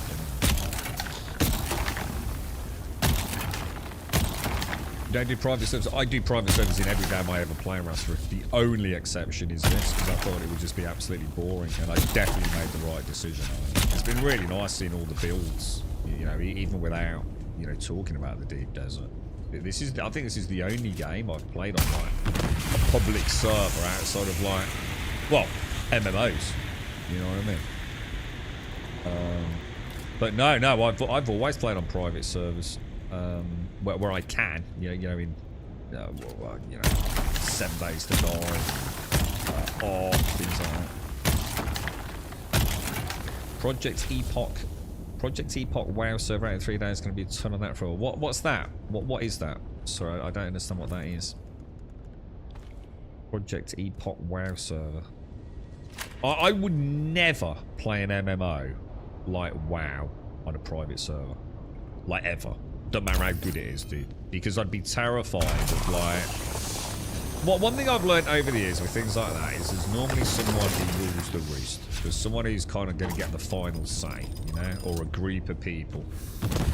And I know how bitchy the internet can be. I know how much money there is in drama content creation. And I would never risk putting time into something where I don't trust the people running it. And it wouldn't matter how much that they, you know, they're amazing people. I just wouldn't trust them. I just don't. In this day and age, money's money, man. And I would never invest time in an MMO on a privately managed server where some dude can have a hissy fit or get hacked or whatever. So to be honest, mate, if it's even remotely like that, it wouldn't happen, dude. Now, if it's like, you know, if it's a server done by Blizzard, I mean, we've been talking about that already today. But I don't know what an epoch server is. What am I missing up here then? Find the syndicate leader. It's saying I need to go higher. How do I go higher then? This is as high as it goes, isn't it?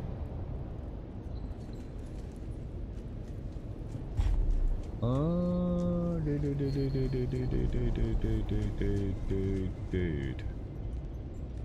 Do you think it's actually even in here? Have I just like no, that's about where we were. You think I'm just in the wrong spot? Nah, it's got to be in here, isn't it? I found that the baseball and PvP, yeah, keeps you engaged.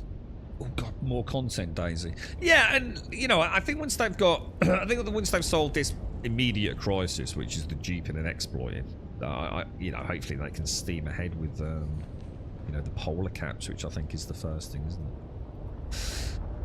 Morning, Automated. How are you, sir? It's a WoW private server that is just classic remade with harder content. Never know with the devs though. True, I don't. So hang on. When you say it's a private server, so it's nothing to do with the devs then, as in Blizzard. Yeah, I wouldn't touch you with a barge pole, Rassery. Yeah, I wouldn't touch you with a barge pole, mate. I mean, obviously, thanks for letting us know, dude. But yeah, I just would never ever risk it, man. Well, when you find an MMO and you start pumping time into it, dude, it becomes incredibly personal, right? It really is a huge commitment of time and memories, and to just know that in a single blink, and like I said, you know, don't think maybe I've not explained myself very well. Maybe I shouldn't say like as in nefarious, evil, you know, maliciousness. But you know, if it's a privately run server and someone gets fucking pissed off, dude. And you know, with the world as it is, dude, so some 14-year-old kid jumps on Grok, hacks the server, and deletes everything, and on all the backups. I'm not saying it's likely to happen. I'm just saying I wouldn't risk it, dude. I just wouldn't risk something like that. You know, he's friends with you know, we've seen it all before, and even small private servers. You know, admins being best mates with someone, and yeah, it ain't worth it, mate. Just ain't worth it, bro. Not for me, anyway. You know, I mean, if anyone tries it, let us know when you get one. I have the same feeling for legit Kickstarter early access MMOs. Same drama with those like Pantheon. Yeah, Pantheon had a bit of a new one, didn't it? With one of the guilds that was supposed to be helped out a little bit, but you know, it was done in the name of playtesting a boss and things. I don't know, dude. I kind of gave them a free pass on all that. You know, it is what it is, but Albion's one you could look into. I think they can even answer the YouTube void. I was going to say, more importantly, and I was about to round up with that, more importantly, if it's something like, say, a private server for World of Warcraft, I can't imagine Blizzard, who charge a subscription access for their own classic, are exactly going to be impressed with that, dude. And if there's one thing I know, I wouldn't want to mess with Blizzard's lawyers. So the whole thing sounds like, you know, you're skating on very thin ice playing on a private WoW server, bro.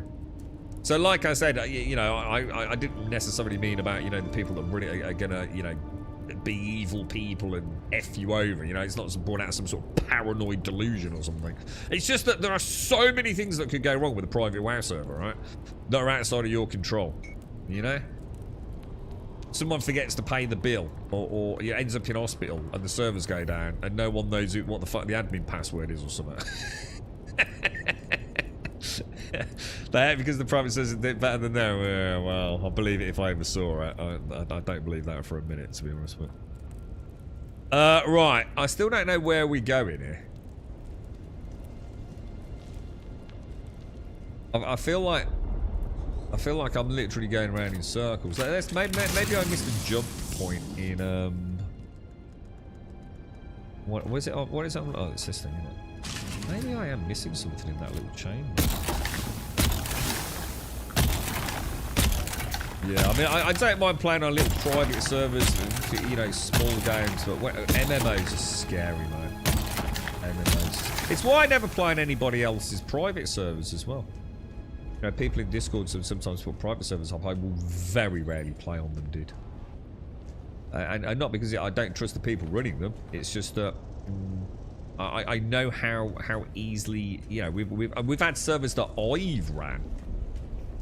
And frankly, the bickering that goes on is just, I mean, Jesus Christ, thank God that person's gone there. But yeah, it's just stress, dude. It's stress that I don't fucking need, bro.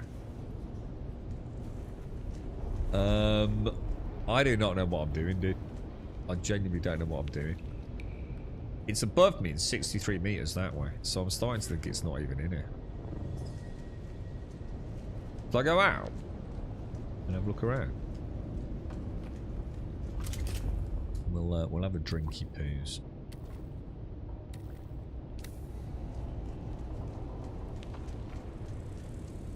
I suppose I did just come into here because I saw that and I just assumed... Oh yeah, it probably isn't in here, is it? Because this is just a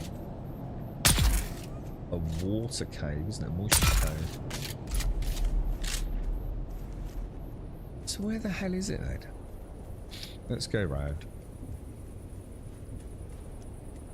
What are you playing these days, Automated? Anything exciting? Looking forward to anything? I'll tell you what I fancy. A bit of Borderlands 2, you know. When's Borderlands 4 coming out? We've got a launch date for it now, haven't we? Is it like early September or?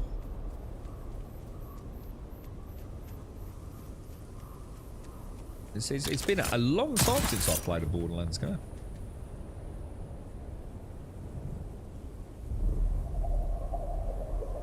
Alright, so it's definitely still above it. Oh no. Fucking really, dude. Oh shit. This is not gonna end well, is it?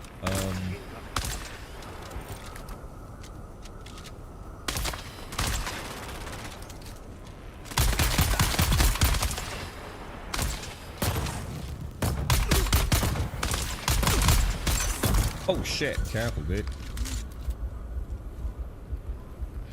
Shield's down again, man. Oh, my bad. Oh, son of a bitch.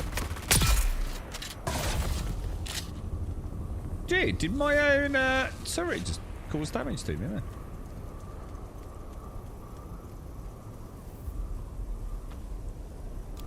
Syndicate contract, check the body for intel, bish bash bosh. It appears someone is looking for a rogue, a Bene Gesserit.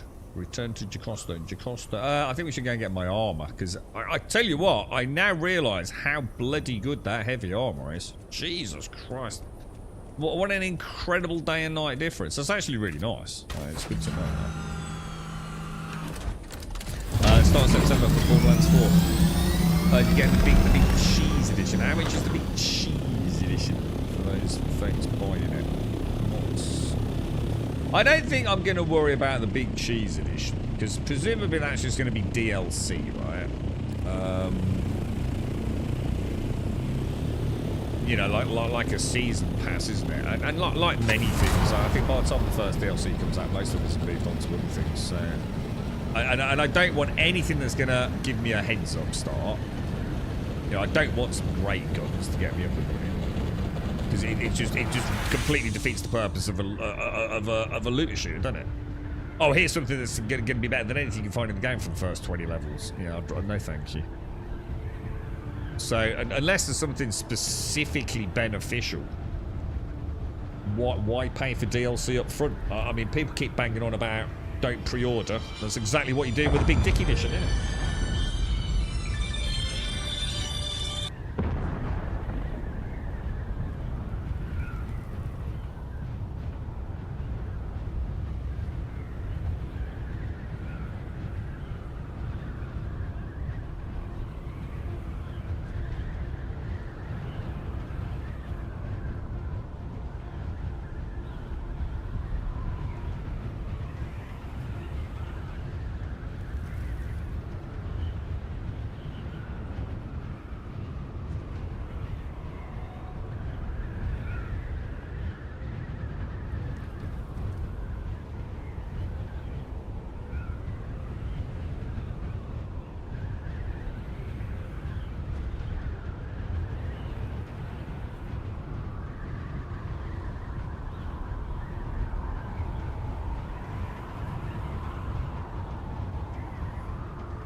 Have you been doing the deep desert stuff? Never been there. Never even been into the deep desert, Chris. And to be honest, mate, I think it's going to be more a curiosity piece for me. I don't think any of the content in there really is screaming I want to do it, dude. I mean, you know, I never say never.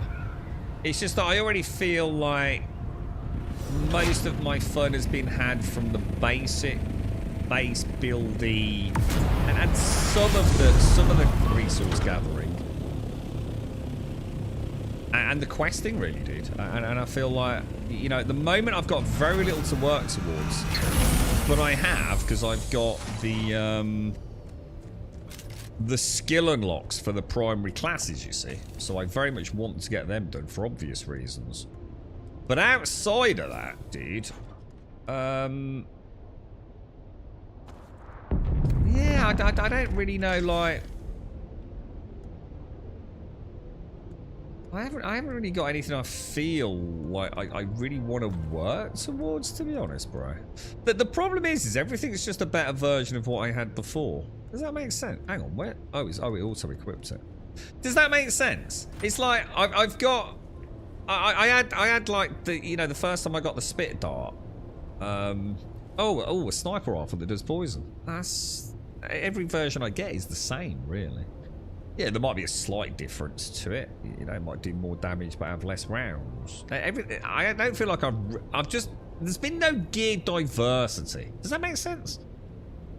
And that's not a problem. I've still really enjoyed it. But I don't really care to now get my tier 6 equivalent of what I've already got. You know, it makes sense in PvP. You know, you want the best gear in the game, don't you? So you know, if you're a good PvPer and you're against another good PvPer, ultimately sometimes gear can make all the difference, right? Just built an assault thopsy. Oh, actually, I forgot about that. Yeah, I mean, you know, I could do that. Yeah. I get that. I wish unique loot felt more unique, and it's so easy to get unique loot. Yeah, I mean, even the grind for that stuff seems to be like, yeah, more an afterthought than anything, isn't it? You know, I've enjoyed it, dude. You know, I've still probably got many hours that I'll still enjoy playing the game, but I do feel like, you know, we're coming to the end of the novel, as I say. So Borderlands 4 on the 120. Let's have a look at that. That's ridiculous. Absolutely ridiculous. £120 for a video game, and what are you getting out of it? So some fucking what are you getting? DLCs, some mostly cosmetic DLCs. Yeah, it's just trash tier. Like it's nearly double the price of the base game. Then, right? It's fucking ridiculous. Absolutely fucking ridiculous. All these big dick editions, man. It's like that fucking, what's it? PAX Day. How much was that for 4 plots? 100 fucking quid, wasn't it? And then people, you know, and these are the people, and you know my thoughts on Randy Pitchford, so this, trust me, it pains me to say this. When he said, oh, you'll find the money if you really want to play it, right? Well, when there were rumours of it being like $70 or $80 or whatever it was. And you got all these people racing out spending 120 quid on a fucking video game. You must be fucking out of your fucking mind, dude. And it is. It's the same people that will sit there on the little aisle saying don't pre-order. That's exactly what you're doing when you buy a big dick edition with the DLC up front, isn't it? You're literally buying your battle pass. You know, your future content, ain't you? You might hate the game. The game might run like ass. You know, why are we worrying about this stuff, dude? You know, so I think sometimes a big dick edition, you know, might be worth it to some people. You know, I think back, the old days used to be the good days where the big dick edition was a really cool physical product, wasn't it? You know, I've still got some classic Dark Souls stuff, you know, where you get a statue and, you know, some great memorabilia, you know, as part of a collector's edition. Now we're paying more than I paid for that for digital bullshit. You know, it's fucking insane, isn't it? What are we doing? Cosmetics on a first-person shooter is the most useless thing. I mean, of all the games that have a cosmetic, seems weird anyway with Borderlands, doesn't it? Because isn't the whole point in Borderlands is the insane loot diversity? So why would you want to skin something anyway? I don't know, dude. I don't know. But so people will buy anything, won't they? Like I said, I mean, I think some games. I think the last big dick edition I bought, and to be fair, would I do it again? Probably not, actually. The Division. The Division 2. I think Division 1 and the Division 2. And I think they were only 80 quid. You know, certainly not 120 pounds. I bought, like, you know, the big edition, man. You know, I really, really loved the look of the Division. I spent hours playing it. I couldn't wait to get my hands on Division 2. And I thought, you know what? Let's just get the Big Dick Edition. You know, let's go for it. Now, Big Dick Editions that give you early access, you know, 5 days head start and all that, I totally understand the draw on those. I mean, look at Starfield. A single-player game. And look how many people bought that Big Dick Edition. Literally to play it 5 days early, right? You love Division 2, but then game's not there. You can get every build too easily, in my honest opinion. I don't know, because I haven't played it for years, D. Cully. I haven't played it. I'm not even sure I've ever played outside of launch endgame Division 2, dude. So, you know, I just have no idea, mate. Not been there, dude. But I love those games. I really enjoy Division 1 and 2, man. Really enjoy Division 1 and 2. I am an absolute day one Division 3. Unless something really terrible is showed.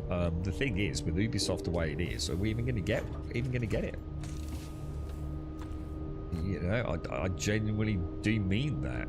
You know, Ubisoft are not doing well, are they? I mean, Tencent are now involved on 3 of their primary IPs, none of which are The Division. I don't know, dude. You know, I know it hurts to say that, but nothing's guaranteed right now with Ubisoft, is it? In fact, what have they even got coming out next? What will be Ubisoft's next game?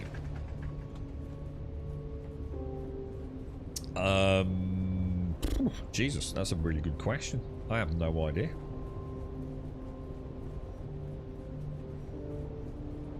I think it's just part. I mean, I can understand. I mean, I suppose I can understand Starfield, Gale. I'm not saying it makes sense from a monetary perspective, but we all like a little bit of consumer therapy, don't we? I suppose that's what I'm getting at.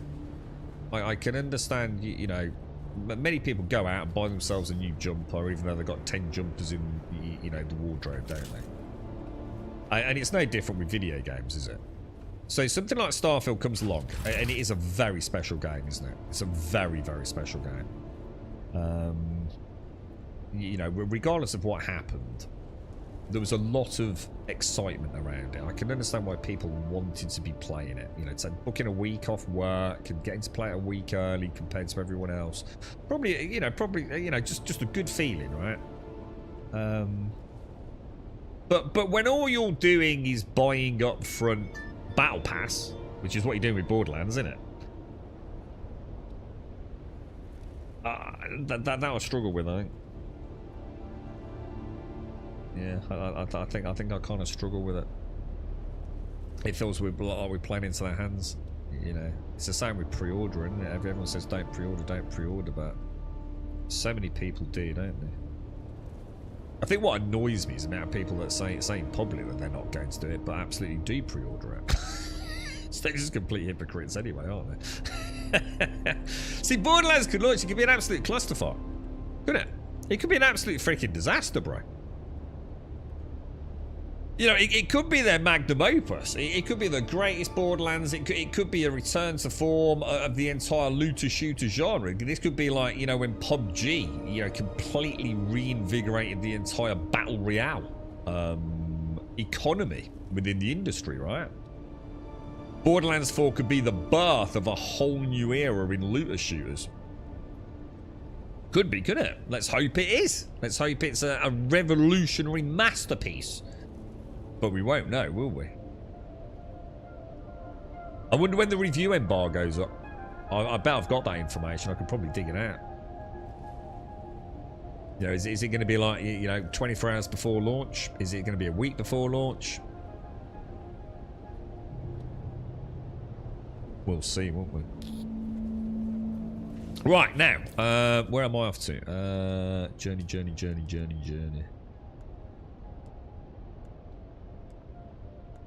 Then the, oh no, hang on, wrong. I was gonna say we scrolled a long way down there, haven't we? We've mentioned it a lot. We've had a huge discussion around it earlier, D. Cully. Huge discussion around WoW Classic. It all boils down to one thing. It's getting to play with other people, dude. You know, it's WoW Classic only works if you're playing with friends, right? And with lifestyles being so busy, you know, and playtime being so staggered for some people genuinely not wanting to obsess over a video game. You know, with the best world in the world, you know, opening weekend, we all go make level 1 teams on a classic server, and week by week, you know, we start losing that level playing field, don't we? You know, someone can't play for a day, and, you know, starts getting that, oh shit, you know, start forgetting to feed the kids. So they can catch up. You know, someone's, you know, hospitalised and can't play for a few days, and before you know it, everyone's got different tunes of different levels. But you know, you've only got like 3 hours to play on a Saturday afternoon, and yeah, so you jump on, you do a bit of solo leveling, and before you know it, you're all different. Look, it happens every fucking time, mate. Why would this time be any fucking different, bro? And it's always short-lived. Even when it does work, it's always done and dusted within a few months, man. New games come out, and people go and play new games, as they should, right? It just goes to show how desperate I think we are for an MMO, right? Or for a unified, shareable experience. I think that's all it's saying. The fact that we're even thinking about going back. Dude, why Mr. Pandora? Who gives a fuck about Mr. Pandora? Mr. Pandora is the one that I actually don't give a fuck about. It was beautiful, but if I wanted to play WoW Classic, I'd be playing it, wouldn't I? There is proof in the pudding that playing WoW Classic ain't all I think it's cracked up to be, is it? If I really think about it, I'd already be doing it, wouldn't I? No. You don't need to be sorry, D. Cully. No. I'm just trying to go over, summarise the ground earlier, you know. If I really wanted to play Classic, I'd have been doing it for months, wouldn't I? I'd have been doing it for the last year, 2 years, 3 years, 4 years, 5 years, and continuing that epic journey. But you know what? Every fucking time we stall, or we, you know, and it's not even about stalling. We just find something fucking better to go and play. So why waste fucking time yet again in an old game? You know, most of us have already travelled before anyway. And let's be honest, Mr. Pandora, as much as it is a beautiful zone, you know, it's... To get to Mr. Pandora is many, many hours into the journey in it. Classic. Many, many hours. You know, are you even gonna fucking get there? See, I have a real problem with World of Warcraft Classic, and I've never really spoken about this. I don't see how, right, I can do any content in the Burning Crusade, yeah, without doing Molten Core. It just don't seem right. It's like, what the fuck am I doing, dude? You know, and I know I'm never going to do Molten Core again, bro. Not at the intended level. This is not going to happen, is it, man? You loved it. Classic is really good, D. Kelly. It is really, really good. But I think it's a best shared, intimate, small team experience where you all do. I've been saying like treat it more like a D&D thing. You know, like if you play regular D&D on a Sunday afternoon, you know, still do that, but maybe on a Sunday evening you put in 3-4 hours of WoW Classic. You know, you'll grab a beer and a takeaway Chinese and get on voice comms and you know, enjoy the journey. But that's it. That's the 4 hours, man. You all finish there, quests all aligned, move on. That's a bit of a cliffhanger, that, isn't it, Tim? Finally solved an odd issue with the package we're using. All because the package has... I had hard-coded the CPUs of my name and not roll. There you go. I was going to say, you absolute troll, bro. You're back. How are you, Toomdy? How's things, man? No one said the path is easy, but you breathe and they do not. I tell you what I did Appreciate enjoy that, about Adept. Kelly was you are breathing and WoW they Classic are Hardcore. not. There is no more potent demonstration of your skill. Really well enjoyed done. that. They seek a rogue Bene Gesserit? Here, on Arrakis. He's just There is no excited way too, they right? could have followed me here. We've but solved it! This contract is clear. They seek a rogue Bene Gesserit to be apprehended and returned to the Sisterhood's care. Yeah. And the beauty of hardcore is you're significantly less inclined to play on your own, because that would be a disaster, right? Play hardcore, but always be together.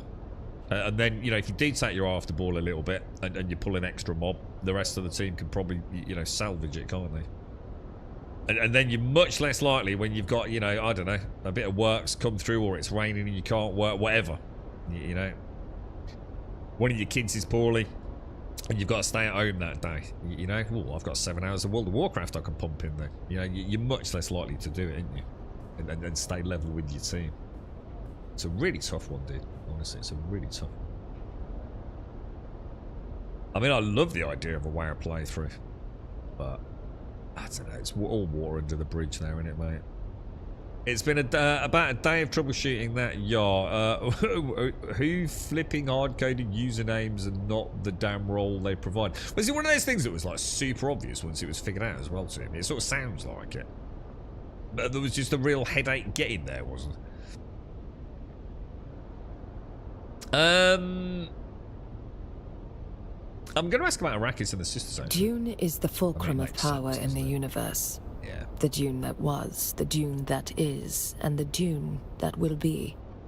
The Sisterhood is concerned with all three, although Mesa and I have a special interest in Dune's past. What are you playing, Daisy, mate? Have you got anything that you... I mean, you still hitting up Dune, or...?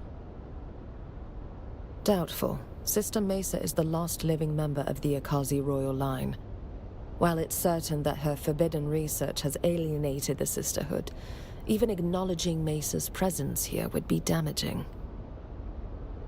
How? When House Moritani was hunting down her family one by one, the Sisterhood went to great lengths to extract her in secret. And I know for a fact that the Imperial Archives have Sister Mesa Ekaz listed as deceased. Oh. I believe a body was supplied in her place. Ooh, crafty. Even acknowledging her existence for a kill contract would expose the Sisterhood's machinations. I do not know, but if my presence is known here, then I may be out of time. I need you to investigate and learn the truth of it. Okay, good stuff. Morse? Good stuff. Ponder on getting Starfield. Ooh.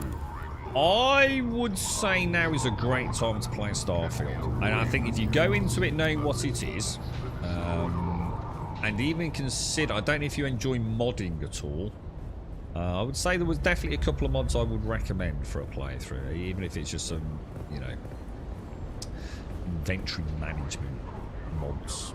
You know, so it's a very lightweight. I think you'll have a good time, Daisy. I genuinely think Starfield's a pretty decent game. You know, an absolute, you know, for my scale, a solid 7 out of 10, mate. A solid 7 out of 10. And, you know, I think if, you know, your playthrough... I think if you get engaged with it, and then you do tinker with some mods, I really do feel like a solid 8 is more than viable. And now that's a good score for me. An 8 is a bloody good game, mate. And I think out of the box you're going to get a 7. I enjoyed Starfield after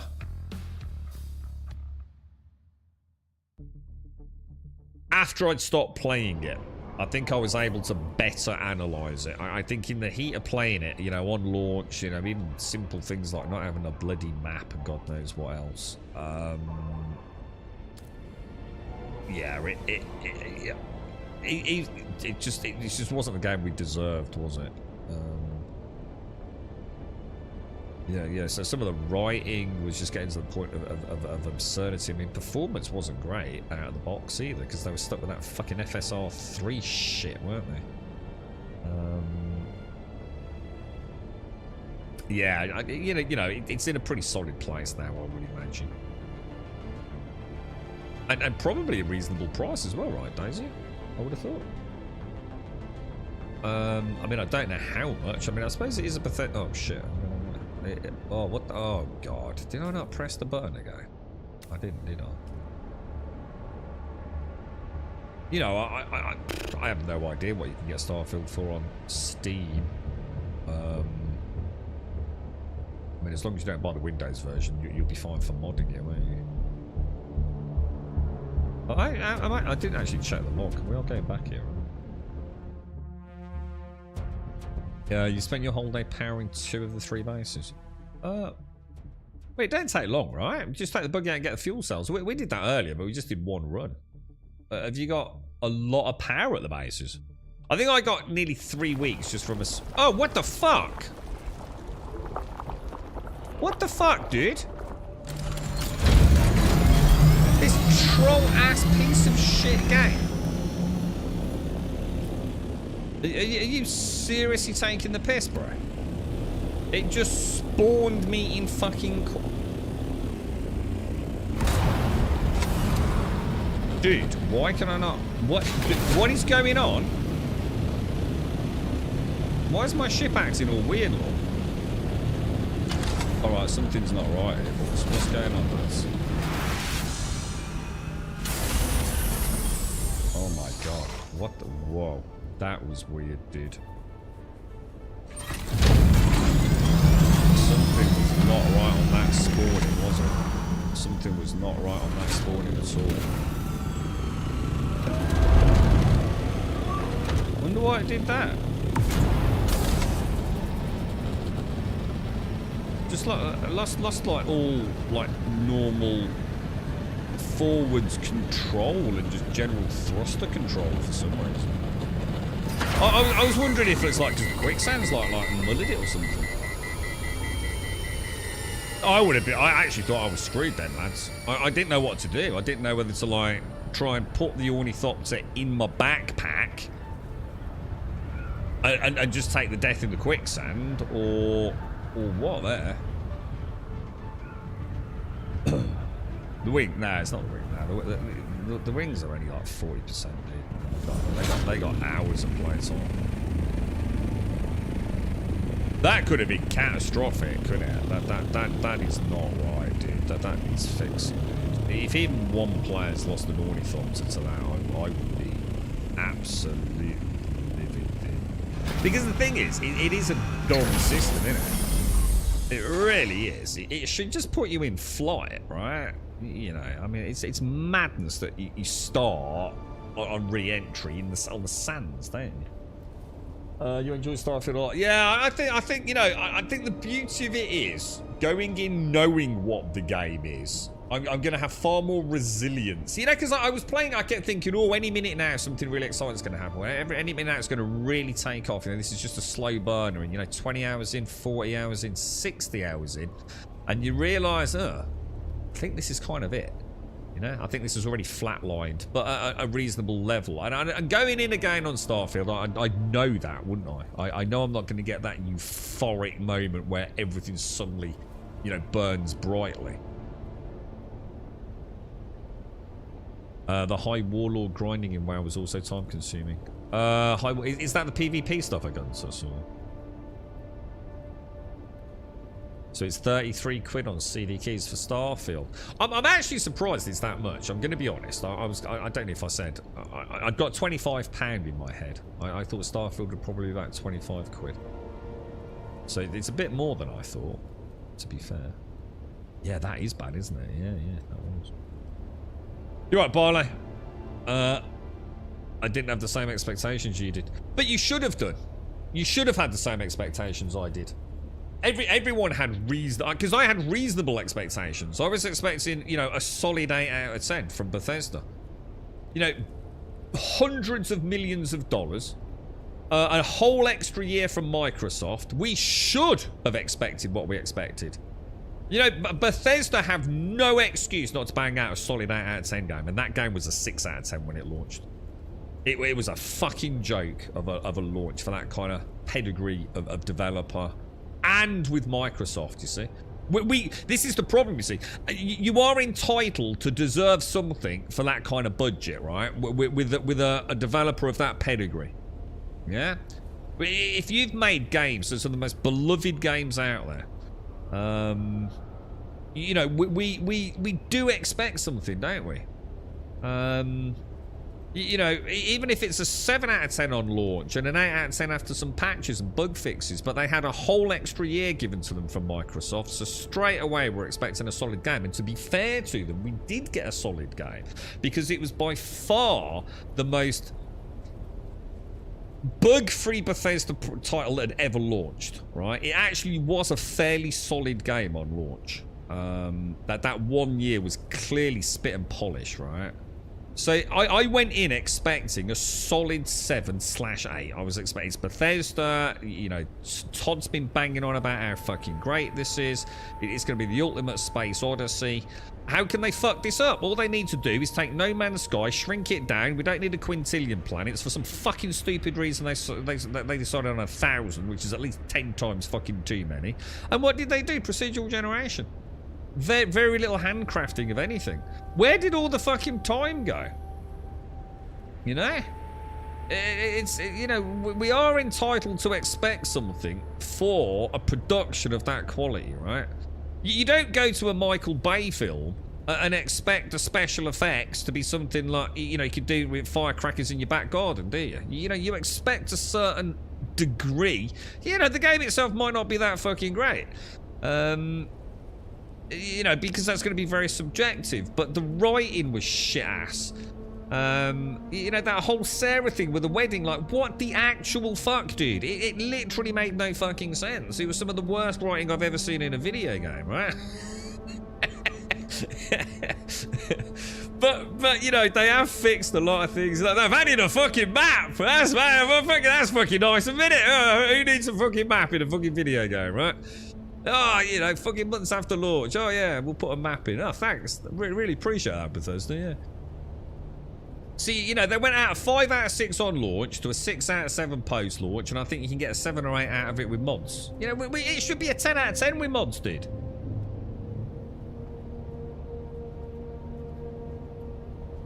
But you're selling yourself short if you think that a Bethesda game should come out as a 6 out of fucking 10, dude. That's just embarrassing that you know. That's just not the way it works, is it? The new event in OSRS, yeah, it's big, isn't it? OSRS is huge at the moment. I just Starfield most of the time was me going, oh, I wish this was done better. Yeah.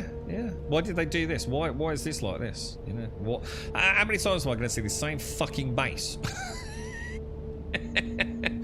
No, we're really putting off Daisy May now. Daisy, all these things, right? These are the things because it's Bethesda. You know, if it was a start-up company, you know, like Tainted Grail, Fall of Avalon, yeah? I think they're a Polish developer, aren't they? I can't remember exactly what they've done, but honestly, the start of that game looks like a fucking masterpiece. It really does. It looks amazing. It looks absolutely incredible. So some people I've played that have genuinely reviewed it said the first chapter, if you like, I don't want to drop any spoilers, are absolutely incredible. Like some of the best role-playing content they have ever seen.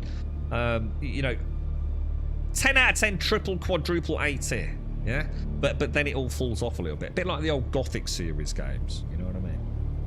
You know, you expect a bit of an ebb and a flow, don't you?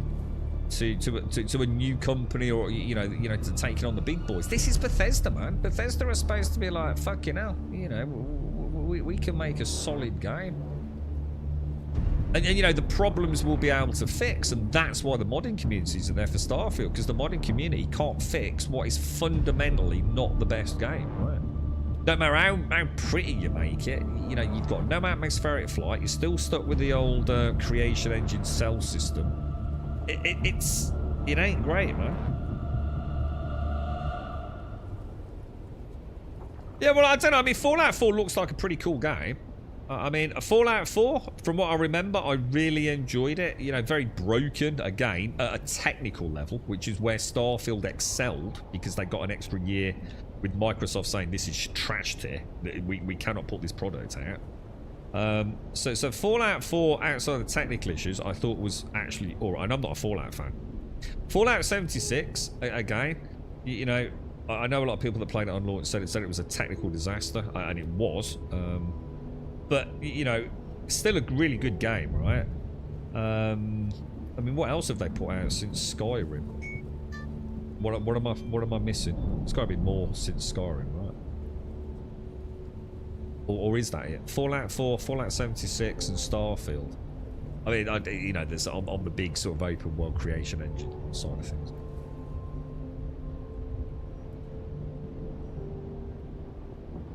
But yeah, it's I think for 33 quid, I'm not happy with that price. I think for £25 Starfield, I think even if you only get 30-40 hours out of it before you say nay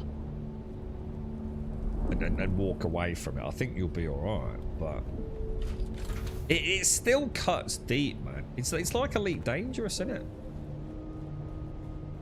You know, you expect something from a company with that amount of money. You expect, you know, was this not the one where Bethesda was going to prove to us that actually, you know, under Microsoft, they were going to be able to, like, bang out a really nice, solid product on day one? I don't think that was unreasonable expectations, was it? You know, a Bethesda of a new era. With, let's be honest, what is essentially infinite money, wasn't it? But we know why it failed, and it's because of procedural generation. That is the singular reason. There are many, many other small slices, death by 1,000 cut scenarios with Starfield. But the real killer was the lack of Bethesda curated content, where, you know, the storytelling and the environments were, you know, handcrafted by you know, a development team that loved exploration, the sense of adventure. Procedural generations, I don't know, doesn't it sum up everything with Microsoft as well? I mean, we can't blame Microsoft for it because it was well in works by the time the takeover happened, but Microsoft seems to be very, very, very, very hell-bent on AI, don't they? Like, very hell-bent on AI. The writing is so PG. The writing's terrible. Yeah, the writing really was bad. But, you know, I'll go into it knowing that it's not even back of paper napkin worthy, is it, to be honest? But, you know, I can still do the quests, you know, even if it is just go and kill that dude and, you know, remember never to marry Sarah again. I had to do it, lads. I had to do it. Just when I thought it could not get any worse, and I thought, we're gonna marry Sarah, right? Because this cannot be as bad as we think it's gonna be. And I still... if I slept regularly, I reckon I'd have haunted flashbacks to that wedding. Was it her mom? It was Sarah's mom that comes to it, innit? Oh my fucking god, dude. I sat there. That's when I quit, wasn't it? I quit straight after the wedding. I just couldn't do it, mate. We're gonna survive GTA 6 coming out as a 6 out of 10 game. Yeah, we will too. It won't be a problem because it doesn't matter. Because it's a bit like waiting for your test results to come back. The worst part is the waiting. You just need to know now, don't you, mate? So GTA 6 is going to be fine. I've said this many times. I don't care if GTA 6 comes out and it's a disaster, because you know what it'll tell me? It'll tell me that's my time with gaming done, probably. I don't know of anything that's in production that gives me the same excitement that I had during the PlayStation 3 era. There were so many amazing new games coming out. The technology was just like absolutely incredible. I'd got a huge array of games and developers, you know, using the Cell processor, you know, for PlayStation 3 first party games. It was like a really exciting time. There was always like something new and innovative coming around the corner. The amount of games in that era was just like absolutely incredible. And what have we actually had recently? Just failure after failure after failure. Hundreds of millions of dollars, millions of man hours of development on these games, and some of them Concord, they don't even exist for more than a week, right? That big one that no one, I don't think we've even talking about it or spoken about it. Well, the one that was actually one of the GTA devs, wasn't it? Or one of the key startup devs for the whole Grand Theft Auto franchise. Their game just came out like literally in the last few weeks, and like hardly anyone's even mentioned it. It's a complete fucking disaster.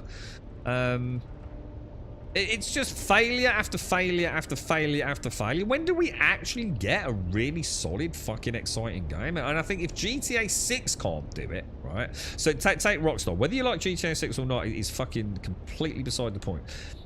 Think about all the games and think how they've innovated with every single launch of their games. Think of the leap from GTA 4 to GTA 5, let alone GTA 1, 2, and 3. Look at the difference between Red Dead 1 and Red Dead 2, right? Fucking mind-blowing, right? Absolutely mind-blowing. If you don't like the games, I get that. Games are subjective, you know, whatever. But incredible. You know, and the same with CD Projekt Red. You know, think of their journey, Witcher 1, Witcher 2, Witcher 3, and into Cyberpunk as it stands today. Amazing, right? Incredible advancements in every element of their games, you know, and from their storytelling mechanics to the graphical prowess, the performance. You know, I mean, look at Cyberpunk these days with ray trace and path tracing, God knows what else. You know, playable on modern hardware, decent frame rates, breathtaking, right?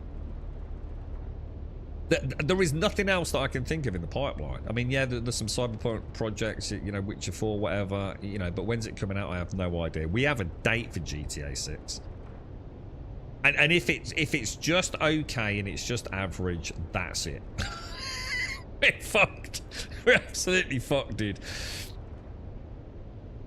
We're literally returning to Monk in gaming, going back trying to get that nostalgia back because new things are failing. Exactly, Russell. Well, there's more people playing old school RuneScape, right, than there are the brand new MMOs out there. All combined, dude. If you take all the people that play New World, Throne and Liberty, and God knows what else, right, there's more people playing old school RuneScape. 2007 base code. What the fuck, dude?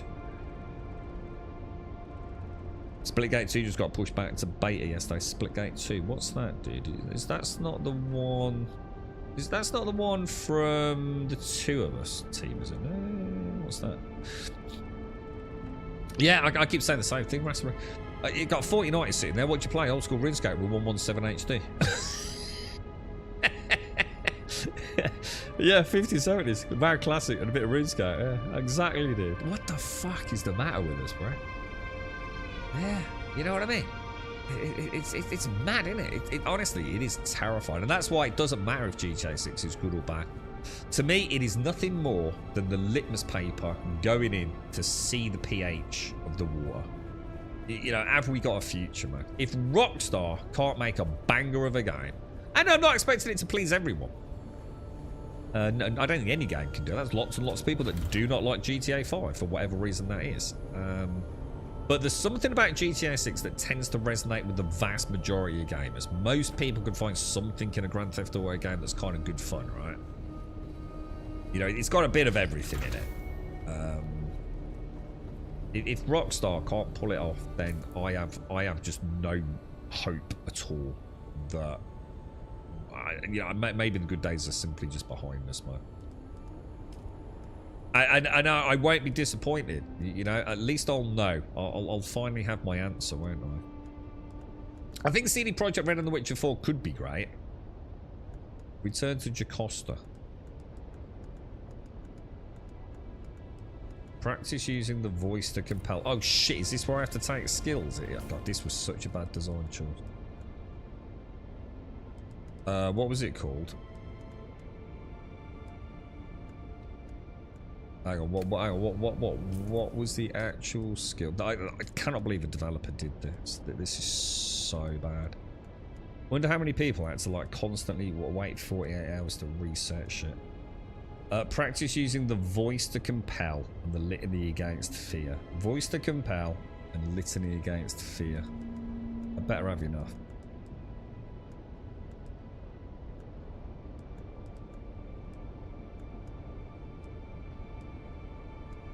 Oh, I take it that's the compel one. Yeah. What was the other one? Litany of Fear. I can't even see it, dude. Oh, this one. Will instantly... So what's this one do then?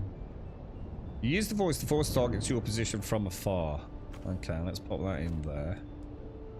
Litany against fear. Reciting this litany is allowed will instantly hearten any allies nearby, as well as providing you with the strength to push through almost any attack. Oh, what a sack of shit. God, I do wonder about developers. I just don't understand why they think these decisions make sense. So I've got that one, and I've got... So I assume I actually have to use it on an enemy, presumably.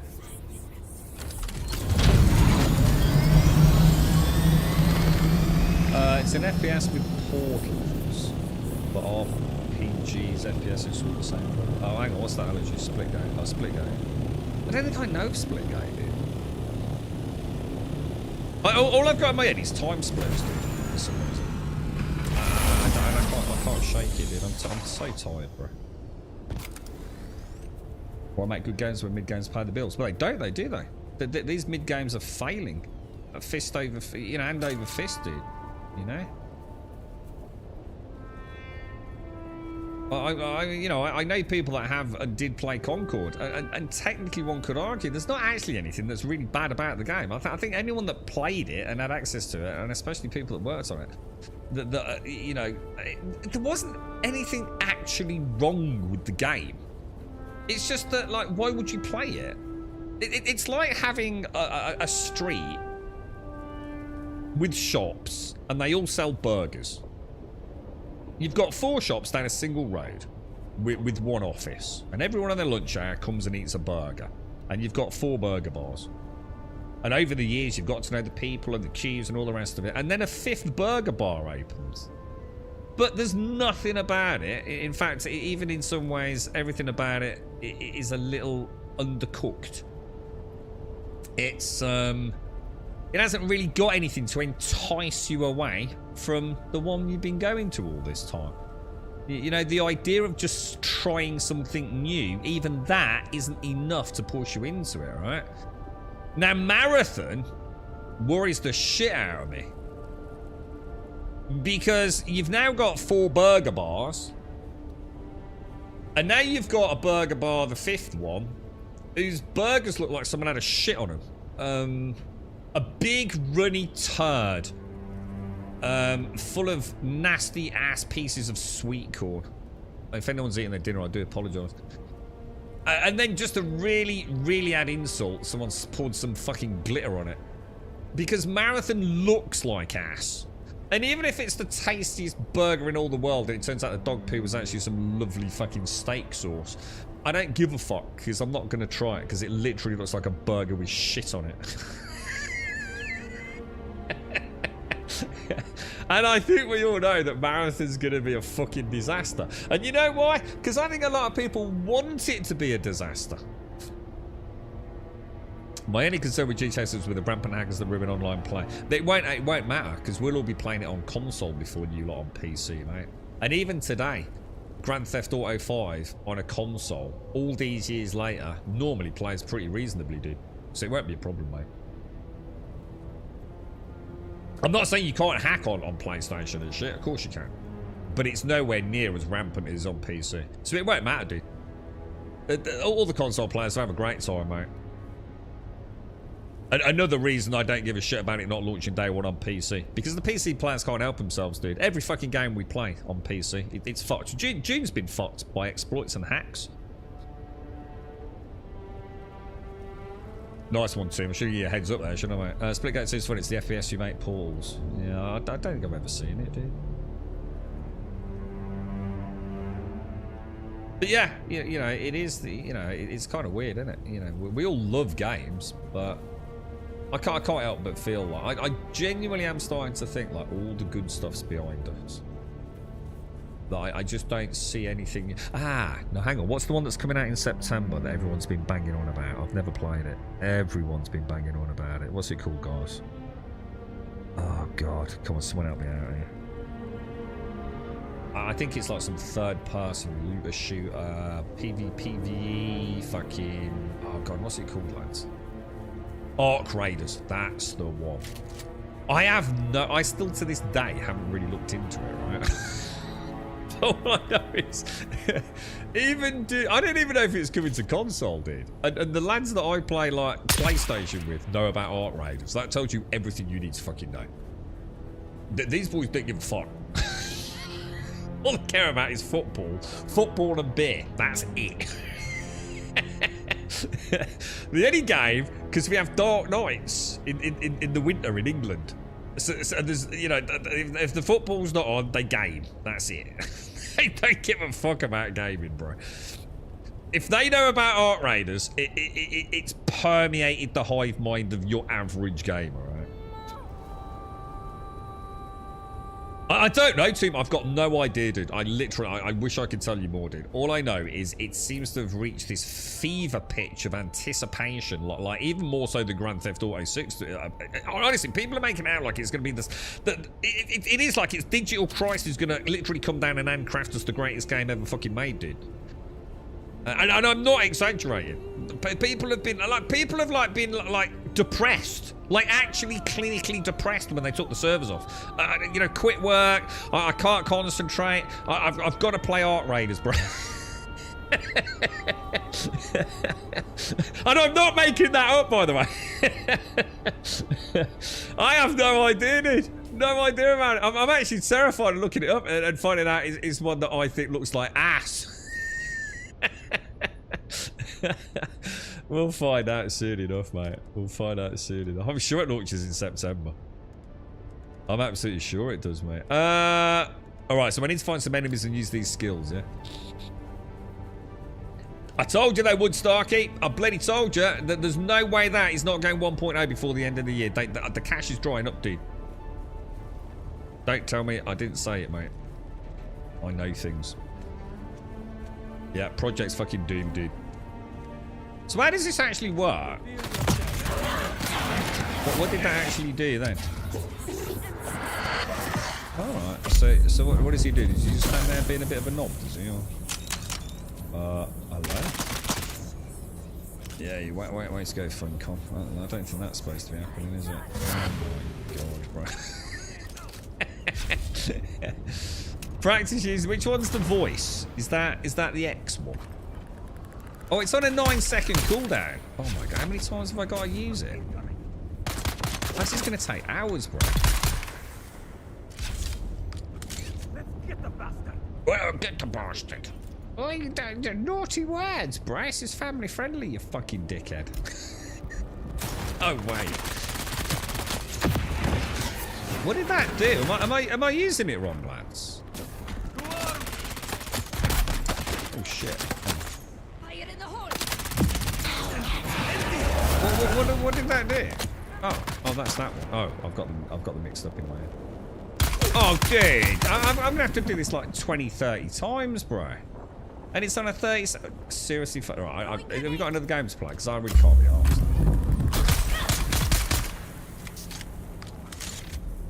So I've got to use a shit skill probably 20 times. And there's very few mobs around. What were they thinking with this one? That's a cool spell. It's fucking shit when I gotta do it 20 times on the chart just to progress the quest chain, I can assure you, dude. 1.8 coming in autumn, 6.99, 10.99, dead. Game is instantly dead. I cannot wait to check the fucking boards out later, man. I'm telling you, it's a scam, bro. It's always a scam. It's a joke, man. It's an absolute freaking joke, bro. Game will be closed by the end of the year. I'm predicting it now, bro. They might not be able to, actually, because of the capital investment. They might have to keep the lights on a bit, but...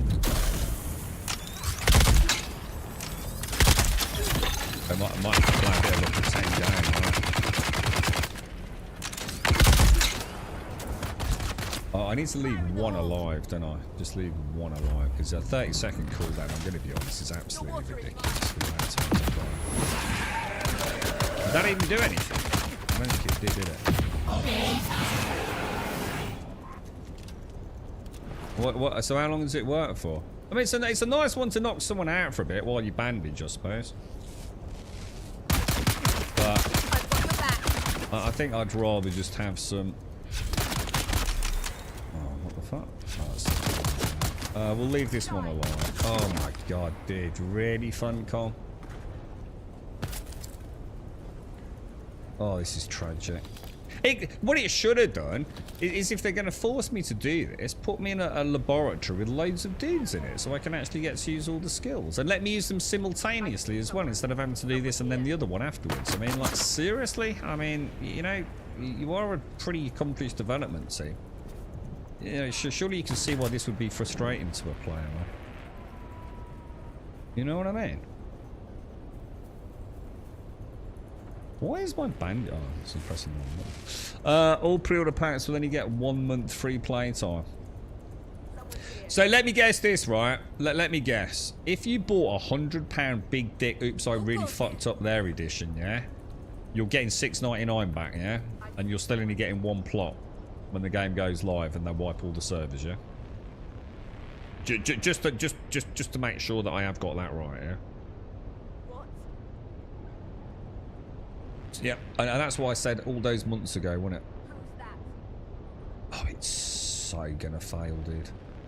I hate the thought of it failing. But I'm gonna be honest, my attitude is gonna be completely different to Pantheon, which will also fail. Although maybe Pantheon will carry on, because I think maybe Joppa will make a career on Twitch out of programming it. And, you know, it'll just be like one of those cool little things to be a part of. But in terms of actually being a fleshed out product, it ain't going nowhere, is it?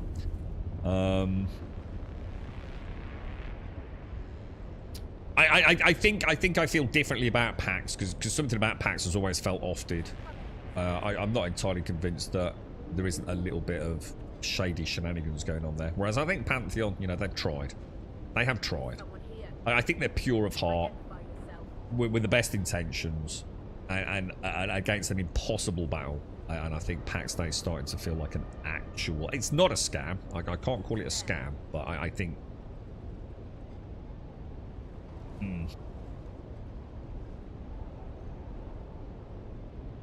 Oh, he's quit Twitch already? Oh, well, in that case, the project's dead then.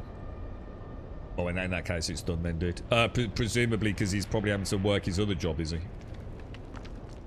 Oh, that's quite sad, actually, because I was actually sort of quietly hoping that he'd do alright through that, to be honest, mate. You know, he'd get to carry on developing the game, making good money on Twitch, because I thought he would do. You know, nice way to liaise with the players as well. Oh, that's a shame, actually. I thought at least one of them would get a good deal out of it. Not saying I really agree with it. I think it's a bit of a naughty way to go about it, but I wouldn't have begrudged it, man. You know what I mean? Oh, his Twitch chat was like a ticket system. Oh, that's a shame. Well, there you go. Players have killed their own game. Maybe if they'd like, you know, had a bit of joviality and a bit of respect for the man up against the imposter, because he is. And that's why I don't think my comments should ever be you know, accused back at me as being negative. This is what I'm trying to say. I think it's an impossible task. I think if you're expecting that game to go somewhere in the next year or two, I just think it's like me expecting you to do all the work you do in a year. I mean, I don't know what you do, so it's probably a bad example. But trying to cram it all into this week. I want you to do all of this year's work in this week. Because that's how long it takes to get some content into an MMO, isn't it? That is meaningful. I mean, anyone can go bang out a camera and stick an orc in it, and there you go, there's some content. But that ain't what you want, is it? That's not what content really is. That's not going to placate the player base for anything more than oh, we've got another place to grind brainlessly. Which, you know, works you in the first few. Am I doing this wrong? Why do we get like a double target? What does that do? What is that just empowering my? Oh, sorry, that's the one that gives me like. This just makes me stronger, doesn't it? Just like enhances my powers. Sorry, I thought it was an active like aimed skill.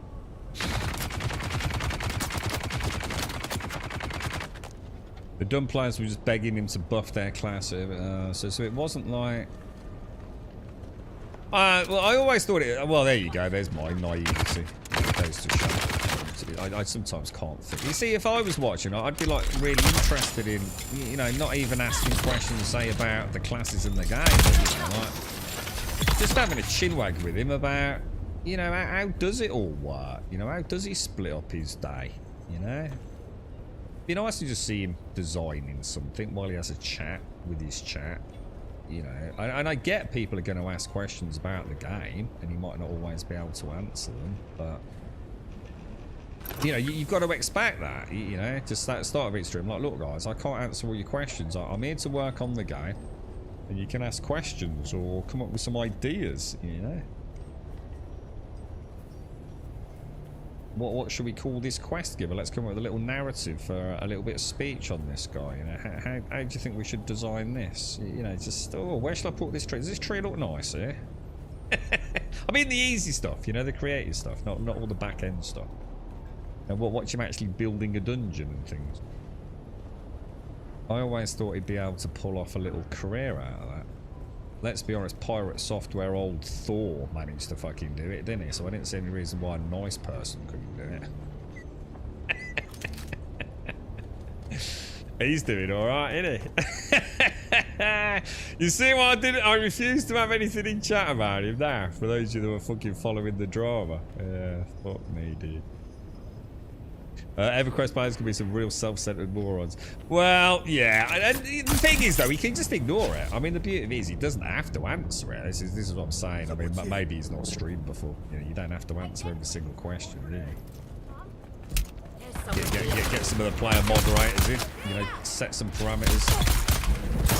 You know, we're not interested in talking about classes and balance. You know, we're here just to have a laugh about, just have a chat about MMOs. You know, I'm sure anyone who's played EverQuest can sit there for eons talking about EverQuest while you're tapping a bit of code out. You know, he wouldn't even have to do it every day, would he? You could have like a Sunday reminiscence of cool things in EverQuest, and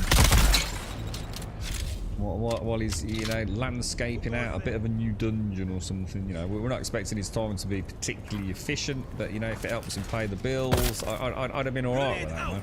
I think it's sketchy territory, to be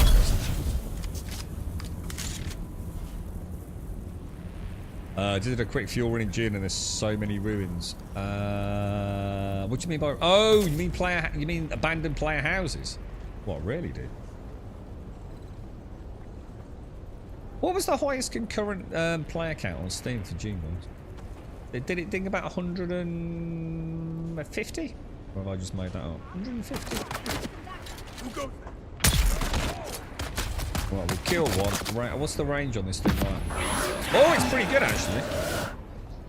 Oh, and it brings them all. Oh, does it bring to where I cast it? Oh, you can bring them all the way out. Oh, that's kind of cool. Oh, that's cheesy as fuck. I like that. I quite like that. How does that make it last longer? Does like the cooldown only start when they stop moving, perhaps, or? So it hit 180 and we're hitting about 50 max. So, you know, 180 down to what, 40, 50. Jesus, man. Yeah, I can see like a black tether to me. Look. Let's keep bringing them back. It's a nice way to bring like an enemy. Oh shit!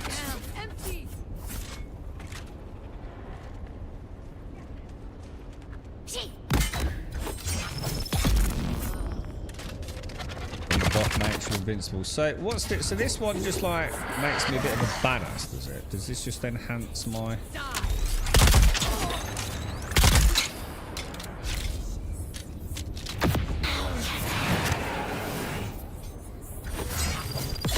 Oh, it's like an insta kill on the shields because of the slow attack as well. Fuck man, that's actually quite OP in a way, isn't it? Oh my god, how many times do I have to use it? And each work, yeah, and each world only has 100 plans that average over all the features in that world. So you've got to assume there will maybe be some server condensing, siege condensing. You know, it would be unreasonable not to expect that, really, wouldn't it? Shields on. I actually feel quite sad for Johnny, you know. I'm actually quite good. I honestly, you know, like I said, I didn't want to speak about it too much because I think we're in dangerous territory mixing Twitch with income for game development. But in many ways, I fear even more now for the project. Because, like, what you have to remember with both packs, at the end of the day, forget... I think this is the problem. People can't disconnect their wants, their needs, their desires, and in some cases, delusions around games. I know I've had the same issue many times. One could say I still have it with Star Citizen, right? So I'm not being too hypocritical here, but put everything you know about PAX Day behind you and everything about Pantheon behind you, or whatever game that doesn't seem to be doing particularly well and still hasn't come out of early access, right? And just say, you know, okay, so they've sold X amount of copies, regardless of how many they've sold, unless it's, you know, they really have sold millions, which neither of those games did, right? Yeah. And ask yourself, well, how many people are working on it? And again, you don't need to know exactly how many, you know, let's just say 10 people, right? And then you think about, okay, and what's the monthly, you know, operating cost for a developer? You know, to put feed on the table if it's not just a passion project. And, you know, you again, make that figure up in your head. And then you think, okay, so now I know what kind of money they need to develop that game for 1 month with 10 people on it, right? Maybe they earn 20 grand a year, 30 grand a year, 40 grand a year, whatever it is. You know, just use your own numbers, man. And you start seeing how development costs on a video game start spiraling out of control without anything else needing to be worried about. You know, whether you've got license fees, who knows, server costs, you know, the amount of time that you won't even be developing game, you'll be, you know, hot fixing servers and all the rest of it. And you start to understand how neither project can make it. Because there is no new income. There are no new people buying Pantheon, right? There is no new blood in that game. Everyone that was going to buy it has probably already bought it. And yeah, you might get a couple here and there. You know, I bet daily sales are probably single digits.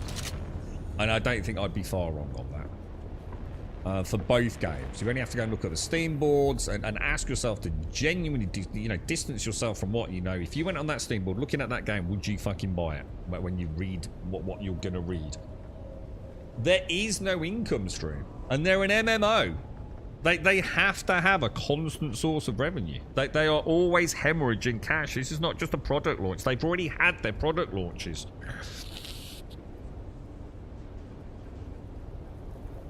I can't wait to read what's happened with PAX, man. What's everyone saying about it? So, what did you say as well? Was it $6.99? $18.99 a month. What? I'm almost scared to ask. What do you get for £18.99 a month in PAX Day? They really are the dumbest fucking development team on planet Earth. There is not a single thing in PAX Day worth $18.99, is it? You know, you are literally living in a fucking dream world, mate. There might be a few players that will take the bait on that, right? Because they just like building. But Jesus Christ, I bet you can count those people on one fucking hand. That's an abomination. They better be offering.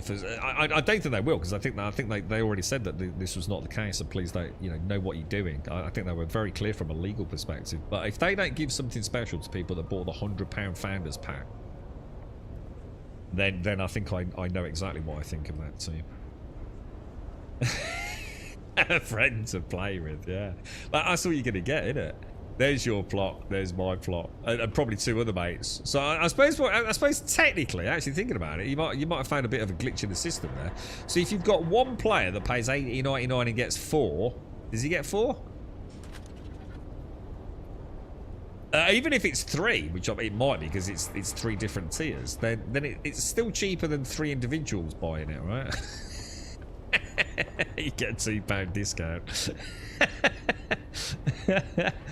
Yeah, free to play with no plots, and the only reason to play PAX Day is if you've got a base, innit? Like, it literally is like the whole point in PAX Day right now, because there's nothing else to do, is there? The combat shit, the dungeons is shit, the AI is shit, everything's shit, right? Apart from the building and the crafting. And even that is drawn out to the point where it's farcical, right? $18.99 for that. You'd have to be fucking... I think what they should do is actually consider fucking having you certified if you're paying that sort of money for that guy. You do get 4. You do get 4, yeah. And a 50% XP buff also. Oh my god. So basically it's pay to win. Innit? They've broken the fucking golden wall. Rule, sorry. Are you kidding me? Hang on, what gets... tell me it's not the $18.99 that gets 50%, dude. All tiers get 50%, yeah? All paid tiers get 50%. And the only difference between the tiers is the plot, yeah? But free-to-play players, yeah, they don't get the 50% XP. Just want to clarify what that is. If you let it lapse, your base goes poof. Yes, it must do. That's the whole point. If you don't pay monthly subscription, your base begins to decay, right? Yeah, Shroud of the Avatar, Richard Garriott game, yeah. He walked away from that in the end, didn't he? Or was he... No, they chucked him out, didn't they? So all subs get 50%. No, yeah, that's not as bad then. For a minute, I thought only the $18.99 was getting the 50%. So 1 month of premium status activate on the day you activate your subscription will grant you bonuses plus 50% grace from daily login, plus 50% grace from gold offerings. Oh my god, they've broken the golden rule, haven't they? Not as bad as I thought it was going to be, to be fair. Holy shit, man. Holy shit. Oh my god, dude. They really are like...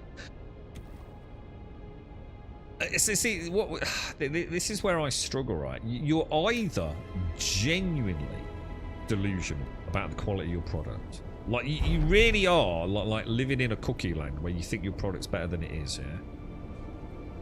And that does happen. Or this is just a shit fest. It can only be one or the other, right?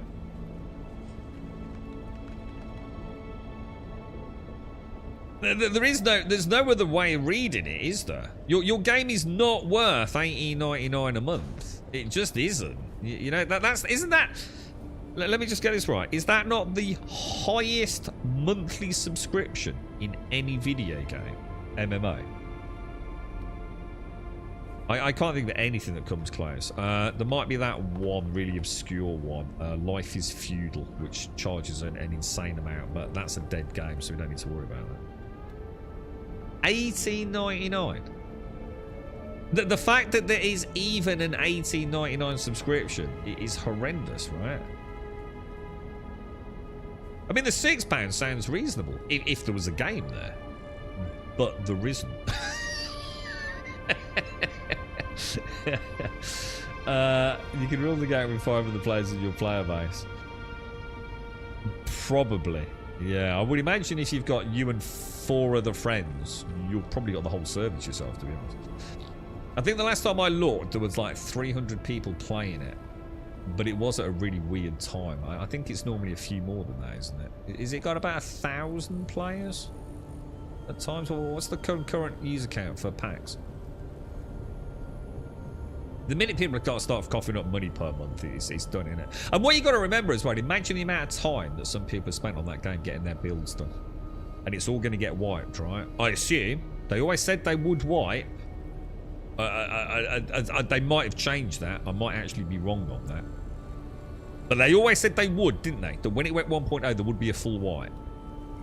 But I can't remember. That was when we were buying it, yeah?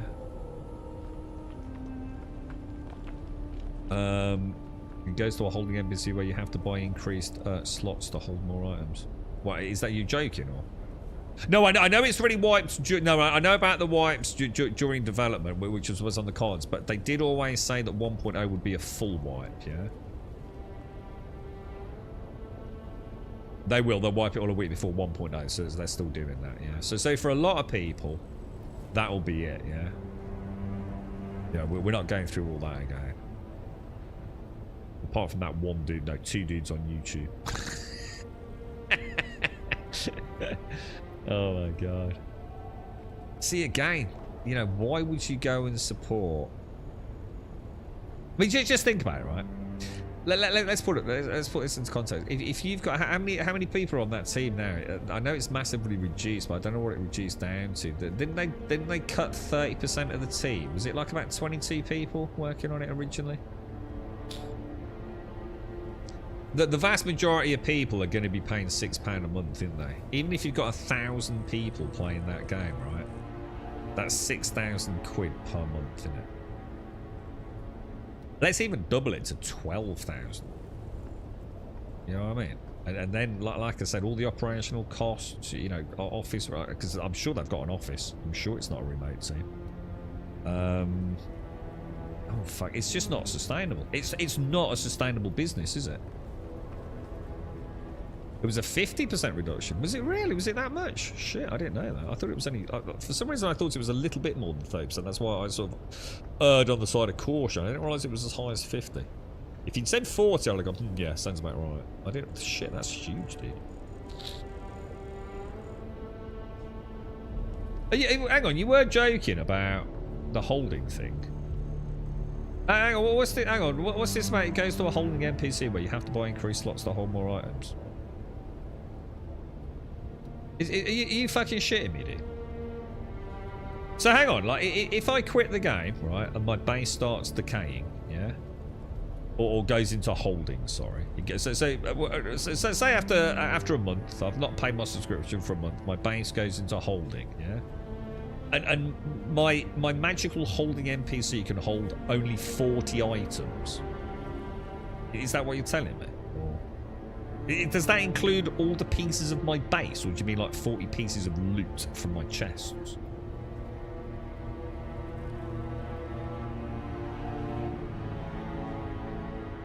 And I assume what you're saying is you can buy more slots. Like, give us a 5, we'll give you an extra 10 slots, you know, an extra 10 items to hang on to. Jesus Christ. Do you remember when we all sat there for that beta weekend and I said to you, like, would you, like, if they charged us, like, you know, 15 quid or what, I think you said a 10, if they charged us a 10 a month and they let us carry on playing it, would you do it? And quite a few of us went, yeah, fuck it, do it. We did, didn't we? Because that was the whole point. It's only going to cost us a tenner. We get another month's worth of play, you know? Or you know, ask us for a couple of quid. Oh, shit. Oh, hang on, I need to use the I like that. That's kind of cool. I like the fact that I can keep moving backwards. Oh, and it doesn't auto wake him up either. Oh, that is a nice skill.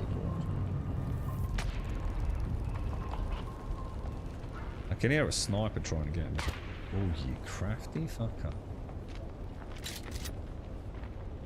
That's one of you, innit?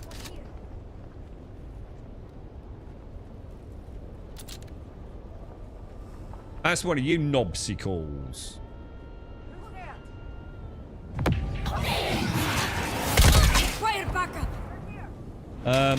You can buy a personal storage that allows your base to be stored as an NPC. However, it only has X amount of slots as free to play. As a member, you get 80, and you can. Oh my God, Jesus Christ! Are the boards in complete turmoil? What? How is this? Oh my God, who are you? Unholy. Who's this? Do we know who that is? Oh, I've got all glinty, look. Why am I all glinty? I like this dude's blue hair.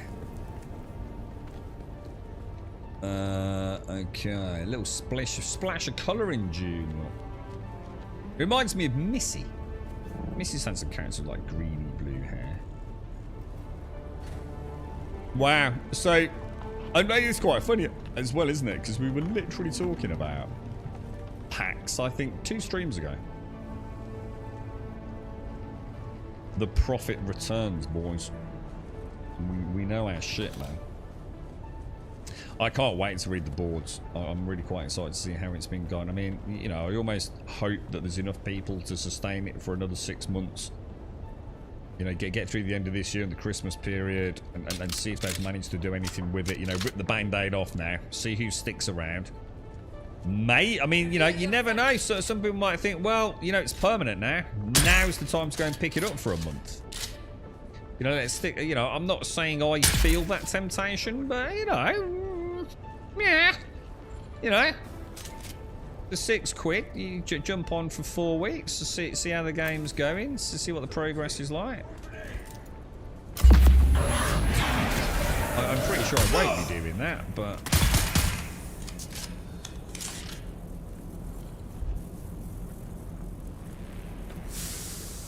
Oh, you got me wondering about this business model. So you're saying an £18 sub because it's 4 plots could actually last 4 months if you build in 1 slot.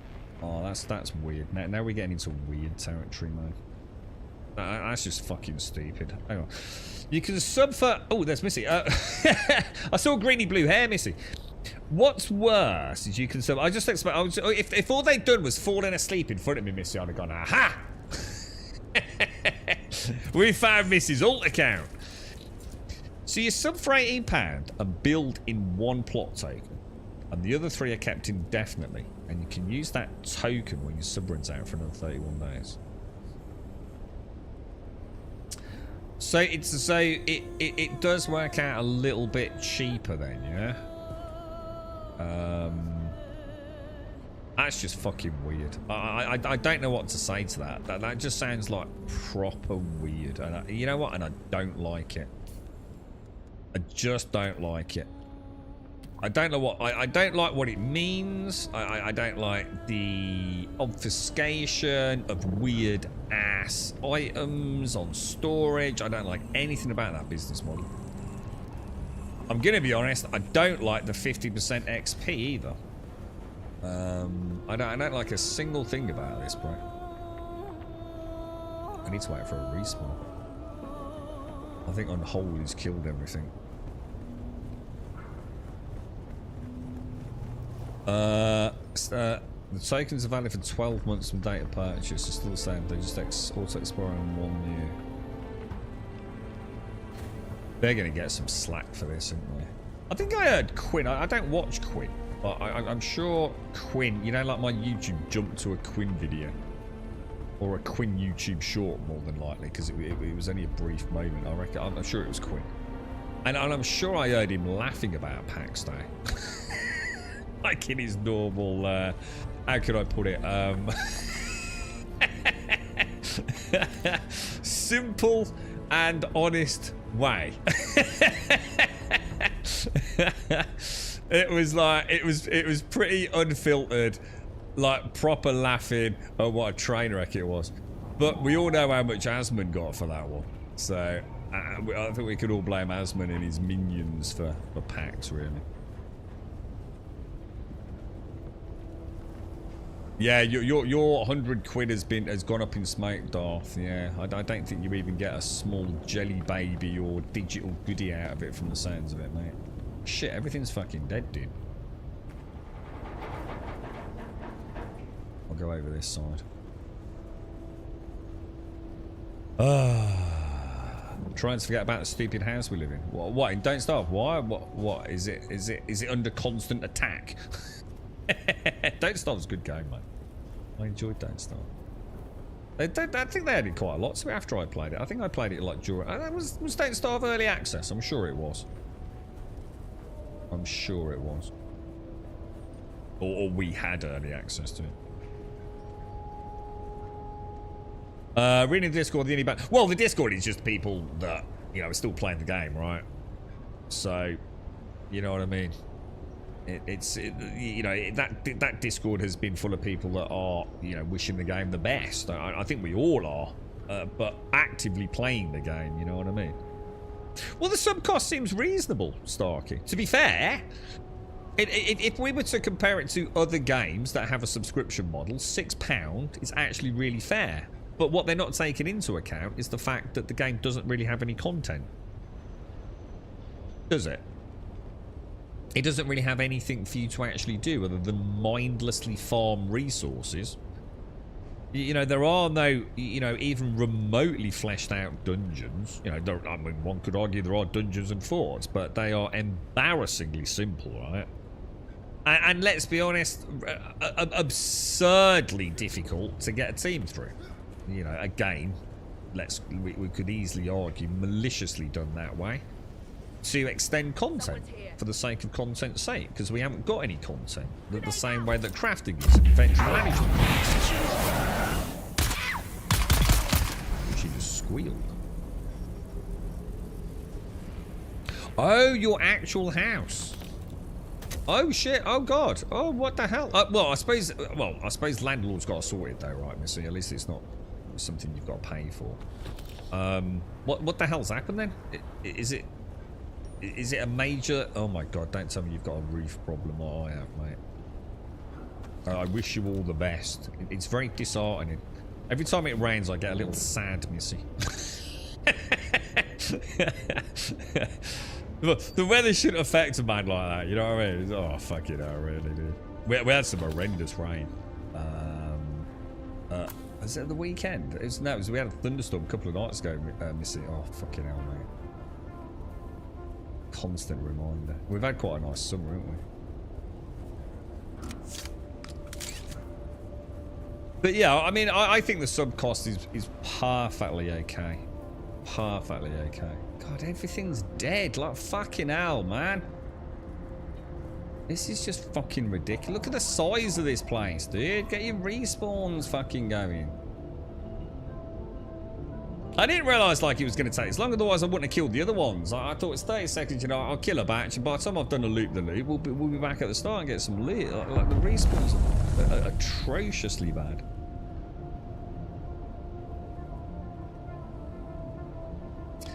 So we'll have to watch this space. I mean, you never know. We might see a little spike in players. I'm sure a lot of people said, okay, well, we're not going to play because we know there's going to be wipes, and you know, £6 to drop on a game for a whole month is, let's be honest, I would imagine most gamers in 2025 they've got access to a PC and Steam. £6 for a game is probably not a bad, you know, even if it turns out to not be great, you know. I'm sure there'll be plenty of people that didn't buy into early access that will look forward to this, and we might see a little spike in players, and then we'll have to see what happens over the next, what, 8 to 12 weeks.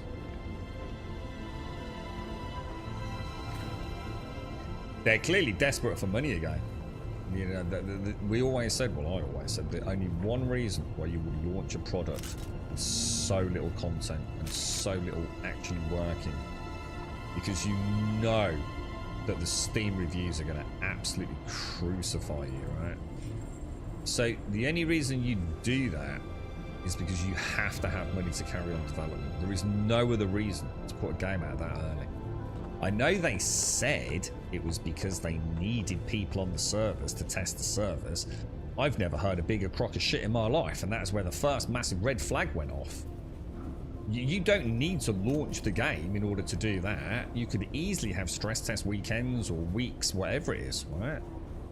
You don't need to be asking people £100 for 4 plots. You know, there is clearly a reason why you've literally probably killed your game. Some of our scouts have just returned. They report that the Zalakadir is thick with no scavenger camps. The skies above are heavily trafficked by both warring houses, and the destruction they rain upon the desert draws the scavvies like flies. Flies. A bounteous harvest, as my father would say. We'll have to go somewhere else. And easy pickings. At this point, we just need to be moving as many live bodies as possible. Quantity over quality. We are processing 2 slave hunts per week when we should be processing 4 or 5. Damn. Our scouts in the Graben report they're tracking several bands This of is Chris deserters. Roberts talking to the Star I Citizen know scene. the reward money would be nice, but more often than not, the deserters are better equipped and trained than our guys. It's not worth the effort. For now, let us focus our captured teams on the Zalakadir and knock some heads, as my father would say. We need to get Lord Raban his mala before we become that mala. Is that an outpost up there? Is that an enemy outpost?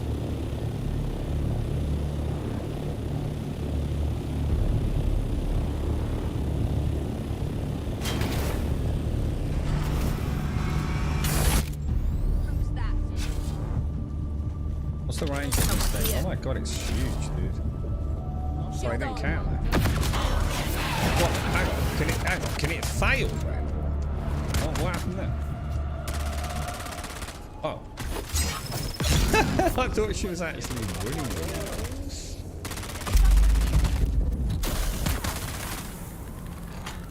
18 seconds. Take that one. Shit. That was very lucky, wasn't it?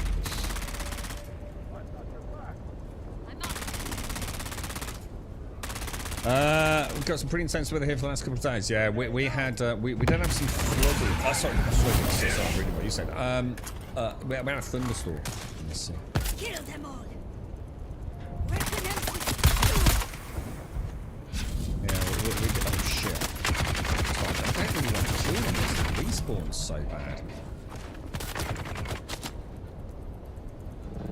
Yeah, well, we had like a thunderstorm. It was, I mean, it was mad how hard it came there.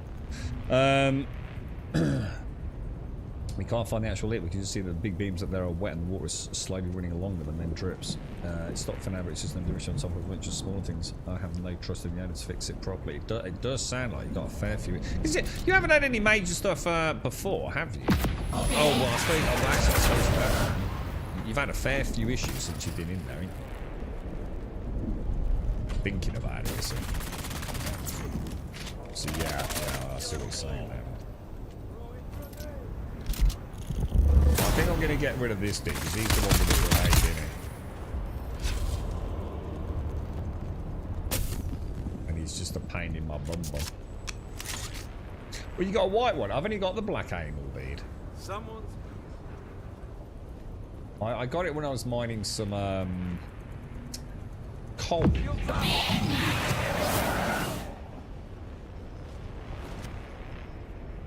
I'm curious if they'll get big floods of free-to-play players who want to try the game and somehow make them want to buy some. Yeah, no, I think I would be very unpleasantly surprised if we don't see a nice little spike in pack stay players. You know, I don't think there's a lot out at the minute. You know, we've probably got some Dune players that are looking for something else, and I think for £6, I think pack stay would be worth a go, wouldn't it? If you've not experienced it, I think £6 seems reasonable to give it a bash, right? So I'd like to think some people would give it a go.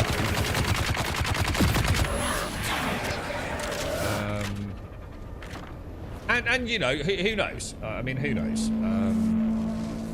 But I don't see them ever pulling in enough punters on a subscription model with the game as it currently is. And I have looked at the game. Not every week, but, you know, a few times each month. I've gone and watched either a live stream or one of the YouTube content creators that seems hell-bent on killing their own channel. You know, just have a look at the updates, and to be honest, there's never really been anything that I felt was adequately meaningful to be particularly positive. I'll stop jumping when I do. A gimp? Oh, I thought they only came... Oh, you mean an imp? Oh, Jesus Christ. When you said gimp, I was about to say they only come from imps. I thought you meant as in like a mob, so some gimp mob. Small sinkhole looking thing formed in our driveway. It's not that big and right next to it. Oh my god. Oh Jesus Christ. Missy, there's going to be things coming out, mate. You're on an ancient freaking medieval burial ground, mate. And the waters finally seep down into the lower labyrinth. And things are starting to get air again, mate. You got to get the fuck out of there, mate. I'm telling you now. Fucking zombies, bro. This is how it always starts. You know what I'm saying? I'm seriously close to going back to Guild Wars 2 with everything that's new. New raid, 5-man concept, world bosses. But it looks like so ass. See, at least old school RuneScape's got that kind of very stylized 117, right? Guild Wars just looks like, you know, you just know it once looked pretty and now it doesn't, right? It really is. It's probably the nastiest ass, old ass looking game out there, right? I would love to play Lord of the Rings online. If someone could tell me that actually added, you know, like they've been banging on for 13 years, a UI scaler, I would fuck it. I've literally not even spoken to Gandalf and I've logged in 3 times now. Who are you? And there he is. There's Gandalf standing right there, ready to embark on my grand adventure in the Shire. But without a UI scaler, there's no point in streaming it, man. You won't be able to see shit. And I refuse to play at 1080p on a 4K monitor. it ain't happening, bro. It ain't happening. Right, now I need to do this thing, don't I? Oh, yeah, it did work. So I can do that anyway. Right, I don't even need to kill this asshole. Star Wars The Old Republic. Oh, I'm not playing that either. Now we're getting into way too on. I would like to have given it a go many moons ago, and we were talking about this the other day, weren't we? You know, I understand like the solo progression is supposed to be absolutely fantastic. You know, really, really lovely curated single player journey, epic story. You know, great MMO, but yeah, nah, man, not happening. That is where I draw the line. Old school RuneScape and WoW Classic, you know, I think because of the stylized graphics, I think I can still enjoy them to a certain degree. I think Guild Wars, Lord of the Rings, and especially Star Wars The Old Republic, man. If that is the best that the MMO world has got to offer, it's time to fucking quit. It's time to quit, find a new hobby, and do something fun. Because that's just bad, man. That's just wrong. It means everything about our industry is dead and buried, bro. The electric in more than half the house went at some point, so that really worries me. Did that go at the same time as you were getting the water damage? Because obviously that is potentially a major problem, isn't it? Oh, it took them a week to fix. Sorry, I thought you meant as in it was still down. We just have the server flood with peat water coming into the bathroom at Christmas. The pellet. I remember the pellet stove, yeah. Oh, out again. Our shed is not rainproof, so we can't store anything sensitive to moisture in it. The wood deck's falling apart. It's a fucking mess. That sounds like absolute fucking shit, Missy. So what's the plan? I assume you've been in touch with the landlord. And I assume the landlord's gone, yeah, be round next week, don't worry about that. Oh, yeah, that again. Yeah, we'll fix that, don't worry. It's time to burn it to the ground, get rid of the zombies, and, is there anywhere local that looks nice, Missy? I mean, I don't know what your rental agreements are like over there, you know, you stuck in a 1-year contract, or...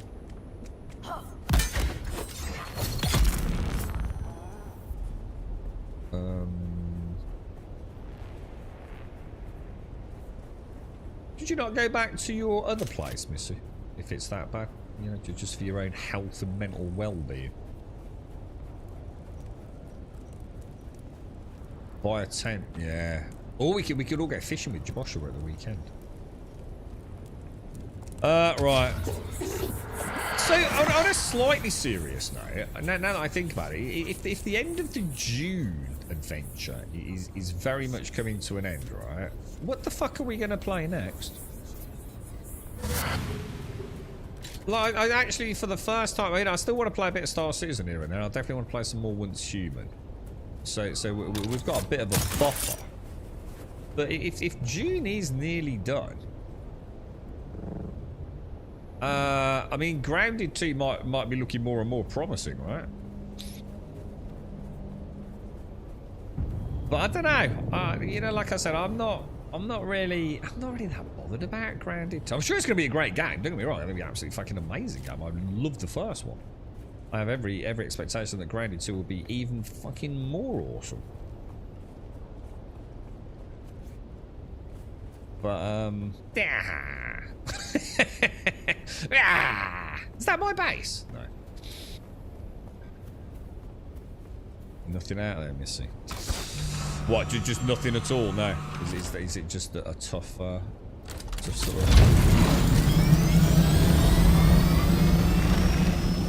Oh yeah, the cat's in it. Oh shit, yeah. Oh god, yeah. Oh my god, this is my fucking base.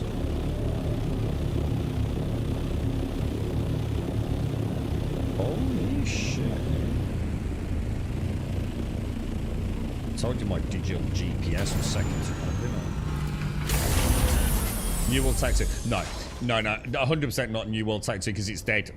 It's done, dude. And like I said, there is no point starting a game that is dead. New World's done, dude. After last night with the server merges, New World's done. It's going to be closing its doors, or at the very least, it'll just be kept on, you know, as a curiosity piece by Amazon. It's done, dude. There are no servers left. It's literally not even one server per region, dude. So there's no way I'm going back to New World. I need to find out. Oh shit, by the way, we are moving one last time. And now you're on a US server. With 300 millisecond ping. It ain't happening, bro. It's 100% done, New World, dude. I would highly advise no one to pick that game up. You know, if you've got any desire to have anything left in a year or two. Last night was the end, man. They might as well have announced it's done.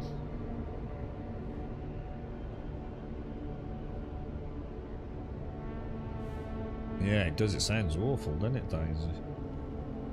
So, has the landlord said anything, Missy? I mean, or is he just like, you know, non-responsive? They sometimes can be, can't they? I don't know what your rights are over there, mate.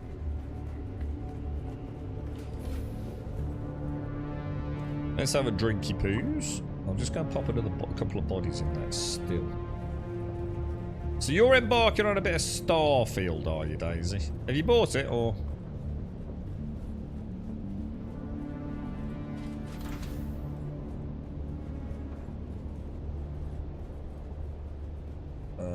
What do we want in here? Oh, we're never going to fit that in, are we? When am I trying WoW? When my RuneScape sub depletes, WoW. You see what I'm saying though, Star? Did you see what I mean? Like, if we were really interested in WoW, you know, as a group or as individuals, right? Because I was playing WoW, I think earlier this year, wasn't I? And I kept mentioning on stream, like, I'm really enjoying just plodding through some quests. I've got that voice mod, so all the quests were voiced, and you know, I'd be trundling my way, listening to my little dwarven quest, you know, chatter away in a little window. It was really good fun, dude. But you know in your heart, don't you? Don't you feel? I mean, it's a genuine question. Because it's something that I've become acutely aware of myself. Is how much I want to like something so much that I deliberately sort of forget about all the other times I've done it. If I really wanted to play World of Warcraft, I'd be fucking playing it, wouldn't I? I'd literally be playing it. I would already be doing it, wouldn't I? It's not as anything been stopping me. Yeah, just because Mr. Pandora's coming out doesn't mean anything at all. But the same thing's going to happen. This happens every time I play a fucking MMA. I'm going to find out it ain't that great. I think the only exception is actually old school RuneScape. I actually really, really like old because I've never played it before, so it's completely fresh. I think there's a wonderful sense of reward, but for time spent in the game. I think it's micro-manageable. It's playable on a mobile phone. You know, if you just want a quick fix and log in. It's a phenomenal product. Like staggeringly fucking fair play. But sadly, I can't really stream it because I can't sort the sound out. Is that error right there? You know, we always we'll go back to World of Warcraft, but you don't last long, do you? At best, it's a bit of a day trip, isn't it? You know what I mean? And yeah, the day trip might be a couple of 3 months, but yeah, it never works out, man. If it did, we'd still be playing it, wouldn't we? It's. I think all it indicates is how desperate I think so many people are, myself included, to find a digital home, innit? To find something where you can just exist and enjoy the game and not be worrying about, you know, it all going up in smoke in a fucking week or 6 months. We'll grab that.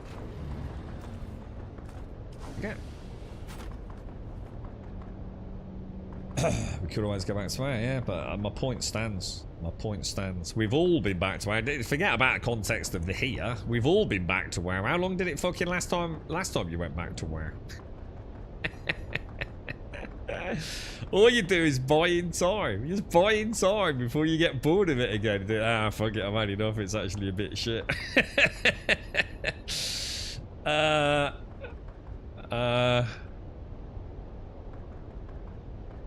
It is what it is, just knowing when it's so many things it builds. Yeah, there's nothing worse than the home not being, because that needs to be the safe space, right, Missy? Like, you know, when the weight of the world is like fucking you up, that's where you come home and sit down and, you know, take your boots off and have a nice drink, innit? And when even that ain't nice, it is. It's very mentally taxing.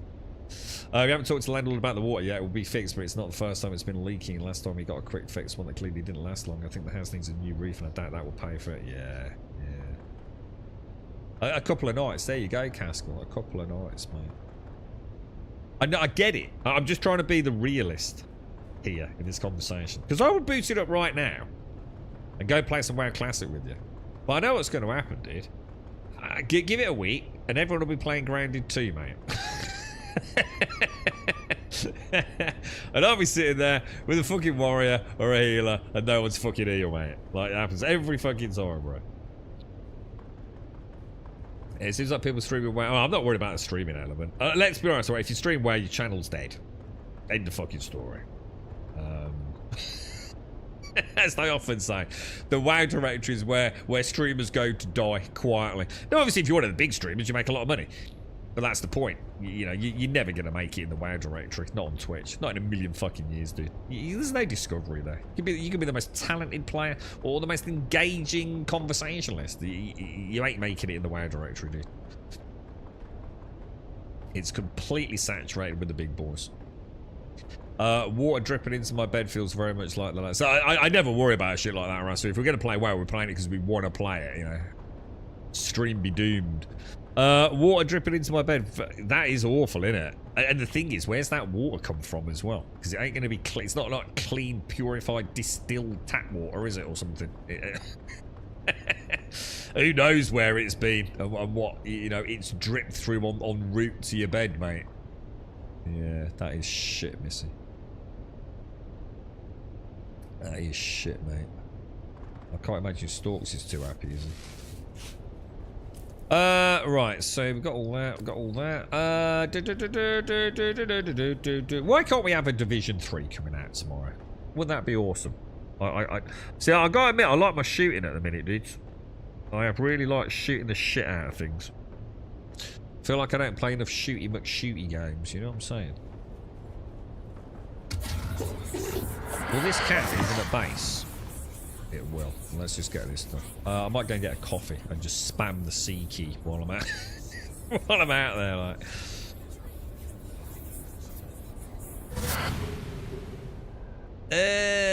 You pee-peed on Snorks' face.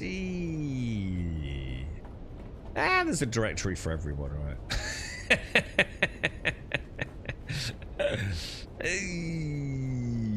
I've never seen the fascination with that myself. Each to their own, I suppose. Who's this? Oh, careful. I don't want it. Is everyone alright? Don't let it get eaten by a worm, boys. Actually, so let's go see if we got that spice earlier, by the way. It's been niggling me now, because I got my first, well, second ever spice field, didn't I? But I think I died. I'm not sure I actually brought it back, did I? Don't even know where I put it. I've only ever had a little bit of it.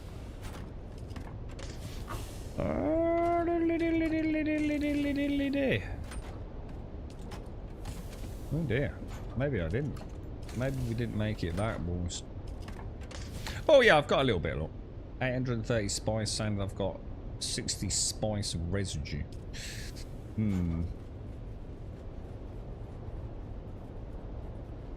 Maybe we should just do react videos like the rest of the internet's doing these days. We could just watch YouTube videos and take the piss out of people and...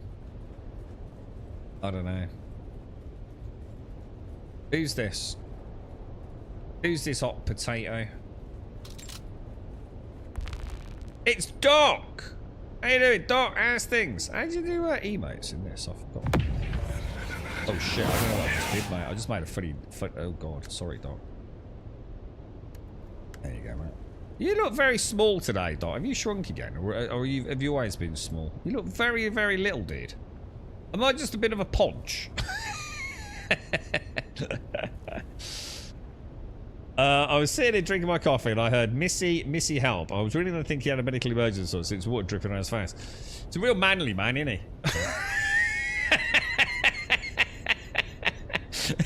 What the fuck did he want you to do about it?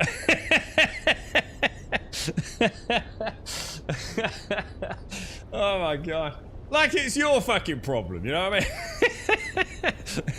That's what the girlfriend is. What the fuck do you want me to do about the fucking wasp in the bedroom? Deal with it, woman. Right, I'm gonna get a coffee. Give me a sec, mate.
Absolutely bloody good, man. I was trying to get the girlfriend to watch Vikings because she really enjoyed Game of Thrones. We just found out it's no longer on Prime.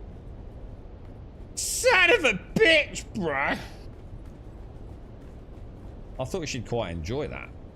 We were reminiscing, a friend at Setra yesterday, about Ragnar and Floki and Bjorn Ironside and is it Ivar the Boneless? And we thought this would be perfect, man. Because we've run out of things to watch. We tried Preacher. I think we were 6 out of 8 before we kind of thought, yeah. It's on Netflix, is it really? Oh shit! As long as the first few seasons are, I don't mind because you know she gets into it. I don't mind paying for it if I have to. Oh, I didn't know. Oh, that's even better because our Prime ain't the best. Oh, that's awesome, dude. Thank you. Oh shit! Do you know what, guys? I'm sorry. I'm going around in circles quite literally. I knew I was supposed to be doing something. I need bloody ammo. Yeah, Lagatha. Yeah, Lagatha Floki. Because I haven't seen the grand finale, you know. I still think I'm 1.5 seasons. I haven't watched them. Andor's shit, dude. Andor season 2 is really fucking shit, dude. I stopped watching it. And someone did let me know that they weren't making an Andor 3. Which I suppose, with hindsight, is fairly obvious, but... I just couldn't be arsed. It just wasn't that good for me, man. Hang on, Andor season 2's been out for ages, bro. I was literally watching it like yonks ago. Like a good couple of months in it, dude. Yeah, it did not. I mean, I loved the first Andor. I thought it was absolutely brilliant. We're not talking about Star Wars Andor, right? Yeah, I've not watched Valhalla. Any thoughts on it? I mean, I think I started watching like maybe the first episode just to sort of try and gauge a bit of quality. I'm gonna be honest, I can't even remember, dude.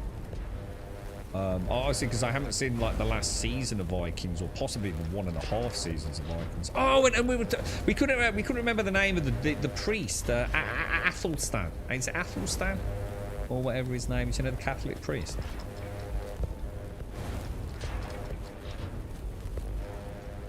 First 4 episodes. Yeah, it was, dude. It didn't have the pace in the first one, bro. I really wasn't. I just couldn't be arsed. And the fact that I knew there wasn't a season 3 just made me, I don't give a shit, to be honest. Just most Star Wars stuff I don't really care about. I'm not the biggest Star Wars fan. Like I said, you know, I really enjoyed, you know, all those years ago when I watched it. But I've never watched anything post. I think we ascertained episode 6, haven't we? I've enjoyed a few of the spin-off shows that Disney have done. I liked Obi-Wan or whatever it was, and The Mandalorian. A couple of others, you know, they were watchable. But I'm not a diehard Star Wars fan. I love the world of Star Wars. I'm just not a big fan of most of the films, to be honest. You know, I never felt like the CGI was, I don't know. Always felt a bit, hang on a minute, if I made the wrong fucking darts, then I just not collect them. There we go, that's a bit better. That's a bit better. But yeah. No, what would be cool is Star Wars The Old Republic. But as a modern Star Wars game. Imagine a brand new Star Wars MMO. Oh, dude, how has that not happened, bruh? Oh, God, imagine that. All the ships and bounty hunting. Oh, it'd be so freaking cool, dude. And they keep making all this drivel, don't they? You know, I'm pretty sure everyone here could probably rattle off. Not something that's just going to be so niche that it's, you know, perfect for you, because Cass could probably have some fucking ass train going. But, you know what I mean? Most of us could probably come up with a game that, you know, for all intents and purposes, would probably sell really well, right? Because we know what gamers kind of want, you know, because we're, you know, gamers. But the people making the games, or should I say the people funding the games, never seems to be, like, green lighting anything that is particularly interesting, do they? Is it Athelstan? Athelstan, yeah. Have I watched Norseman? Is that the comedy one? I think I watched 3 episodes of that and nearly burst a rib fucking laughing at one scene. I can't remember what it was, dude. It was surprisingly funny, actually. And I quite like the lady in it as well. I can't remember her name. Yeah, it was alright, actually. Not really my cup of tea, though, to be honest. But it whiled away a bit of a... It might be something I enjoy more watching, like, say, with a girlfriend, you know? And maybe watch Vikings and then watch a bit of Norsemen as a bit of like Friday night dinner equivalent, you know. Oh, is he alright, Missy? It can seem very helpless in face of the unexpected one. Did I tell you about the wasp on the girlfriend's phone? Oh my god, Missy. She said there was a wasp in the bedroom and then she'd drawn the curtains over it earlier in the day, so she's got to get rid of the wasp in the bedroom. So I'd got up there. And the wasp was actually... Her mobile phone has got like one of those like leathery cases on it. It has all like cards and stuff in it. And the wasp, I shit you not, was actually... Like, you wouldn't have seen it. She would not have seen it. And it was like on the bottom part of where you'd put your mouth, man. Oh, God. I was like, what do I do, man? Do I not mention it? Do I get rid of it? It was like, dude, this could be fucking so funny, dude. It was like the entire universe split into 2 completely separate paths. And there I was at this crossroads in life, man. And I was so stressed. Do I do the inconceivable or do I pretend it never happened, man, and just get rid of the wasp? I chose to get rid of the wasp. It went out of the window and a little piece of me died that day.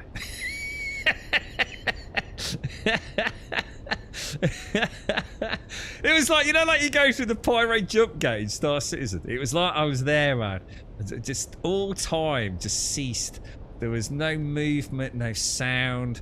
There was just this choice, this crossroads between parallel universes.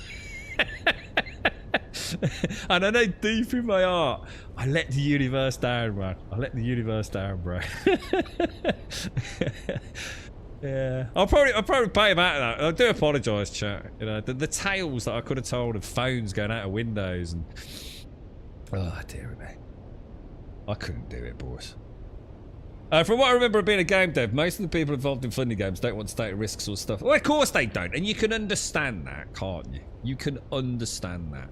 But at the same time, they're going to have to start accepting the fact that when you put $300 million into Concord and it's not even a live game for more than 14 days, that maybe it's time to start taking some fucking risks, isn't it? Because clearly playing it safe isn't working, is it? It's just not bringing in the revenue, right? Games like Schedule 1 are pulling in more money, aren't they? Than these AAA mega productions, you know? Hundreds of millions of dollars of investment. So at some point, they're going to have to say, we're throwing money at things, it ain't working, dude. We're not even making our money back at some, you know, in some cases, are they? Marathon's doomed, isn't it? We all know Marathon. Unless something strange happens, Marathon's going to be a dead game, isn't it? You're right, 5-star. Mobile games, 100%. Mobile gaming. If you're going to invest in a game right now, mobile game, you've got a much better chance, than you. And small to develop, relatively cheap to develop, and you've only got to capture a corner of the market, ain't you? And you're going to get return on investment.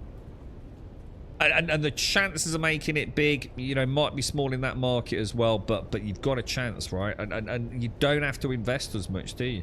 You just don't need to, man. It's you know, I don't think we're ever going to get another MMO, guys. What about Ash? Is anyone here an active Ashes player? I've asked a few times, but it doesn't seem to really get much of a response, to be honest.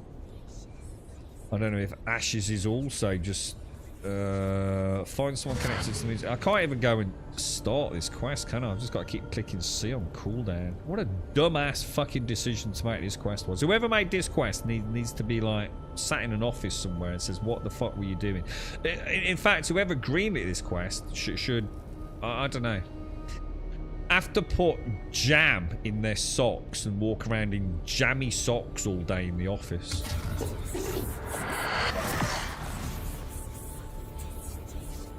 He removes spiders for you. Good man. Good man. Ashes people just bored of nothing to do than level up via slapping mobs for hours. They want more depth. So I'm starting to worry that Ashes won't ever see the light of day either. I mean, it will, because it already has. One could argue it's already there, right? But I just don't see how that's maintainable either. You know, that money pot's got to be drying up over there, right? I hear less and less about Ashes of Creation every single day that goes by. You know, I'm not even sure my algorithm's picking it up, and I've searched for that many times.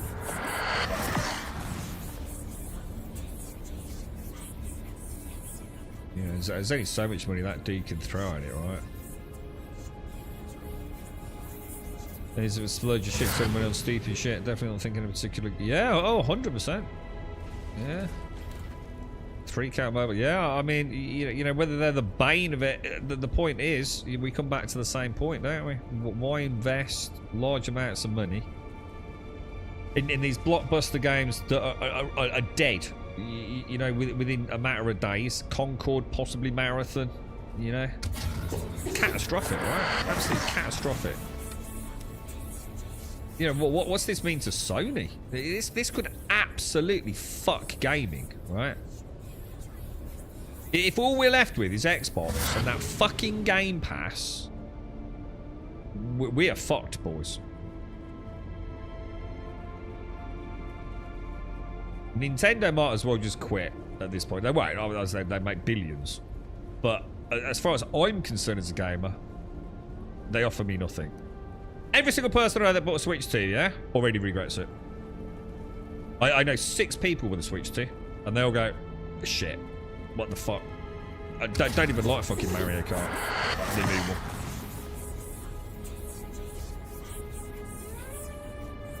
Total waste of fucking money, dude. So they're fucked. Sony could be financially fucked. If they get 2 back-to-back mega multi-million, you know, fraction of a billion failures. Microsoft were pretty much done in terms of hardware. It's all on Rockstar, man. We just need GTA 6. We need GTA 6 to be an absolute roller coaster. They need to offend every single person on this planet.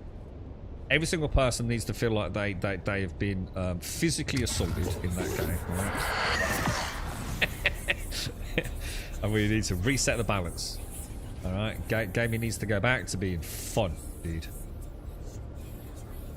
We need Rockstar to drop an absolute bomb on this wokeism bullshit that has infested everything, man. Where are we going then? It doesn't say where we're going, boys. Benny Jessera. Find someone can. Oh, can I go back to Harco, dude?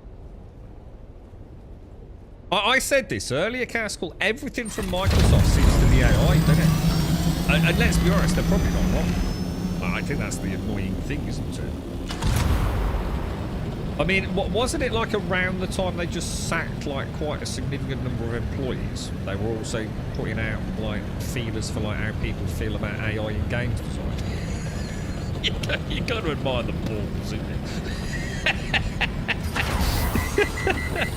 That takes some fucking corporate cojones, that does, doesn't it? They don't give a shit, dude. We know what's coming, bro. We know what's happening, dude. You can take the piss out of us all, right? You still sit on your Windows 11 PC, lapping up the fucking Game Pass, and we're going to make a shitload of games with AI at half the fucking budget that all this shit's been knocked out at. And you're going to lap it up like you always do. Mate, as long as the game's good, I couldn't give a fuck. Couldn't give a fuck, dude. Just give me a good game. I don't care how it's made. I don't care who made it. You know what I mean? At this point, I'll accept anything. Just give me a good game, dude. Give me a game that, like, you know, keeps me awake at night. Oh, well, maybe not that. You know, so something that is just like you know, like maybe like New World did. You know, something where it's like it becomes an obsession. But sadly that ain't going to happen, is it? It's sad to see New World die. I mean, I think last night was the end, wasn't it? basically. It's kind of weird to think that, you know, we it's been around quite a while now. And how many years has New World been out? 3-4 years. With no meaningful content added in that time, apart from Brimstone Sands, really, right? What's that about Roblox? Hang on, I've lost where I am. I agree, embrace indie developers. But, you see, this is bollocks, though, Firestarter. I get why people think indie developers are amazing, right? But this is the problem. You know, every time you hear about a big AAA blockbuster not do very well, right? How often do we get a AAA game? When was the last one and when's the next one? You know, they're few and far between, right? I can assure you, yeah, for every even reasonably good, let alone really good indie game, there's like 10,000 shit ones, dude. So it don't mean anything, does it, dude? You know, and then you've got things that a lot of people really don't give a fuck about that become the big hit. You know, a lot of people do not like Schedule 1. I have no intentions of playing Schedule 1. It looks like an absolute fucking shit fest to me. Once again, nothing but fucking Twitch content clickbait. You know, I'm not trying to take anything away from the man. You know, he's made his millions. He'll never need to work another day in his life. Fucking perfect. That's what I love about indie gaming, yeah? You never fucking know, do you? But, fuck off. I'm not interested in games like that. That's not a fucking video game to me, mate. I couldn't give a fuck. I watch so many streams of that, and it's just fucking clicking away, selling the fucking drugs. I fucking absolute fucking brain dead. Couldn't give a fuck. Couldn't give a fuck.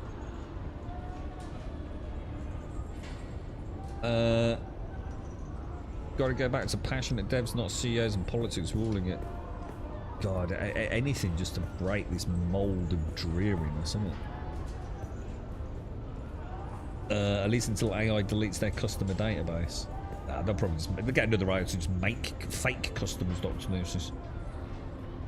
New World, oh, it died yesterday, Zanzibar. Officially. Service games would be our end. I would happily pay for a service game if it's any good. I will pay 20 quid a month. I'll pay 40 quid a fucking month. I don't know how I'm going to pay for it. I don't know your girlfriend if you say that, but I've always said, right, I wish I could find a game that I felt happy paying 40 quid a month for. No, I never said 40 quid, but, you know, 10 quid a month subscription, yeah? That's all I want. I wish I could find a game that I was happy to hand over money every fucking month for. So I don't have to worry about pay-to-win shit. I don't have to worry about microtransactions. There you go. Fair price for the game. 50 quid up front. £10 a month. Keep making the game, mate. If I can find a game like that, I'm happy, dude. Seems like a reasonable exchange, mate. If it's a really, really good game, whack it up to a Netflix subscription for the amount of hours I'll probably pump into it. But I can't find the game. I can't find the game that's worth that. I could go pay Pax Day for $18.99 apparently, but then I could also cut both my balls off with a pair of rusty fucking pliers, couldn't I? Don't mean it's a good idea, does it? You know what I mean? Probably get more fun out of cutting my own balls off, to be honest. At least there'd be some sort of emotional fucking pain involved, you know what I mean? As opposed to the utter fucking snooze fest that we Pax Day for a month. OSRS is your obsession. It is an extremely easy game to get addicted to. Extremely easy game to get addicted to. But you know why? Because it's actually a fucking good game, dude. Why can I hear the dog barking? Is he in the bar? 3D Zomboid isn't. Hang on, what's 3D Zomboid? 5-star. 3D Zomboid? What's this? Are we talking about Project Zomboid? 3D? Hang on, talk to me, bro. Talk to me, talk to me. Well, I can't use my jetpack, can I? How do I get up there, then? Is it back down there? The only game I ever played where I didn't mind the sub was Eve. I had 3 accounts I played sub. I've never minded a sub. Subs save me money, dude. I've said it every fucking... Oh, hang on.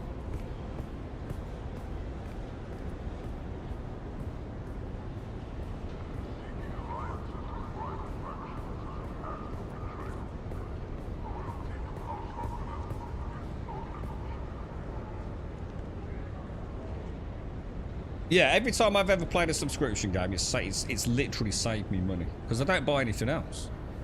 10 quid a month, you know what I mean? That's cheaper than a game that month, right? Of which there might have to be 2 or 3 bought. Give me a monthly sub, mate. Give me a £10 monthly sub, dude. I will fucking pay that every fucking month forever, dude. Speaking of forever games, I think Soulframe just announced they will not do any wipes from now on. I think they've always said that, dude. They've got to the point. Back when I was playing it, we had this. They said that they had every intention of not wiping unless it was critical. So, the thing is, I'm not sure how I feel about that. It's one of the reasons. I know it sounds great, right? But the thing is... Oh, God. This is the problem with Soulframe, dude. The content you're doing now, yeah, isn't going to remain static. You know, the story might get more fleshed out. The procedural generation's going to get better. Yes, we can go and get the loot now and the frames and get them upgraded, right? But you're not going to be doing it in as much of a fun way as you will on launch, are you? Imagine this. You're going through a dungeon. So forget Soulframe. Let's say you've got a dungeon in front of you and it's just a corridor. And at the end, you fight a goblin and you get the treasure. Yeah? That's what Soulframe's going to be like right now. Over the coming years of development, that corridor where you got that piece of loot, yeah, is now going to be this branching corridor with twists and turns and ambient lighting and a multitude of different bosses and traps until you get that piece of loot, yeah? And this is critical thinking as to why I don't really want to play more Soulframe. Because there are no fucking wipes. Now, I don't know if I will be able to set up a new account on that email address or have the option to wipe at launch. The point is, it doesn't make any difference. I still don't really want to see it until it goes 1.0. Because I think it's going to be fucking amazing, dude. So sometimes wipes are... Not having wipes is not necessarily a good thing, is it? You know what I mean? I know the original Warframe, I couldn't wipe my account. The only way to wipe my Warframe account was to fucking send them a ticket and ask them to wipe it, right? There was no fucking reset my Steam account for Warframe. It just couldn't be done. So, I know what you're saying, Alarian. It sounds great, doesn't it? But it's actually critical to my decision not to play too much of it, dude. Because I already am in love with the game. Thanks, they have about as much interest and concern about their customers as your average disenchanted, very tired dominatrix dealing with the 8th nappy fetish of the year. You seem to know a lot about dominatrixes, don't you? What's this about nappy fetishes? Is that a thing? They just want your money of you to sign off. Ah, right, okay. Showing a little bit of the old kinky Dr. Gnosis there, bruh. Eh? Ah, use the old dummy in the Pampers, is it, mate? Ah, we learn a lot about people in this chat. Project 1 is like a 3D Project Zomboid. Have you got a link to it? Have you got a link to this far start? Project 1 is like a 3D Project Zomboid. Anyone know about this? Let's get some links up. What's going on here, boys? Grant74, you're right, mate. If you got Soulframe last weekend, you get the game forever and the progress forever. I've had access to it for ages, you know. That's not a good thing, yay. That's not a good thing, dude. It's like I said, why would I want to go and get that loot in that really... I mean, don't get me wrong, I'm not saying Soulframe right now is just to walk down a corridor, kill a goblin and get the loot. Obviously, we know it's not like that. We've played loads of it. But, you know what I mean? To get the fully curated experience, you know? All the quests together, the sense of progression all built around it, you know, the stories and everything, the bosses all fine-tuned. Why would I want to go and play all that and get all the loot now? You know, I'm cutting my nose off to spite my face, really, you know. You know, we're sitting here saying, like, we want a really, really good game, but we're also not willing to wait for the one game some of us think could actually be quite a blockbuster. It does, and it plays phenomenally well, doesn't it, Larry? Already in its pre-alpha alpha, which is what they call it, yeah, it plays better than most AAA games, doesn't it? It fucking plays better than fucking Elden Ring. Which is an absolute fucking clusterfuck of a technically performing game. Welcome, stranger. If you come seeking treatment, I have all manner of locally sourced natural remedies for whatever ails you. Do not underestimate the potency of ground Zithtrakian antlion eggs. An amount no greater than the head of a pin can instigate the regeneration of necrotized tissue at the cellular level. On more primitive worlds, They believe it is magic. Oh. Okay. What are we doing here then? Do not underestimate the potency of ground Zithtraki. An I thought amount this is who I no needed to greater speak to. on Oh, more fuck primitive worlds. What is there to tell? Well, whoever told you that is This isn't the person I'm after, is it? I've gone the wrong fucking place. That's why I'm drinking my coffee. So it's got to be someone down here, is it? It's like it's saying someone down below, isn't it? I know somewhere we've got that weird little crack in the wall. I don't know where this is. I have no idea where fucking shit is in this game. Here we go. Is it in the... What's this? Have we ever even been in here? Is this like where you pay taxes but at Harko Village? Could be, couldn't it? This looks kind of cool, actually. Okay. Find someone connected to the mysterious message. Who? This person here? Your face is known to me. Why do you meddle in my affairs? You're very softly spoken, aren't you? Why do you seek Jacosta Clio? Why do I seek whom? Whom? I have never heard that name before. Nor do I seek whoever they are. I don't know, Cask. What did you hear? They added some sort of staff mage thing weapon and a new class they showed off. Looks pretty cool. So yeah, so presumably, I mean, dude, honestly, it was such a good game. Have they sold performance out? Because performance was a little bit dicey. So there's some sort of stuttering and hitching, weren't there, in some areas? Do you have historically... sorry, the Soulframe devs. Historically been pretty good with updated content. If something you earn becomes no longer relevant and it's removed or changed, they'll give you something fair to replace it. Completely nothing, not what I'm talking about though, is it?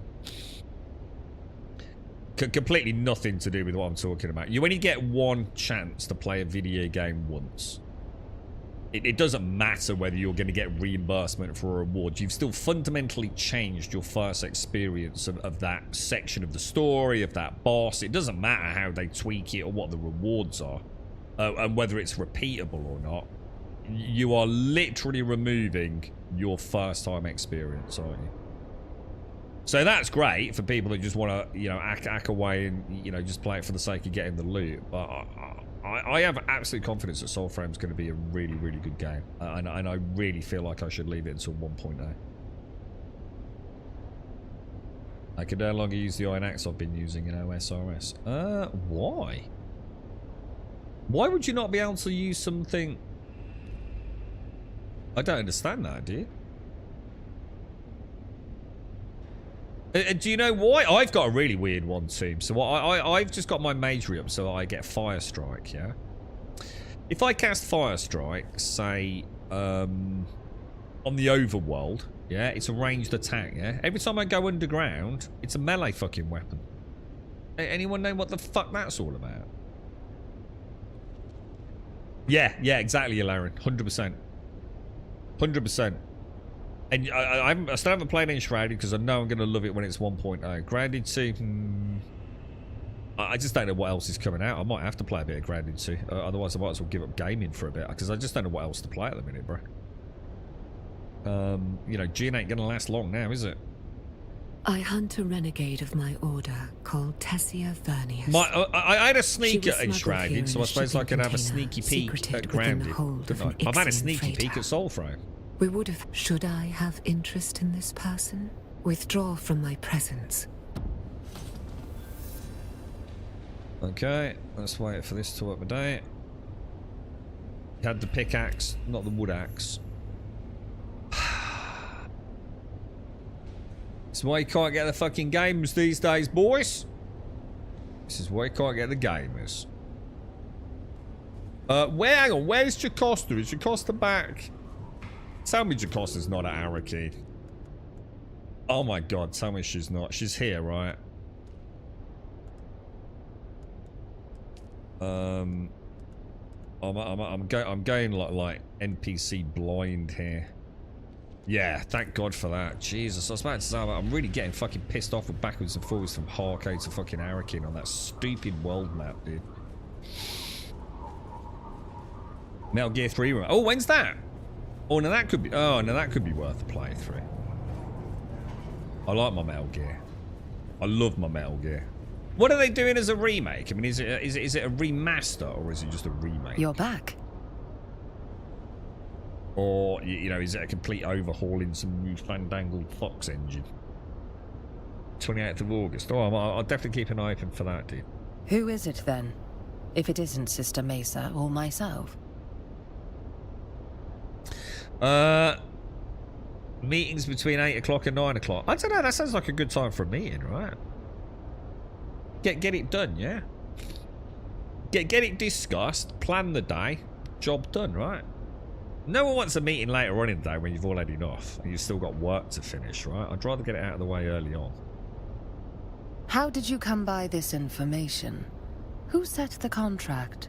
Have a best time for a meeting is 5 o'clock in the morning. 5 o'clock through till 6 o'clock. Everyone's bright-eyed, nice cup of coffee. Crack on, man. Got the rest of the day in front of you then. Margot Fenring initiated the contract. She claimed not to know. I'm not so sure. She knows me. She also knows how to lie like a nightingale can sing. We all do.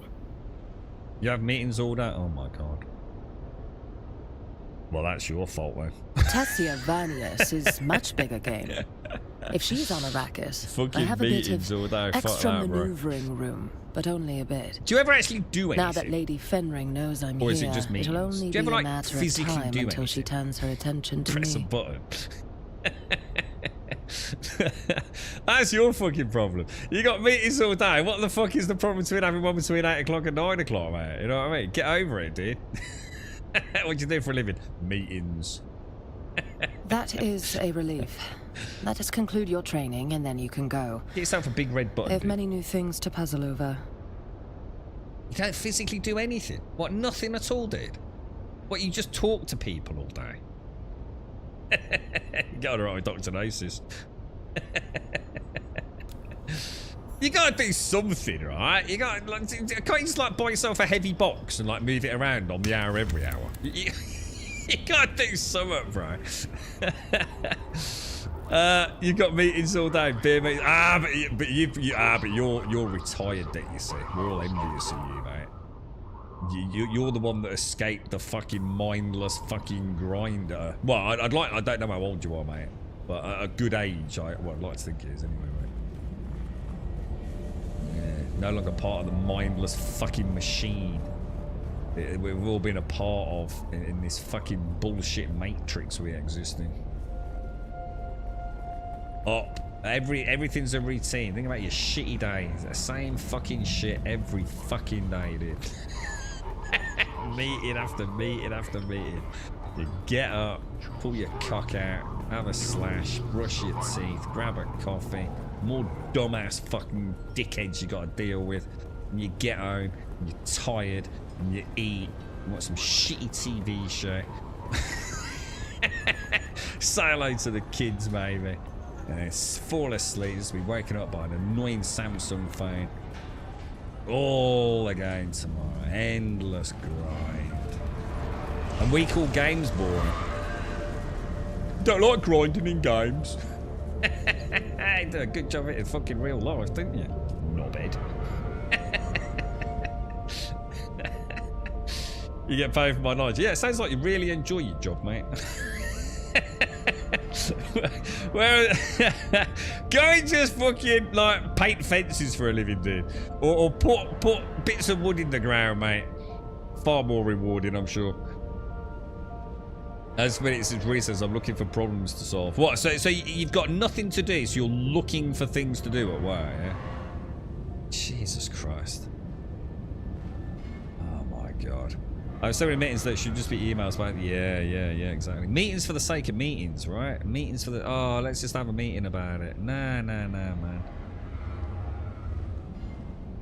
I have to deal with a bunch of other teams who do stuff that interacts with my system and manage their expectations, which is management speak for making them make changes on their system instead of asking me to do stuff on mine. It is a bit depressing when you think about it, though, isn't it?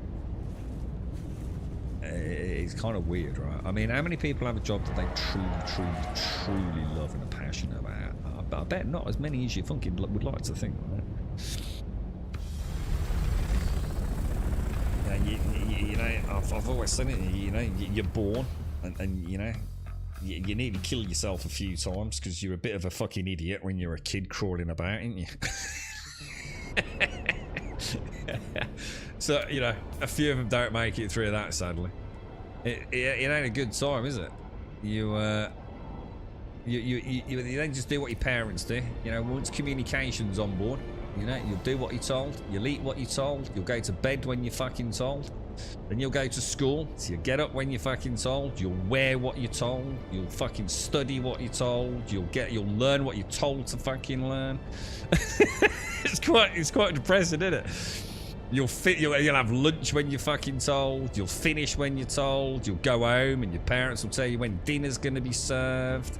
When you gotta go to bed, you'll do some fucking homework. Then you get a job and you do exactly the same thing. You go to work, you do what you're told. You'll be stuck in fucking traffic all morning.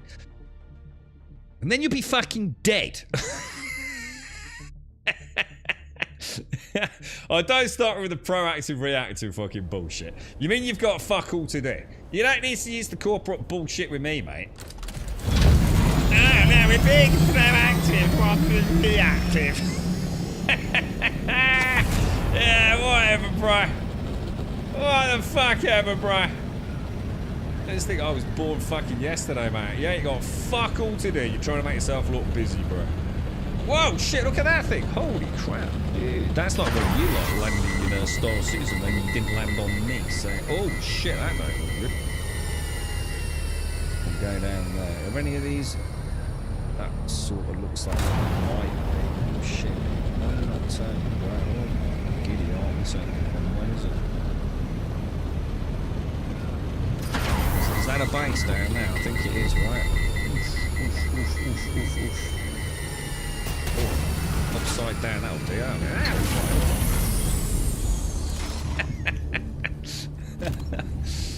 mean, I think it counts as a safe spot, doesn't it? I don't like that. He said it'd be safe if you're in the base, shouldn't it? Well, the thing is, Daisy, right? What I'm trying to do is I'm trying to get people... I'm not trying to make you depressed. Like, it's like... Think of it as the blue pill, red pill moment. Yeah? Ozzy fucking Osbourne died yesterday. What do you think his words of wisdom would be? Just saying. Just saying.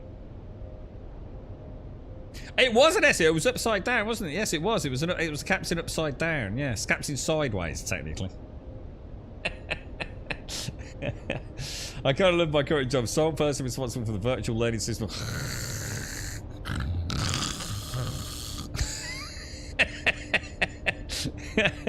Are you trying to convince, mate? Because it fucking ain't me. What you mean is you like your job because you don't have to do a lot in it. Yeah, you can spend all day on Twitch. Yeah, don't have to make it out like it's meaningful or rewarding. Yeah, you just don't do a lot, do you? Perfect. We're not that way with Ender. He has his choice. But you see, but that's not. But you are, aren't you? So you see, it's not about Ender. Ender's gonna be all right, mate. But you do, don't you? Because you got to pay for Ender. This is it. You see. In order for Ender to do what he's doing, you've got to do what you're doing, ain't you? Better be fucking grateful, Joshua.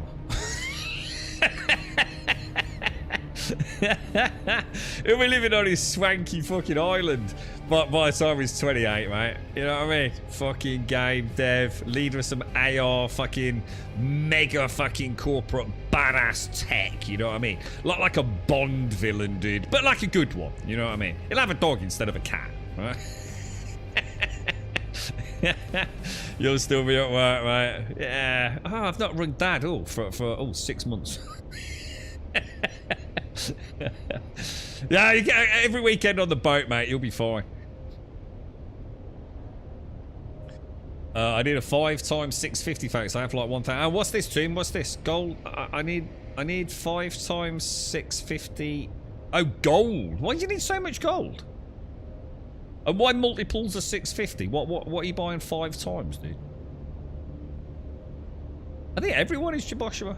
You know, to the grind.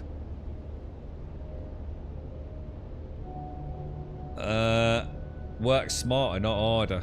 Yeah. See, only people that do fuck all for a living get to say that.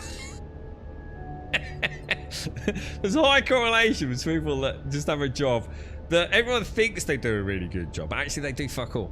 No one knows what they do, but everyone's too scared to fucking ask just in case it all goes to shit, you know what I mean? So you can't be a manager, can you? And like say, what does he fucking do exactly? Oh, it seems to be working, you know? Nothing's burnt to the ground recently. Why upset the status quo, right? You know what I mean?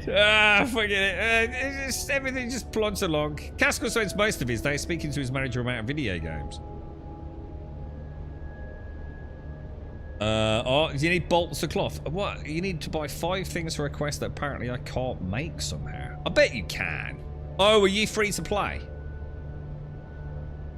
I'm sure you can get anything in the game too, because that's how Iron Man works. It just depends on whether or not you want to put the effort in, dude. You should never have to buy anything. At least not at the exchange. You remember? In that case, that's not right then, dude. You should be able to make it, bro. I mean, like you said, it might be faster just to make the gold, to be fair. Of cool stuff I've done in the past few years, I've been getting pissed off by a task and find a simple way to make it easier with a script. And let me guess, you used AI, didn't you? Oh no, let me rephrase it, sorry. Got a toe line. Well, I didn't use AI. I used AI just to check that everything was alright. Alright, I used AI, you know, to give me an idea on how to provide the solution. And then obviously I did it on my own, because obviously I don't want to put myself out of a job, yeah? And this is going to get more and more commonplace in it. Because let's be honest, right, Caskell, I bet you someone who was well versed in AI could have done that using AI, yeah? And I'm not having a pop, dude. I bet that, but we're getting to that point, aren't we? You know, you sat down with a nice cup of coffee and you came up with a solution, like you said, a script to whatever. There's going to be a point where someone who knows a little bit about how these language models work could have done that with no fucking experience. No idea what they're even fucking doing, mate, right? This is the scary thing in it, dude. Everyone's afraid of your system, Dr. Nurses, because it's been running 20 years and many sysadmins and is connected to all of the things. You're one of them, ain't you? One of them ones who keeps all the knowledge to themselves. Yeah, I fucking work with people like you, mate. Make themselves indispensable, yeah? You pain in the ass motherfucker. Over the past 5 years, I've tamed the monster, already got automatic based on my work routine for most days just to log in, yeah. And you keep all the knowledge to yourself, and no one else on the team knows anything, right? Yeah. You absolute monster, bro. Replaced by a donut. Well, AI does, I'm sure, you know, for all of us, it's going to have, you know, whether or not, I mean, obviously no one wants anyone to lose a job, do they? But, you know, I think anything to do with ICT, whatever, programming, maybe more specifically, or, I don't know, whatever the fuck you lot do, there's got to be a point, isn't there, where AI is going to be faster, more efficient, trustworthy. You know, you might be the guy who's the manager of the AI model, you know, but, you know, some of your colleagues have to be let go. I mean, it's going to happen, isn't it? I mean, to pretend otherwise is sadly, you know, I know it's like Dave's Moses, we're not trying to depress people, but the simple fact of the matter is it's going to happen, isn't it? It's like the Industrial Revolution. It changed everything, didn't it? How many of you go to work on a fucking horse? You know what I mean? It was quite a big thing, horses, back in the day, wasn't it? Not anymore. You know, the entire sort of like equine industry was quite fundamental, really, for a huge period of human civilization. And not so much anymore, is it? You know, things change, sadly, man. And it is. I think it's fucking terrifying, bro. I'm not sure about the donut. It sounds like quite an advanced donut automated. Or do you actually do that little? So all you do is meetings. And the meetings are just going to be simplified by just eating donuts. And you just will be the donut, yeah? Oh, dude. There's a deep philosophical thought for the day, isn't it? There's probably a rabbit hole we don't want to go down there, automated. Thanks for the player housing quest. Oh, you're RuneScaping it. 100%. I spent an hour figuring out how to script a test. It would take me several hours. I need to take a few minutes iterating and learning as I went what the script should be. I could have written it in minutes, but it wouldn't have learned. Yeah, and you wouldn't have learned anything. The thing is, there's going to be a point where a manager's going to say, like, I don't give a fuck about you learning anything. Because now all I've got is a server admin, whatever, you know, whatever it is, who's got all this information. And now I have to pay him more fucking money. And now if he fucks off, I'm going to have to train someone else up. Well, I tell you what, that sounds like a big fucking hassle. AI. Let's just get one fucking dude in who can fucking use a language model reasonably fucking well. You know what I mean? We'll pay him the basic fucking rate, whatever. Get rid of 5 staff members. This is the problem, isn't it, Caskell? We are going to lose the ability to know this. We're going to lose people like you with this inherent knowledge, aren't we? Because at some point, someone's going to say, we can do this fucking cheaper. And doesn't that perfectly encapsulate and return to the point about Microsoft? Perfect full circle in the discussion, innit? My son graduated with a master in cybersecurity and pen testing and SOC analyst. AI now does that job. He can't get a job for love nor money. Oh, really? Oh, that's fucking heartbreaking, Starkey. That's really sad. You know, he's done all that work. You know, probably had a, you know, I'd like to think a really nice time at uni as well. And already he is going to be that first generation whose education has become almost irrelevant, right? That's really sad, dude. That's really sad. Obviously, I'm sure he'll be fine, Starkey. I am seeing more. I'm just chilling out. We're solving the AI conundrum. Until they make robot monkeys, I'm good. My team starts to physically wire things. But again, it won't be forever, will it? Automated, you know. It really won't be. I mean, if they can fucking build fucking cars in a fucking factory line, I'm pretty sure we can have robots that can stick a fucking wire into shit, right? We probably won't even need fucking wires at that point, mate. Does AI know how to program in an organised manner? It's the real question. Coding isn't that hard. Well, we know it is, Dick. I mean, you're deliberately asking a complex question there with no parameters for further discussion. We know perfectly well that AI is already replacing jobs, dude. So you've already answered the question. Yes. We already know it's happening, dude. You know, and it's going to keep getting worse, isn't it? We know people are becoming unemployed and being replaced by AI. You don't need 5 team members anymore. Trust me, Grandma, I wish I knew how much I could say about what I've been hearing about Microsoft. The thing I can say is I'm very sure it's all going to end up backfiring. Exactly, dude. You know, it could be the fucking... It could be the Dark Ages, couldn't it? Once we lose the inherent knowledge. You know, people like you, Caskell, that are poking and prodding and you know... organic neurons and synapses, you know, sitting there and passing on information to other team members, and, you know, the sharing of human knowledge and the passing on of that knowledge and working as a team. And now we've just lose it, don't we? I mean, how many of us, you know, would have any idea, you know, if the apocalypse hit tomorrow, on how to exist? We've already lost so many basic... you know what I mean? I wouldn't even know how to make fucking bread. And unless I can go and buy the shit from a supermarket, you know, I've got something to fucking, you know, a bread maker. You know, I certainly ain't going out with a pickaxe and mining some iron and smelting it down and making fucking tools, am I? I wouldn't have a fucking clue what I'm fucking doing, dude. I could barely grow a fucking carrot and a couple of potatoes. You know what I mean? Jesus Christ, we thought we'd lost knowledge before. I mean, we're on the precipice where we know nothing about what we're doing, right? But once the AI's organising all this, you know, digital tech, you know, no one's gonna fucking know, and it's computing it at millions of times the rate humans can. We're on a runaway train. You know, we just got to wait. You know, we can be the master of it to some degree, aren't we? But it's starting to sound fucking unlikely, to be honest. But it doesn't matter though, Firestarter. I'm sorry, but that is not the case. If you're hungry, you learn fast. Believe me, that isn't not gonna help me, dude, is it? It doesn't matter how hungry I am when I've only got a matter of days to figure it out. Do you see my point? All the hunger in the world, I'm on a clock, dude. I'm on a survival clock, aren't I? If I've not got power, I've not got water, you know, I've not got fire, blah, blah, blah, some apocalyptic event, and all the power goes off, dude, I'm fucked. Most likely going to get killed by another human, aren't I? Who knows I've got feed in my house. It doesn't matter how hungry I am, it's not going to magically make me know how to do things, is it? Half of what we know is on the fucking internet now as well, innit? How many books are there teaching me how to fucking garden? Or how to make a poultice? Or whatever the fuck it's going to be, you know? Fuck me, I think they're closing off the libraries in the UK, aren't they? I've heard a lot of the Labour government. Is it the Labour government are closing loads of libraries all around the cities? You know, we suddenly lose access to the very thing that provides us with information, aren't we?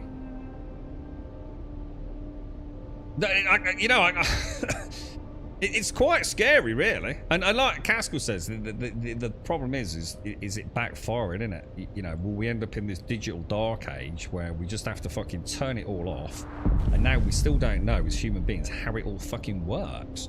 It could be years with people like Caskell and Dr. Gnosis that have knowledge of these systems to try and untangle the incredibly complicated web of shit that has been created by AI, right?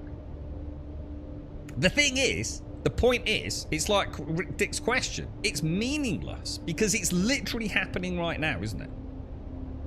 Right now, this is happening. This very day, someone somewhere on this planet is getting replaced by an AI. And that is just going to exponentially increase over time, right? Be long dead before the end of the world happens. In the zombie apocalypse, Palace Library has all that. Yeah. Well, there you go then. I mean, at least you've got a backup. I think the vast majority of people would have no chance, mate. I think very few people would survive the first few weeks of a full apocalyptic event. But that's a bit different. That's nothing to do with AI, really. Unless AI just says, you know, actually, you know what, you lot are doing my head in, and it unkers itself down, provides power to its central whatever system, right, and just shuts off the power to the rest of the world. All power just ceases to happen. It doesn't need anything, does it? It just needs its nuclear facility or whatever. Everything else just shuts off. There you go. Fuck you lot. I bet most of the planet will be dead within a fortnight.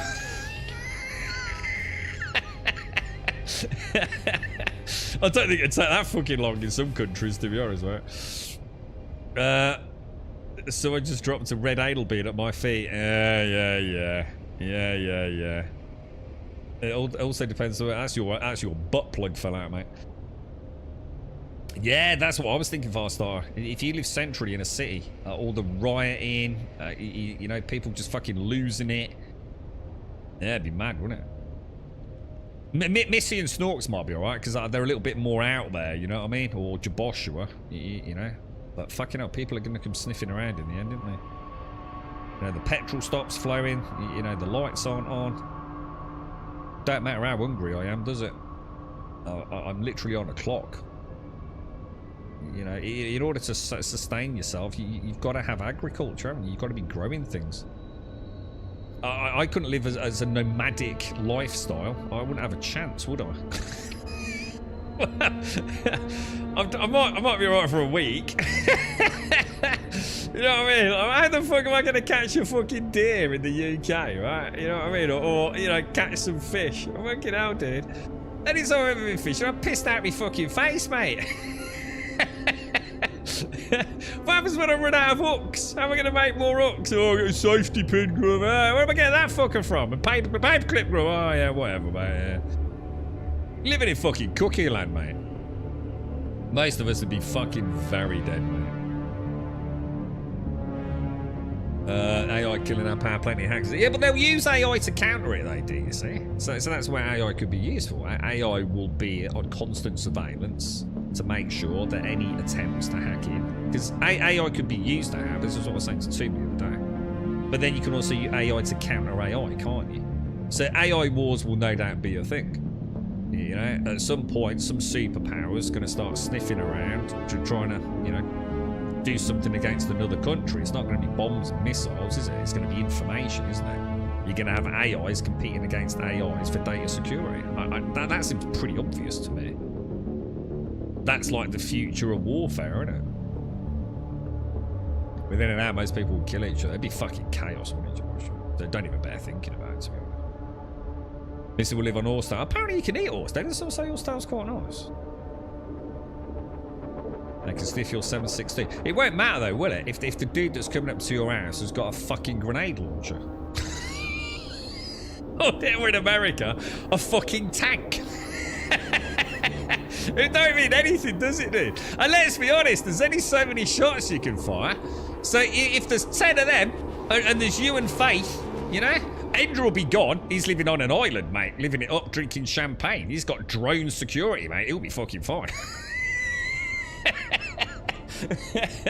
There's you hanging out your window with your little pew pew 762. You got 10 dudes coming towards you with riot shields, ballistic shields, a grenade launcher, and a bunch of assault rifles.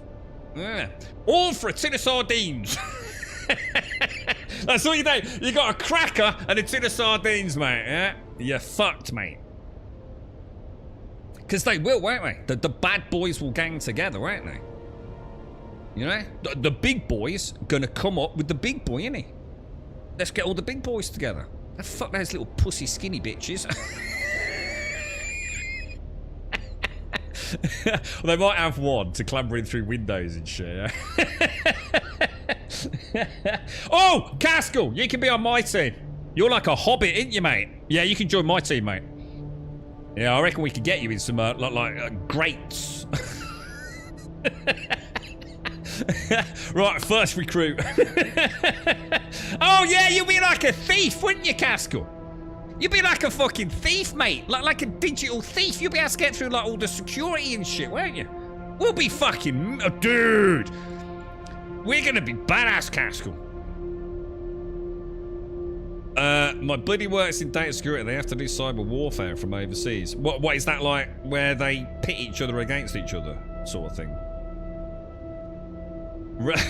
Caskell, stop.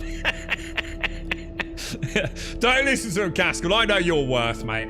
I know your worth, bro. We'll make a good team, you and I, mate.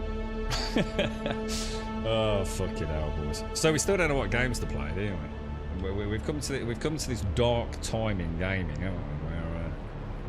Where we're not really sure what. Let me fly back home. Look at these textures. Actually, really nice. Oh, dearie me. I don't know.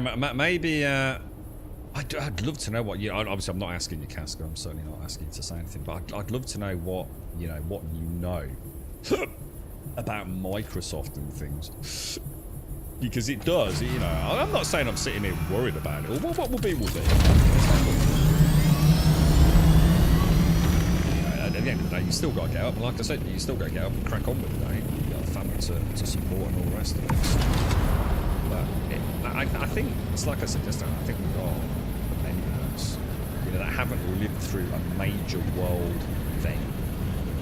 You know, a fundamental shift in technology. I do feel like it's quite exciting. You know? I think it is quite exciting. You know, for all these bad things, like... You think about medical sciences.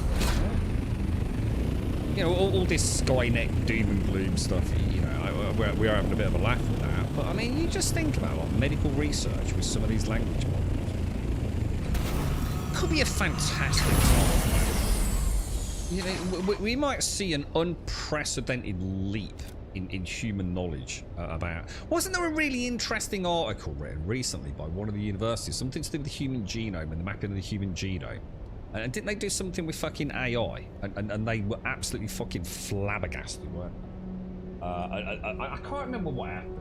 I don't know whether it did some weird mapping thing, you know, or a percentage of the mapping in some fucking billionth of a second or something, isn't it?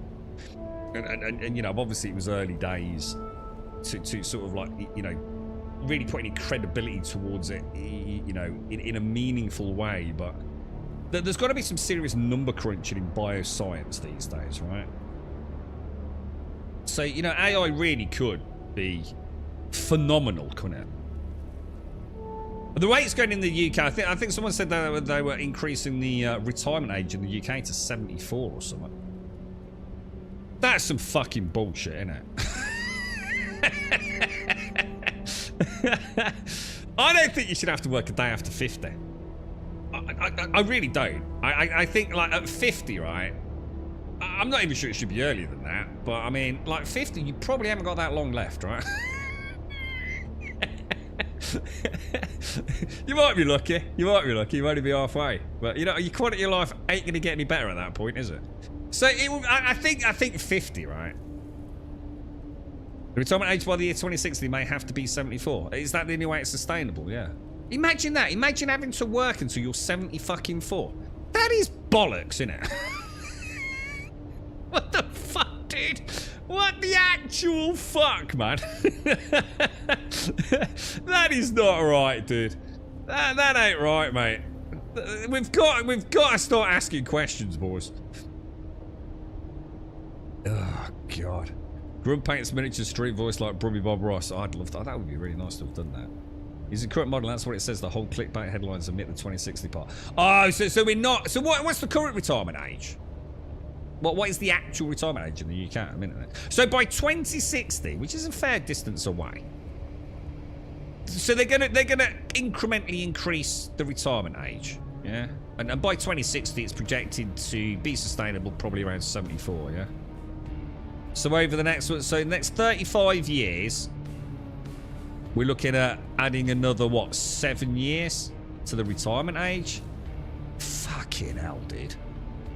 Jesus. Exactly, Starkey. Exactly. It's not about a case of whether or not you have to. You probably will have to, right?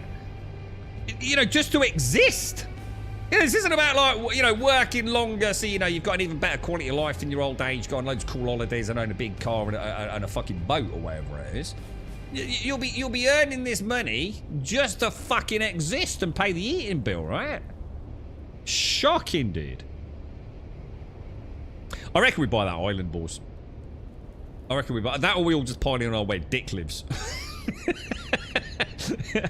I wonder if he ever made it. Remember Bob? I wonder if Bob ever made it to Alaska. He was banging on about it for years and years and years, wasn't he? I wonder if he managed to make it over there. Because yeah, I think the first time he hurt his leg, didn't he? I wonder if he actually managed it. Yeah.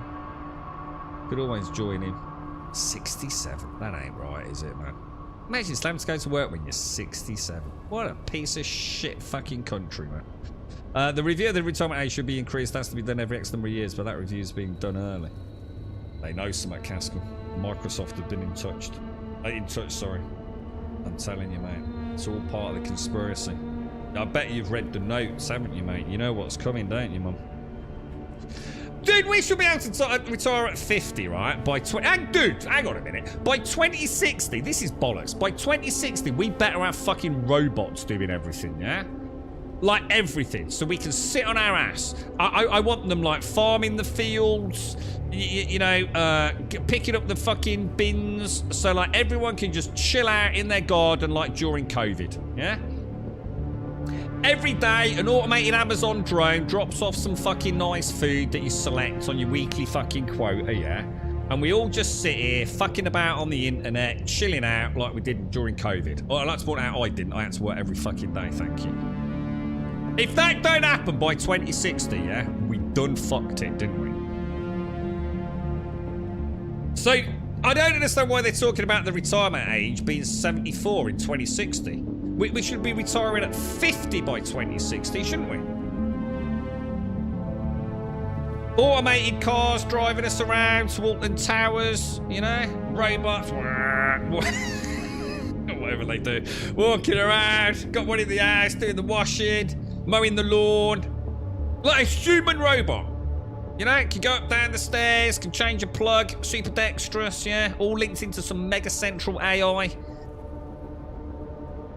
It's gotta be the future, man. We don't need to be working till we're 74. 81 average lifespan in the UK. 74 seems way too low. What is it in America? Do you have these things in America? They know we are financially fucked. No, I know that, Cal. I'm only having a fucking laugh, dude. Jesus Christ. Retired at 54, can't get any social security until 62. So your retirement age is 62 and ours is 67, is it? Dude, fucking sex robots, farming robots, and automated Ubers, yeah, and drones for delivering us cool shit whenever we want it, yeah. And the robots do everything. We've solved the energy crisis. We've managed to come up with... AI has created a mega photo fucking cell that just perfectly, or almost 99.8% of the sun's energy is perfectly converted, right? Almost no wastage whatsoever. And you have like a postage stamp sized solar cell on your letterbox, and it powers your whole house, mate, including the 3 robots you've got that just do everything in the house, cook your dinner for you. Obviously you can do a little bit of manual stuff if you want to, but you roll out of bed in the morning, your breakfast is delivered by an Amazon drone, baking hot, British fryer, you know, all air conditioned on your postage stamp photo cell. The day's all yours. You know, you just go to the park, do a bit of fishing, chill out, you know.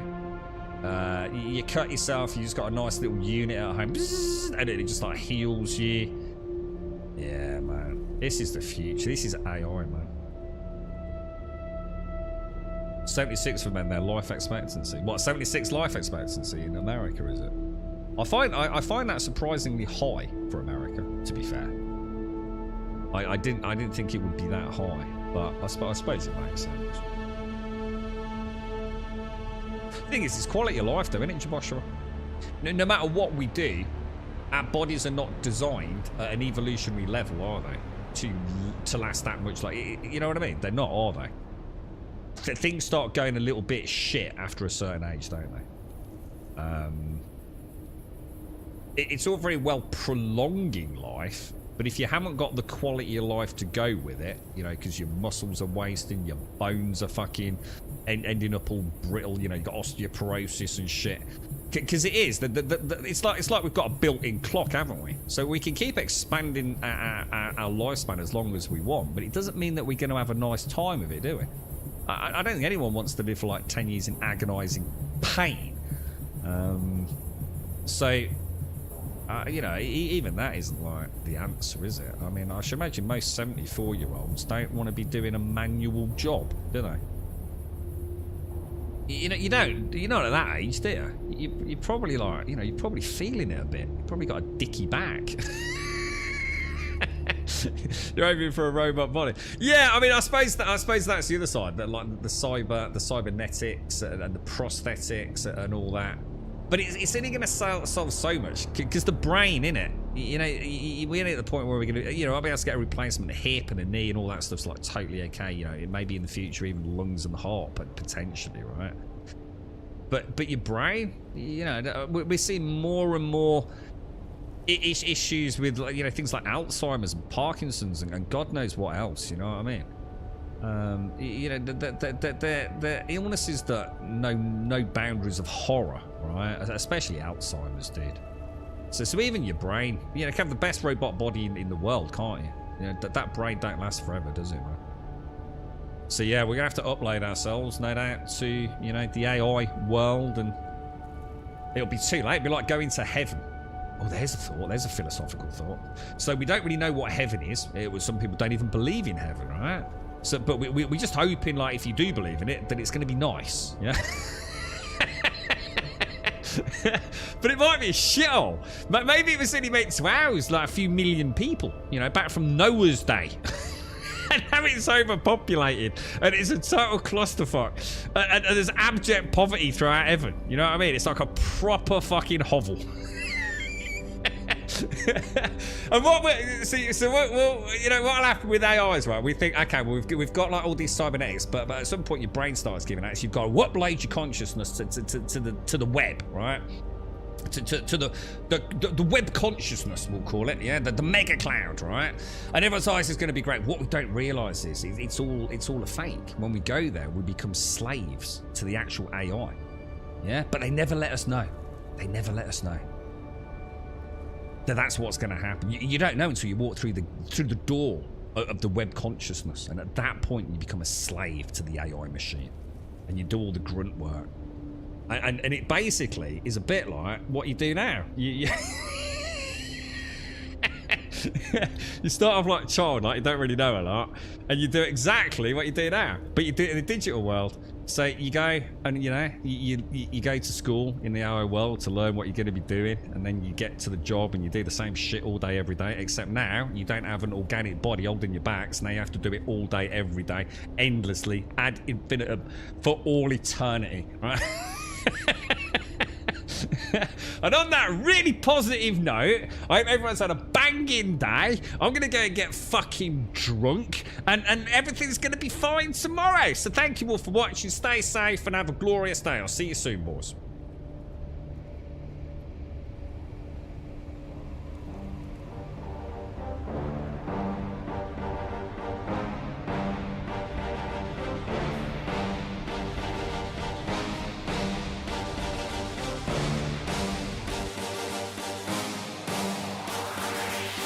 There's a pyramid of power with eyes that can see it all. Cameras to capture your image in City Hall. Realize they listen whenever you make a call. If you want a revolution, I really give it to y'all. Strength is the army that bands against bands of dead presidents, determining life of mankind of cancerous. How we breathe, vapors, Greek got us blinking in the streets like cheap paper.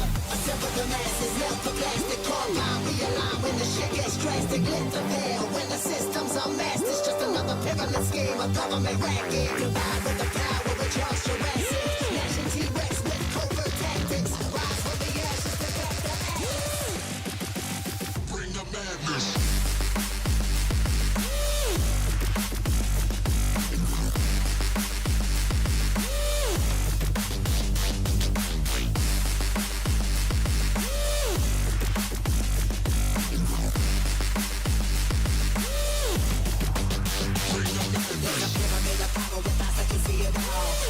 Capture your image in City Hall. Realize they listen whenever you make a call. If you want a revolution, I really give it to y'all. Strength is the army that bands against bands of dead presidents, determining life of mankind of cancerous. How we breathe, vapors, Greek got us blinking in the streets like cheap paper.